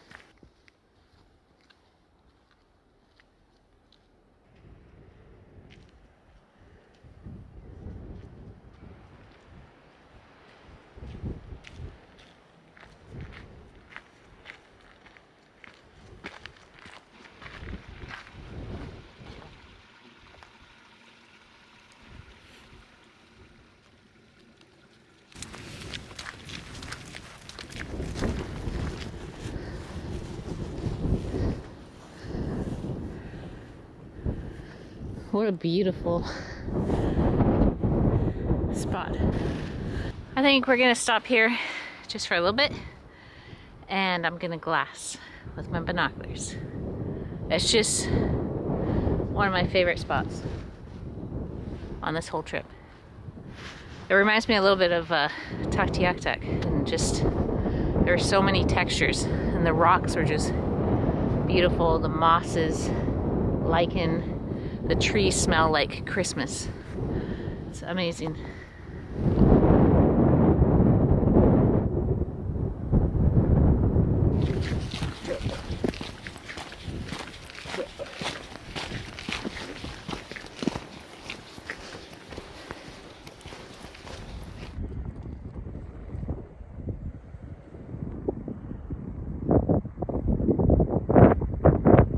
I'm looking at this thing that looks like a shed, a moose shed, and it's hanging upside down. I mean, like it's upside down, yeah, in the ground.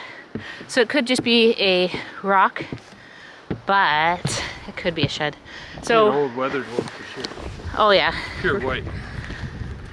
but it's fun anyways. So we're gonna kind of veer off the trail here for a minute. I wonder how we could. I wonder up and over. Probably have to go this way. But now we notice this rock exposed, so that's probably what it is. But that was fun.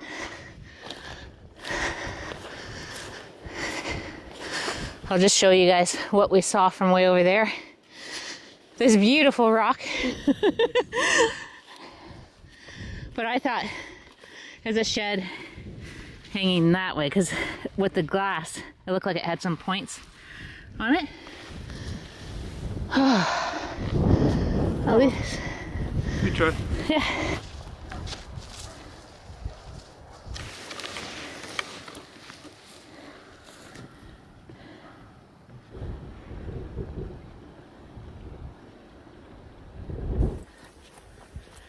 What a blast this little hike was. Yeah, wonderful.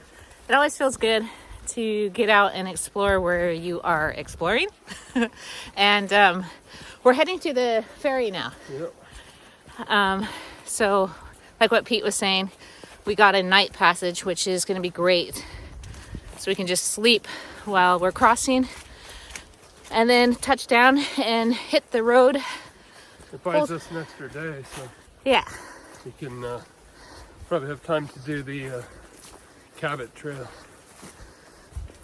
And that's gonna be fun. Have we done it before?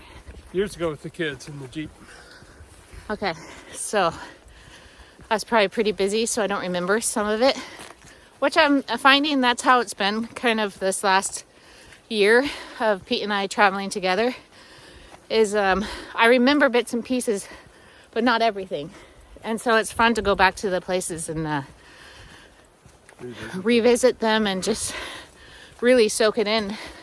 Because when you're traveling with young ones, you're really busy. Because we would be doing road school, just, you know, different, I don't know, growing up on the road activities. Life on the road, I guess you could say. And it's a special time, and a time that I look back and just in awe that we did it, and it was so much fun, and the memories just flow. But this is where you can kind of like take it in and just stop where you want to stop, or do whatever you want.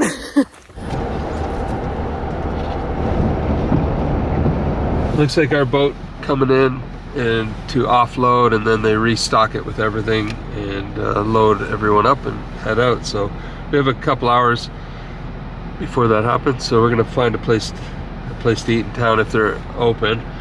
And then we'll park in the parking lot nice and early so we get at the front of the line.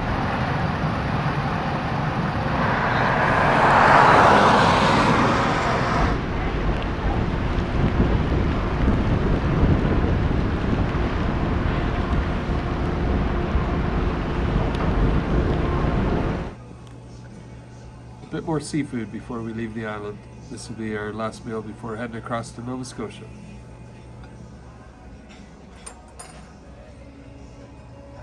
That was a good dinner. We had a seafood platter and some wings. And the seafood was amazing.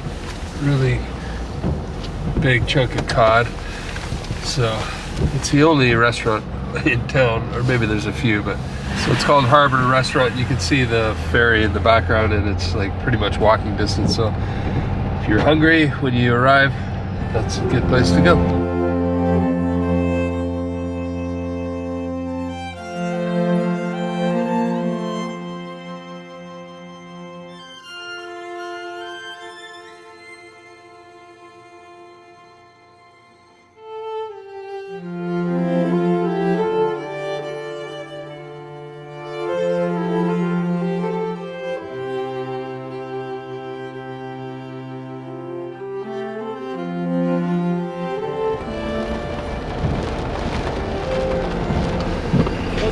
Good, you? I'm going to get you going a little further, sir, around the turn.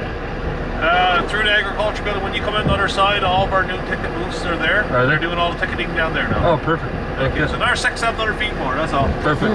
Thank you. Thanks. They just routed traffic this time for agriculture inspection, making sure we're not bringing any plants off the island or any root vegetables. So we don't have either of those, so we're good to go.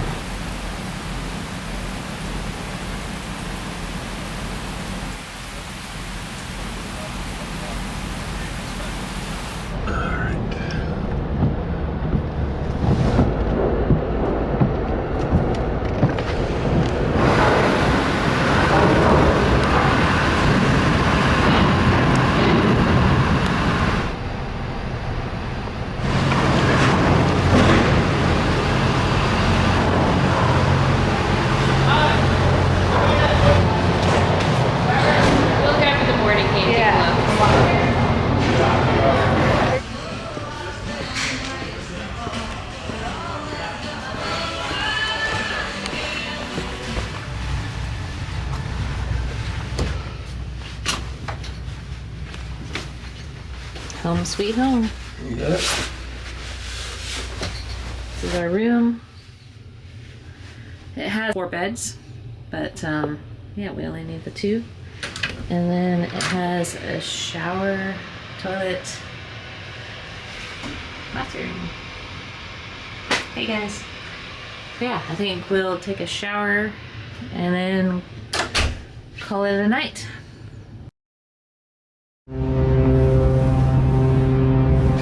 Good morning. We had a good sleep, really good sleep crossing. Very comfortable. Wasn't too, the waves, I didn't notice any big waves or anything last night. Very nice. They gave the call that we're about an hour out, maybe a bit less, from Sydney, North Sydney, Nova Scotia. So we're gonna see if they have a cafeteria with a coffee or something, and then we'll get ready to disembark. Looks like a beautiful morning, not too chilly, a little bit foggy, but all in all, it's been a wonderful trip. Thank you, Newfoundland, for your hospitality, and we have a lot more to explore there, and we'll be back.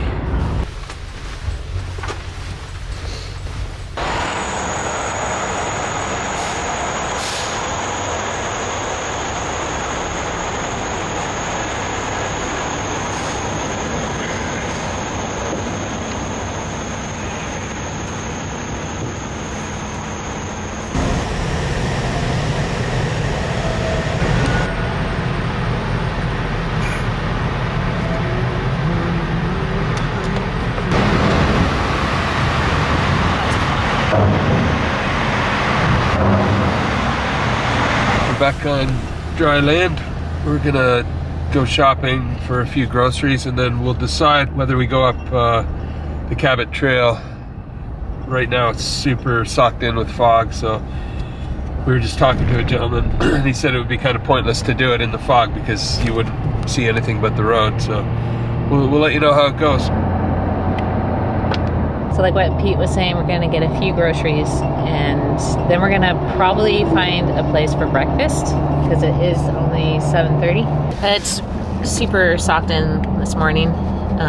Made it really hard to get, like, wake up. I had a cup of coffee on the boat, but I'm still just like half asleep.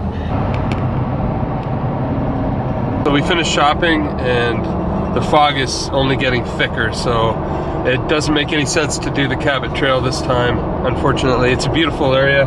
We've done it with the kids. We'll try to find some of that footage and show you the hike we did up there.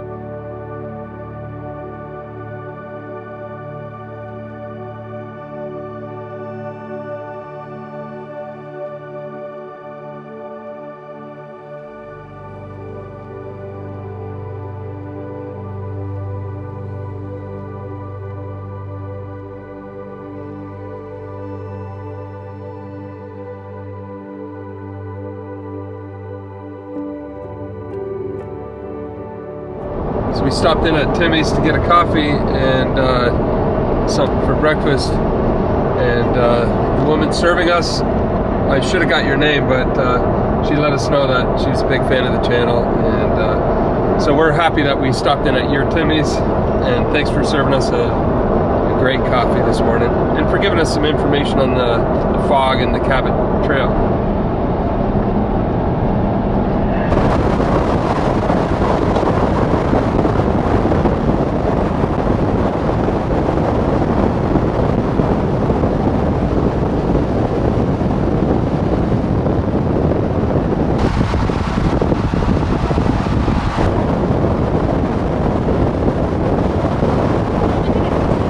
Way back when we first did our first go around, we towed the Jeep behind the motorhome. We left the motorhome at this campground and just took the Jeep across to Newfoundland, which was fun. And we went into Labrador. But yeah, I remember that place now.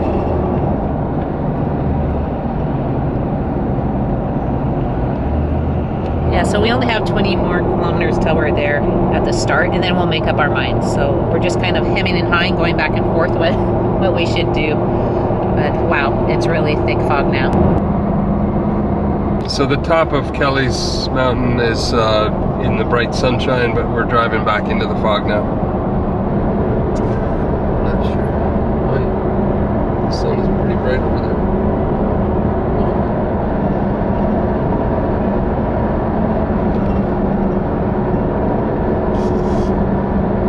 Well, I think we made the right decision. We've now been driving for about 2 hours and it's still as foggy as ever, so you can't see anything but the vehicle in front of you and the sides of the road. So made the right call. If we had time and we were willing to just find a camp and wait it out for a day, you know, then it would work, but we're on a mission to get back home before it freezes up.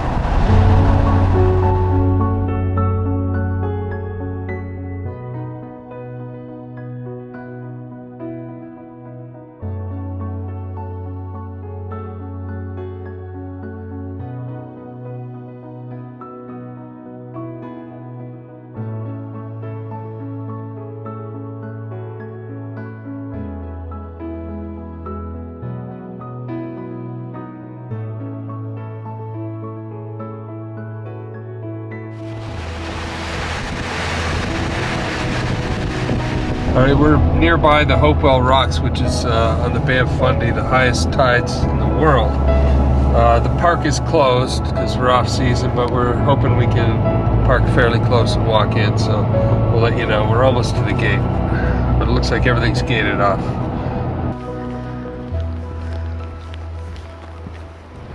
So we were able to at least walk to one of the observation points. And you can see all the mud there. That's normally covered in water when the tide's in, and it's still flowing that way, so it's still going out. And over here you can see some of the Hopewell Rocks from a distance. When the kids were younger, we came here and I think it was in the morning we walked on the ocean floor under the rocks, and then we came back that evening and the water was like almost right up to the top of the rocks. The Hopewell Rocks, or Flower Pot Rocks, are striking sea stacks shaped by tidal erosion on the Bay of Fundy. Rising up to 21 meters or 70 feet, these red-brown sedimentary formations were carved out by the bay's extreme tides. When the park is open, you can walk on the ocean floor at low tide, and then return at high tide to see about 16 meters or 50 feet of ocean covering the spot where you were just standing. There's a little pull-off on the side of the road to just about 10 minutes out of the park, and looks pretty level here. A little protected from the wind. There's crazy wind tonight, and right behind us is the Bay of Fundy, so I think there's a little walking trail. We should be able to see again the tide out, and then maybe if we're lucky tomorrow the tide will be in and we can see the difference.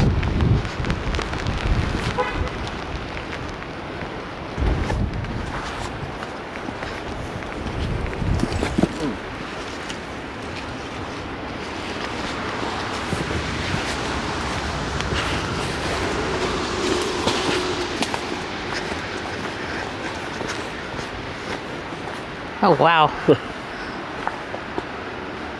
That's crazy. The Bay of Fundy is home to the highest tides in the world. With the tide currently out, we're gazing at a vast, muddy ocean floor. Like even that would be like a good 30 feet deep, just that trench. Yeah. Not water. The sheer volume of water that flows in and out of the bay is astounding. Each tidal cycle moves approximately 160 billion tons of water, equal to the daily outflow of all the world's rivers combined.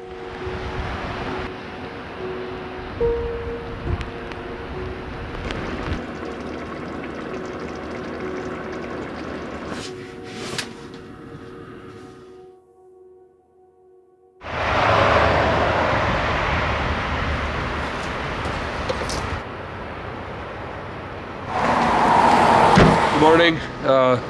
We're going to get an early start on the road today. Had a good sleep here, but it was super windy. We could hear it going up over the trees. We were kind of tucked in the corner here, so we were protected from it, but it looks like unfortunately a couple of smaller trees, dead trees, came down, and one hit the front of the ford here and left a bit of a dent. Shouldn't be too hard to fix, but that's always something to consider when you're parking near trees. I guess we didn't realize how violent the wind was going to be last night, but anyway, I'll show you what happened. There's a tree that broke, and the end of it is smashed into the truck here, unfortunately. And there's a decent dent right there, but thankfully that's all it was. Yeah, that was loud last night. Yeah. That's a decent dent. I was envisioning that it smashed the windshield or hit solar panels. And thankfully none of that happened, so it's just the dent on the front of the truck here.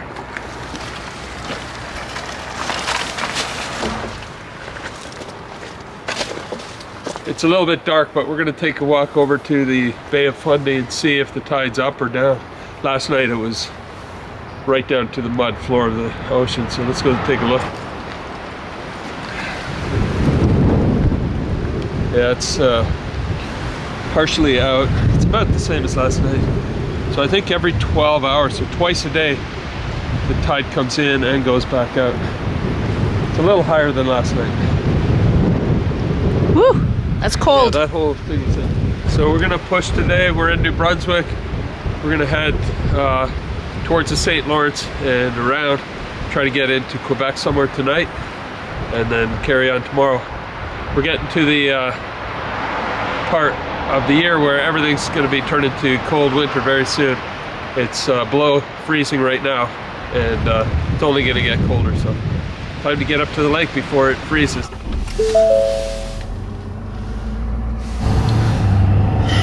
See the collapsed wall there? Yeah. Right to the edge. That's what I was dreaming of all last night. I'm like, it's going to slide into the... Did you have any landslide nightmares? I did. I did not sleep well last night. until I told Pete that I was afraid, and then I made him afraid, and then I fell asleep. And I stayed up worrying. And then he was worried because it was just so windy. That was one of the most windiest. That reminded me of the time in New Zealand. A gale. A gale came through, and that was just crazy. We were up from like 3 in the morning on, and we put all the kids into our tent because we had rooftop tents at the time. The side tent collapsed. They were in. Because it was just downpouring. I mean, I've never seen, it was raining from the ground up and down. But yeah, we could hear the water last night, and you can't see anything, so you're envisioning the whole Bay of Fundy's full of water now, and it's churning and it's raining. And I don't know if you guys get this, but once in a while, if we're parked close to the edge of a big cliff over water, you kind of get this feeling that the land is going to give way. It's an irrational fear, but I don't know. I get it once in a while. Carol gets it once in a while. yeah, not all the time, but it's just it is, and you should listen to your instincts. Yeah. I mean, but I was about to tell Pete, like, let's just move like 50 feet. Then the wind died down and everything was all good. I fell asleep, yes, but that wasn't until like, I don't know, almost 4 this morning. So it's all right though. We are heading on the road, and this is kind of exciting. And it's snowing. It was, yeah, it's only 0 right now. But yeah, so good morning, guys, and we'll see what today brings. We didn't get too far. We saw homestead home cooking, and we thought, you know, it'd be nice to grab a quick breakfast, and then we'll get on the road. So good.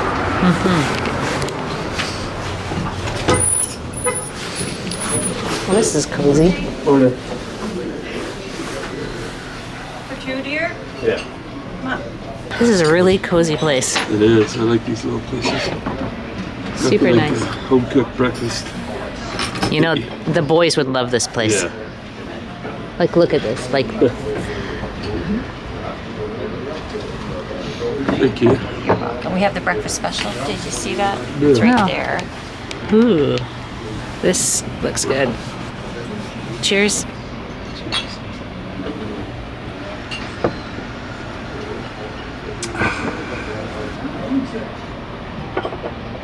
This ought to do. Steak and eggs. Can't beat it.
All right, we pushed really hard today and made it all the way to Ontario. So we crossed from the far east side of New Brunswick, all across New Brunswick, Quebec, and about an hour and a half into Ontario.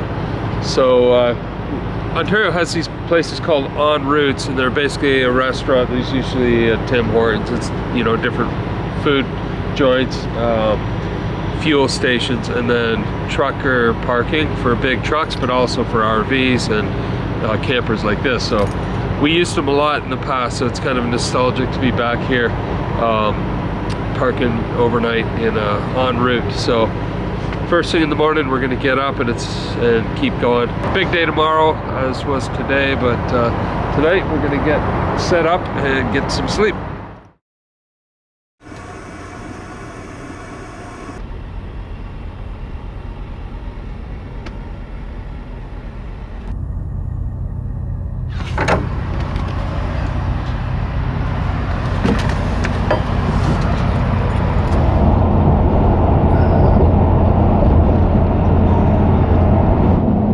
morning. We are back on the road early this morning, continuing our westward journey back home.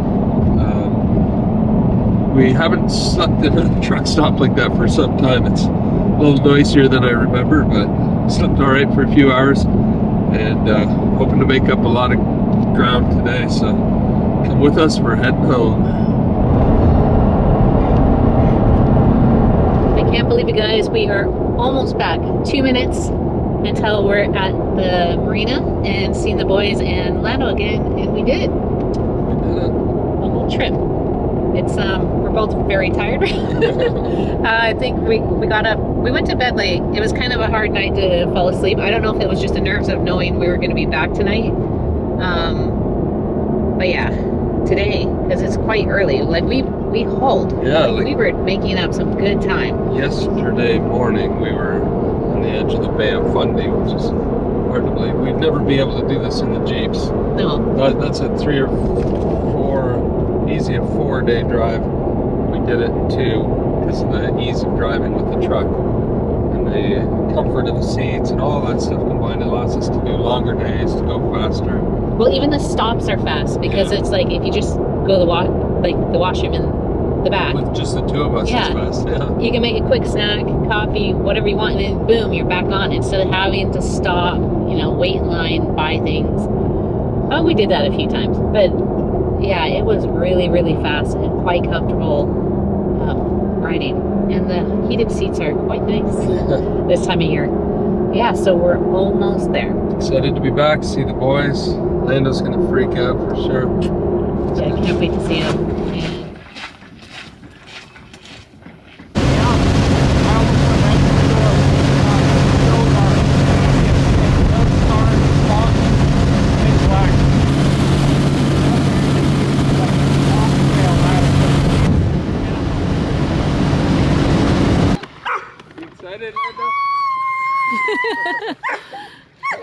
Careful, little guy. Careful. Careful. Hi. Hi. Here, let me get out. Hey, Dan.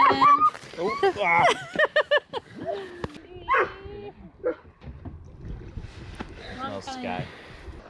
I don't have anything for him. Normally I have something for A bone would have been awesome. Oh. Go get it, Lando. Where is it? What is it? Oh, look what you got. Woohoo! Look at you. What do you got? What do you got? Woohoo! Go. Show us around. Show us around. Oh, good boy, good boy. No, those are eggs. What do you got? What do you got? You excited? Woohoo! Go get Mom. Where's Mom? Mommy. Mommy. There's Mom. Go get butter. Where's Mom? Where's Mommy? Woohoo!